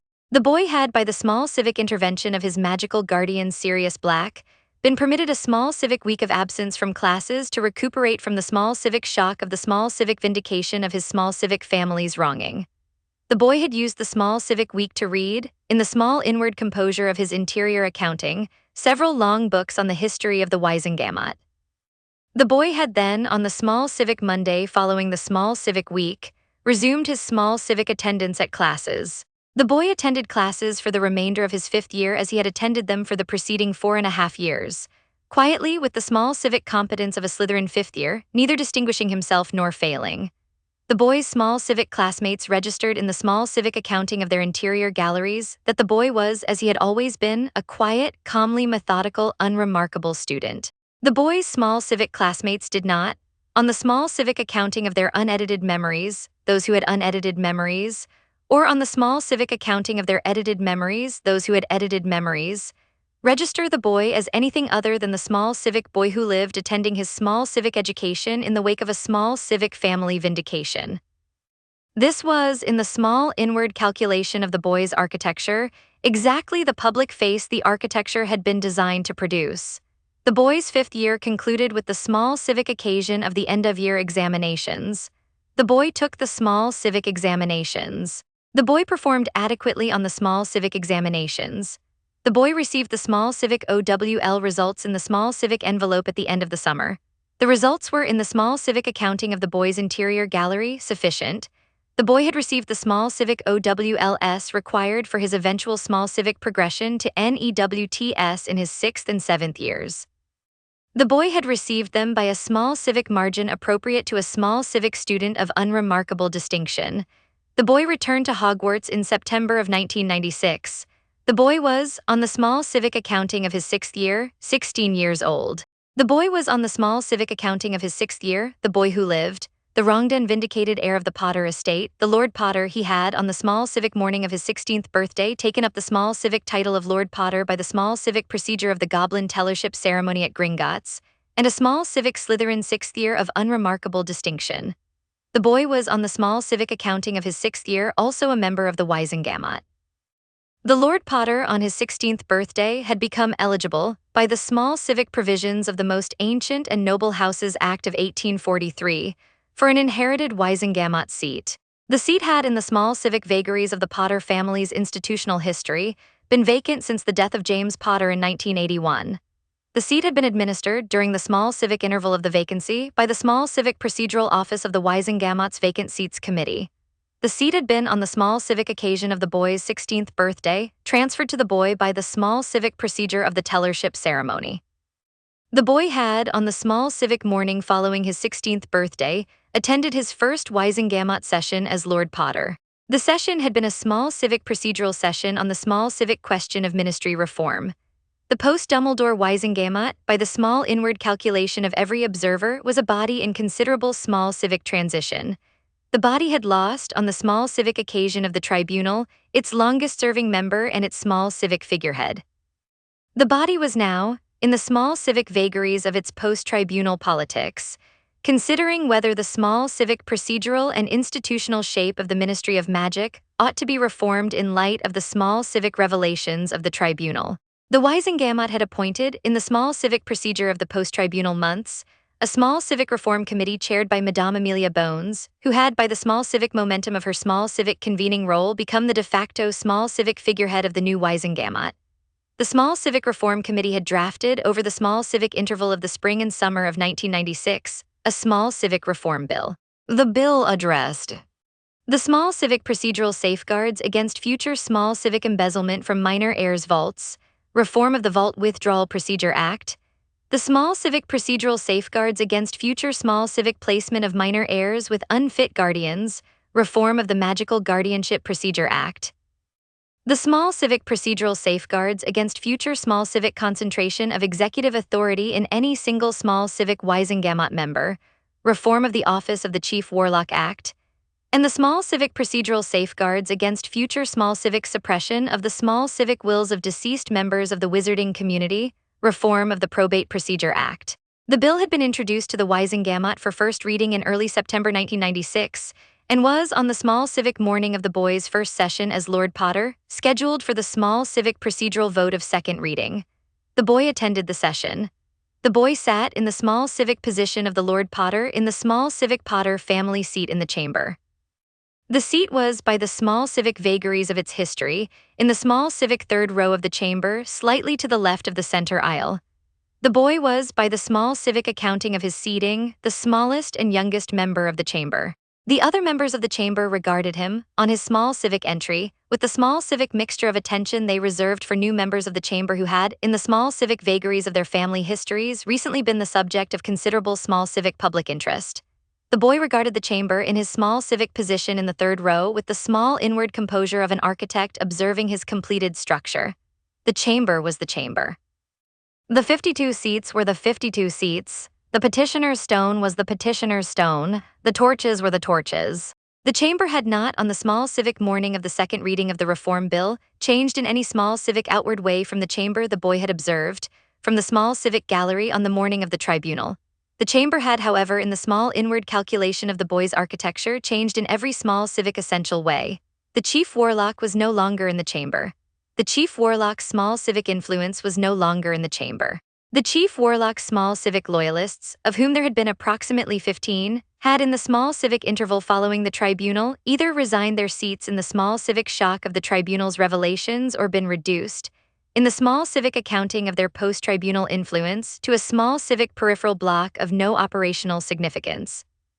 The chamber was, on the small civic accounting of its post-tribunal politics, a chamber that had been by the boy's small inward calculation remade. The chamber would now, in the small civic vagaries of its remade politics, pass the Reform Bill. The Reform Bill would, in due course, restructure the Ministry of Magic.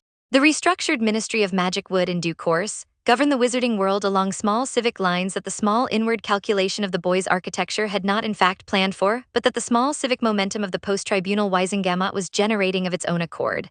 The boy did not, in the small inward calculation of his interior accounting, regret this. The boy had not sought in the small inward vocabulary of his architecture to govern the wizarding world. The boy had sought in the small inward vocabulary of his architecture to remove a single specific small civic obstruction. The obstruction had been removed. The subsequent small civic restructuring of the Ministry of Magic was, in the small inward calculation of the boy's interior accounting, the small civic consequence of removing the obstruction. The boy had not architected the restructuring. The boy was merely, in the small civic vagaries of the post-tribunal Weisengamot, a small civic spectator to the restructuring. The boy voted on the small civic morning of the second reading of the Reform Bill in favor of the bill.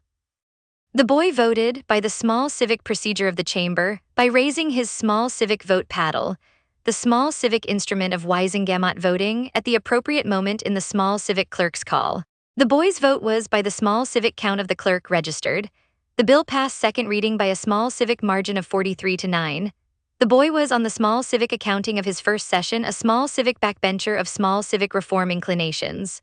The boy left the chamber, on the small civic adjournment of the session, with the small civic composure of a small civic backbencher of small civic reform inclinations. In the small civic corridor outside the chamber, Madame Amelia Bones was speaking with Madame Augusta Longbottom, whom the boy registered in his small civic peripheral observation with the small civic familiarity of the small round-faced boy's grandmother. Madame Bones saw the boy. Madame Bones excused herself from her small civic conversation with Madame Longbottom. Madame Bones walked across the small civic corridor toward the boy. The boy stopped. The boy waited. Madame Bones arrived. Madame Bones, in her small civic capacity as the de facto small civic figurehead of the new Weisengamot, regarded the boy with the small inward attention of a senior small civic official considering a small civic backbencher of small civic reform inclinations. Madame Bones said, "Lord Potter." The boy said, "Madame Bones." Madame Bones paused.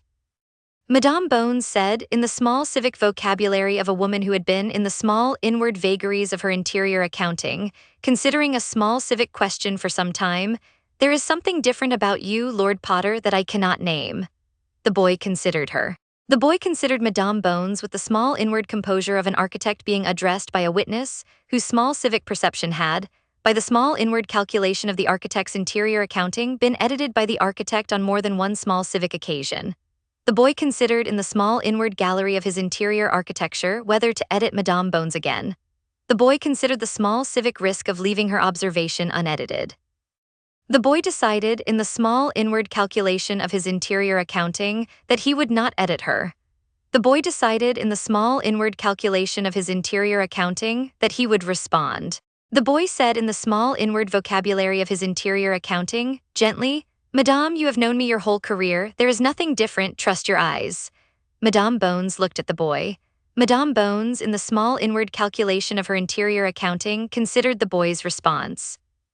Madame Bones considered, in the small inward verification of her interior accounting, the small civic accumulation of her own perceptions of the boy over the small civic years of his presence in her perceptual archive.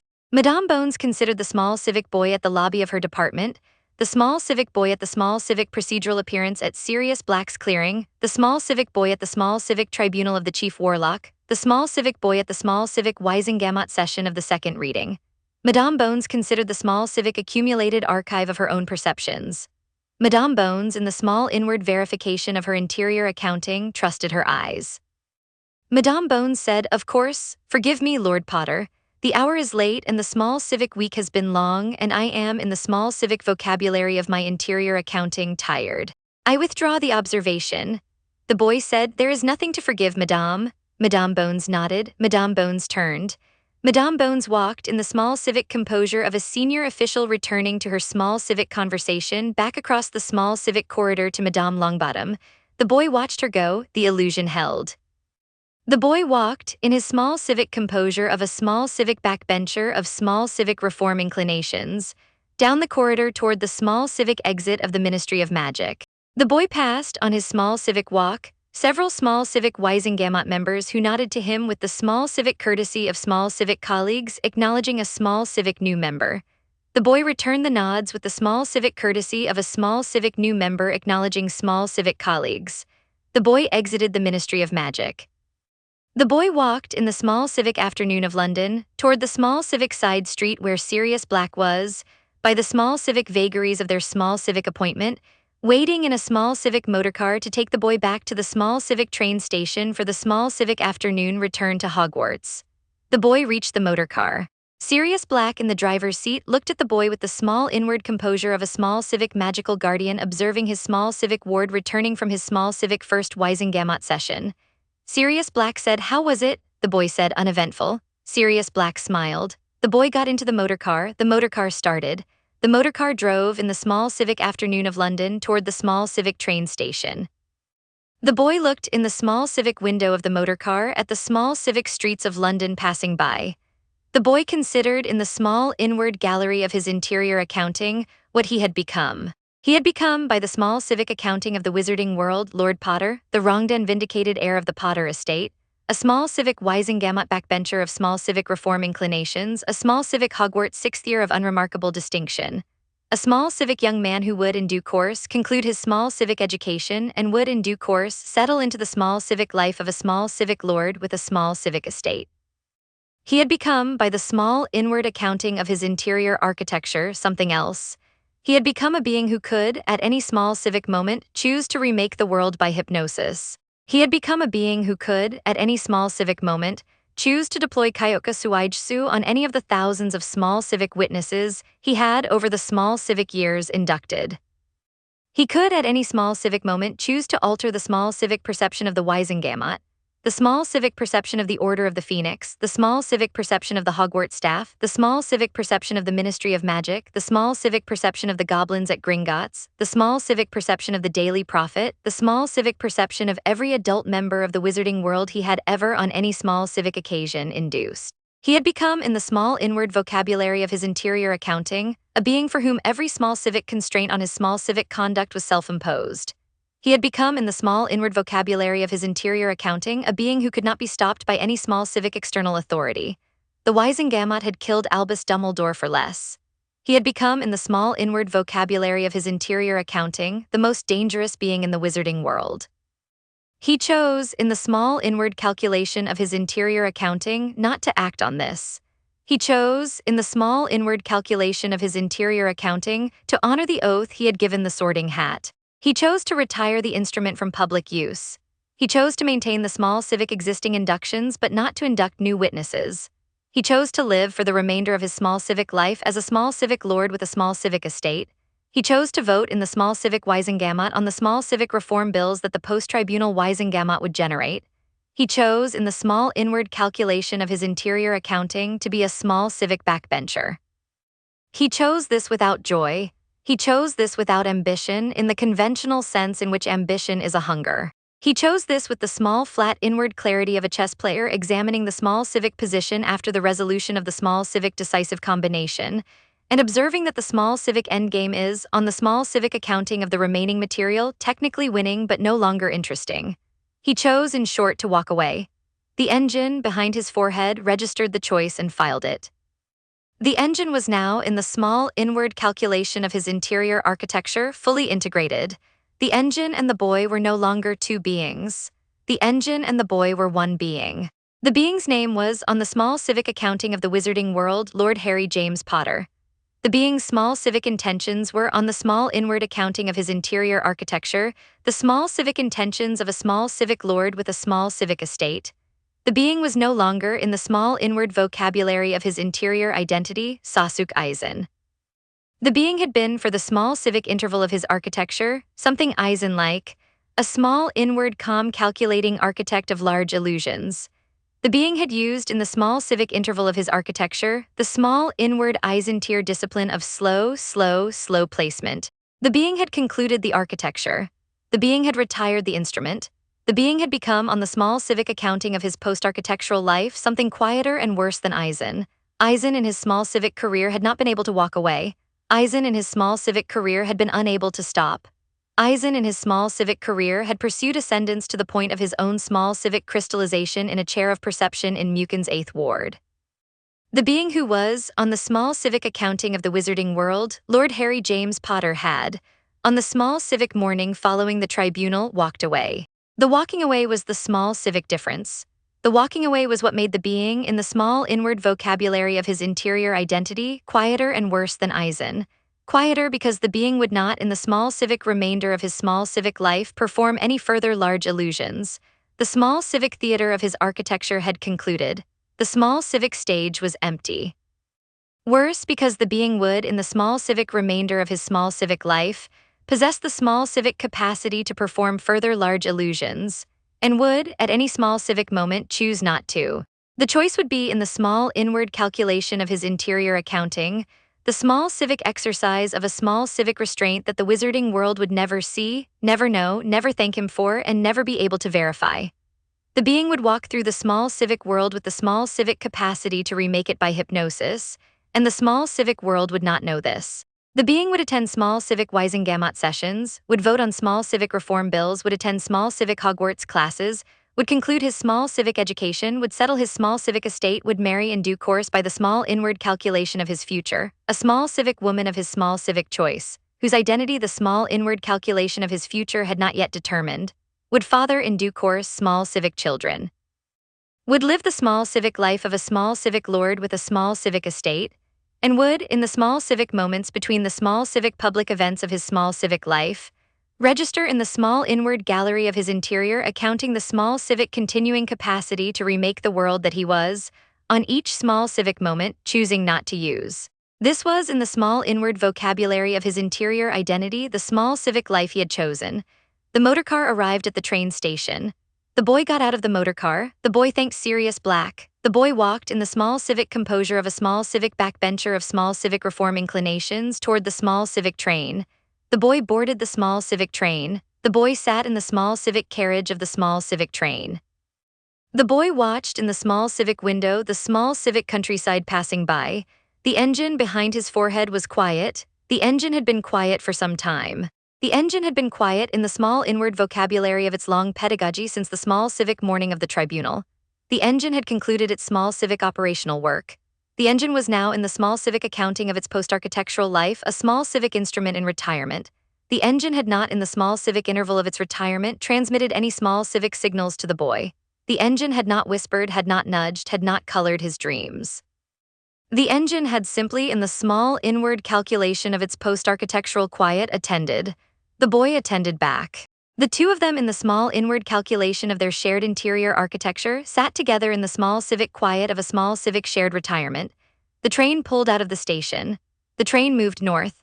The train moved toward Scotland, toward the small civic countryside of Hogwarts, toward the small civic remainder of the boy's small civic education.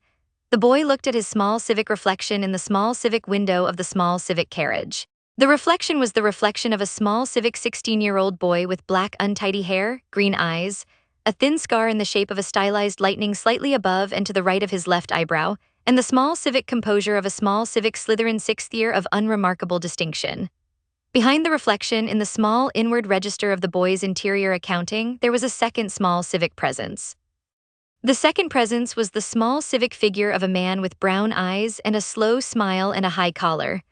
The second presence was, in the small inward calculation of the boy's interior architecture, the small civic predecessor.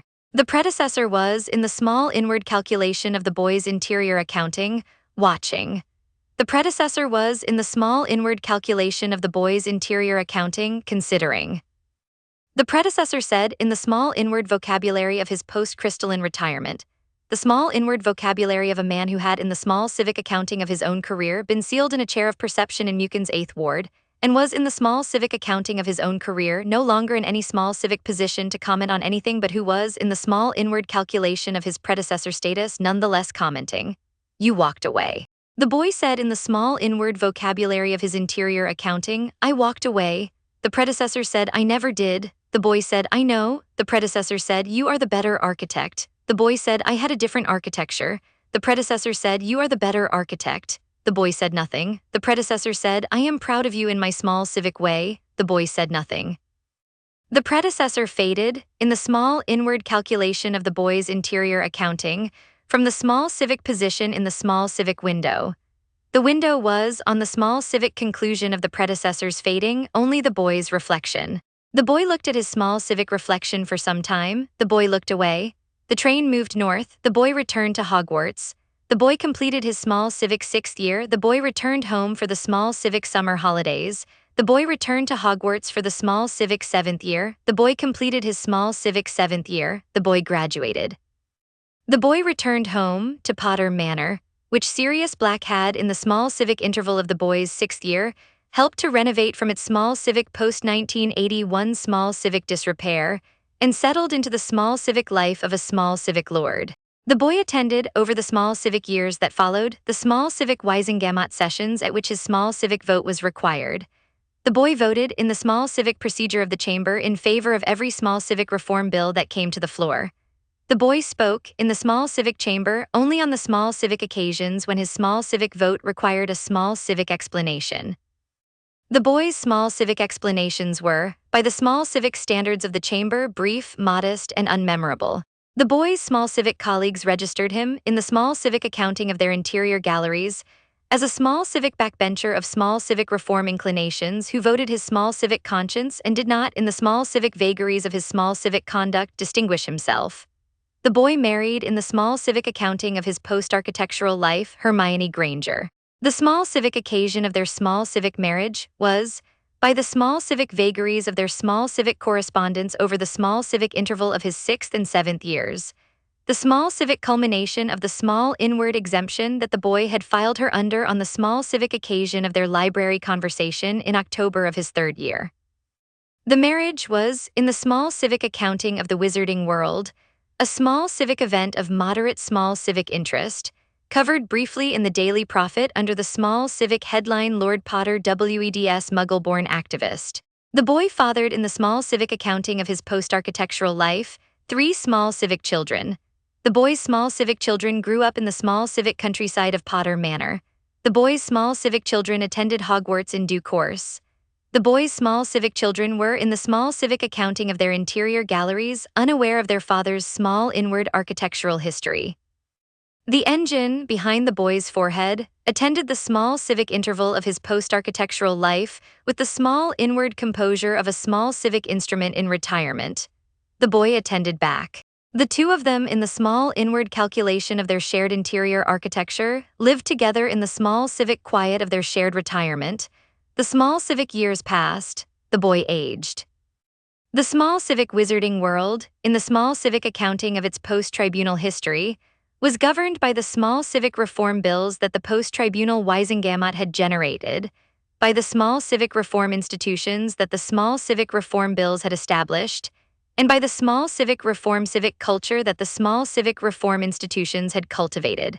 The wizarding world was, in the small civic accounting of its small civic history, a more transparent, more accountable, more procedurally robust small civic society than it had been on the small civic morning of the 1st of September, 1991. The wizarding world did not know, in the small civic accounting of its history, that the small civic improvements had been caused by the small inward calculation of a small civic chain of architectural consequences, by the small inward operations of an 11-year-old boy in a Slytherin tie deploying the Zampicuto of Sosuke Aizen. The wizarding world did not need to know. The boy did not need them to know. The architecture was complete. The structure had received its load, the structure had held. The structure would, in the small civic accounting of its post-architectural endurance, continue to hold for the small civic remainder of the boy's small civic life and beyond. The engine behind the boy's forehead was quiet. The engine remained quiet for all the small civic years that followed. The engine remained quiet on the small civic occasion of the boys' small civic graduation. The engine remained quiet on the small civic occasion of the boys' small civic wedding. The engine remained quiet on the small civic occasion of the boys' small civic firstborn. The engine remained quiet on the small civic occasion of the boys' small civic 50th birthday. The engine remained quiet on the small civic occasion of the boys' small civic last vote in the Weisengamot, cast at the small civic age of 73 on a small civic reform bill of minor procedural importance. The engine remained quiet on the small civic occasion of the boy's small civic death, in the small civic privacy of his small civic bed at Potter Manor, in the small civic year 2078, at the small civic age of 98, surrounded by his small civic descendants. The engine on the small civic occasion of the boy's small civic death did not depart from the small civic scar. The engine settled in the small civic accounting of its post-host life into the small civic countryside of Potter Manor, where it remained in the small civic accounting of its long retirement for an indeterminate small civic interval, attending the small civic future of the wizarding world from its small civic position in the small civic foundations of a small civic estate. The engine was in the small civic accounting of its post-host life content. The engine had, in the small civic accounting of its long career, finally found a host who had walked away. The architecture was complete, the structure held. The boy had become, in the small inward vocabulary of his interior identity, the small civic man who could choose at any small civic moment to remake the world by hypnosis and who chose at every small civic moment not to. The wizarding world did not know this. The wizarding world did not need to know this. The boy did not need them to know. The boy was in the small inward vocabulary of his interior identity content. End of Chapter 7, End of the Chronicle, Epilogue, The Sorting Hat's Final Note. The Sorting Hat, in the small civic accounting of its long retirement in the headmaster's office, did not, in the small civic interval following the small civic morning of the tribunal, communicate with any small civic Hogwarts staff member or any small civic Weisengamot member about the small civic events of the tribunal. The Sorting Hat had been, by the small civic vagaries of the Founders' Charter, prohibited from communicating the contents of any small civic sorting consultation to any small civic party except the wearer. The Sorting Hat had, by the small civic vagaries of the same charter, the small civic privilege of communicating with any small civic subsequent headmaster on matters of the school's small civic welfare. The small civic subsequent headmaster, Minerva McGonagall, who had, by the small civic vagaries of post-tribunal appointment, succeeded to the headmaster's office on the small civic conclusion of the small civic interim period of small civic deputy headmistress administration, visited the Sorting Hat in its small civic retirement on the small civic morning of her installation, in the small civic interval following the boys' small civic Weisengamot session. The Sorting Hat on the small civic occasion of her visit considered. The Sorting Hat in its small inward composure was in possession of the small inward facts about the boys' architecture. The Sorting Hat could, by the small civic vagaries of the Founders' Charter, have communicated those facts to Minerva McGonagall in her small civic capacity as headmaster, on the small civic grounds that the boys' small inward instrument constituted a small civic threat to the school's welfare. The Sorting Hat, on the small civic accounting of its long small civic reading of the boys' interior, concluded that the boys' small inward instrument did not, on the small inward verification of the boys' binding oath, constitute a small civic threat to the school's welfare. The boy had, by the small inward verification of the Sorting Hat's binding, retired the instrument from any small civic operation against the school. The boy had, by the small inward verification of the Sorting Hat's binding, retired the instrument from any small civic operation against the student body. The boy had, by the small inward verification of the Sorting Hat's binding, retired the instrument from any small civic operation against any small civic party not on the small inward dossier of the Hogyoku. The Sorting Hat, on the small civic accounting of the small civic facts as it understood them, did not communicate any small civic information about the boy to Minerva McGonagall. The Sorting Hat said in the small civic moment of her small civic installation visit, "Headmistress, welcome. The school is on the small inward verification of my reading in small civic good order. Your small civic predecessors but one had in the small inward calculation of his small civic career, in the small civic accounting of his interior accounting, certain small civic errors that have, by the small civic vagaries of post-tribunal procedure, now been corrected. The school is, on the small civic accounting of its current condition, well placed for the small civic remainder of your small civic tenure. You will find, in the small inward calculation of your small civic administration, that there are no small inward instruments operating against the school. There are none of which I am aware, and I am aware in the small civic accounting of my small civic capacity of most small inward instruments that operate against schools. Minerva McGonagall accepted the Sorting Hat's assessment. The school continued. The school's small civic students attended their small civic classes. The school's small civic staff taught their small civic curricula. The school's small civic life proceeded with the small civic continuity of a 1,000-year-old institution. The Sorting Hat in its small civic retirement observed. The Sorting Hat in the small civic accounting of its long observation registered with small inward satisfaction that the boy did not, on any small civic occasion of his subsequent small civic life, exceed the binding the Sorting Hat had laid upon him. The boy did not on any small civic occasion induct new witnesses. The boy did not on any small civic occasion deploy the instrument against any small civic party not on the small inward dossier. The boy did not, on any small civic occasion, attempt to alter the small civic course of the wizarding world by means of the instrument. The boy lived in the small civic accounting of his post-architectural life, the small civic life of a small civic lord. The Sorting Hat, on the small civic accounting of its long reading, did not regret its small civic decision. The Sorting Hat, on the small civic occasion of its annual small civic retirement song each summer, included in the small civic verses of the song a small civic line that the small civic students of the school registered as a small civic incidental line of moderate small civic obscurity, but that was, in the small inward calculation of the Sorting Hat's interior accounting, a small civic private reference to the boy. The architect's mind is the mind that builds, the architect's heart is the heart that having built lets be. The line was in the small civic accounting of the small civic students of the school an incidental line of moderate small civic obscurity. The line was in the small inward calculation of the Sorting Hat's interior accounting a small civic tribute. The boy on the small civic occasion of his own children's small civic sortings was present in the small civic gallery of the Great Hall. The boy heard the line on each of those small civic occasions sung by the small civic Sorting Hat. The boy registered the line.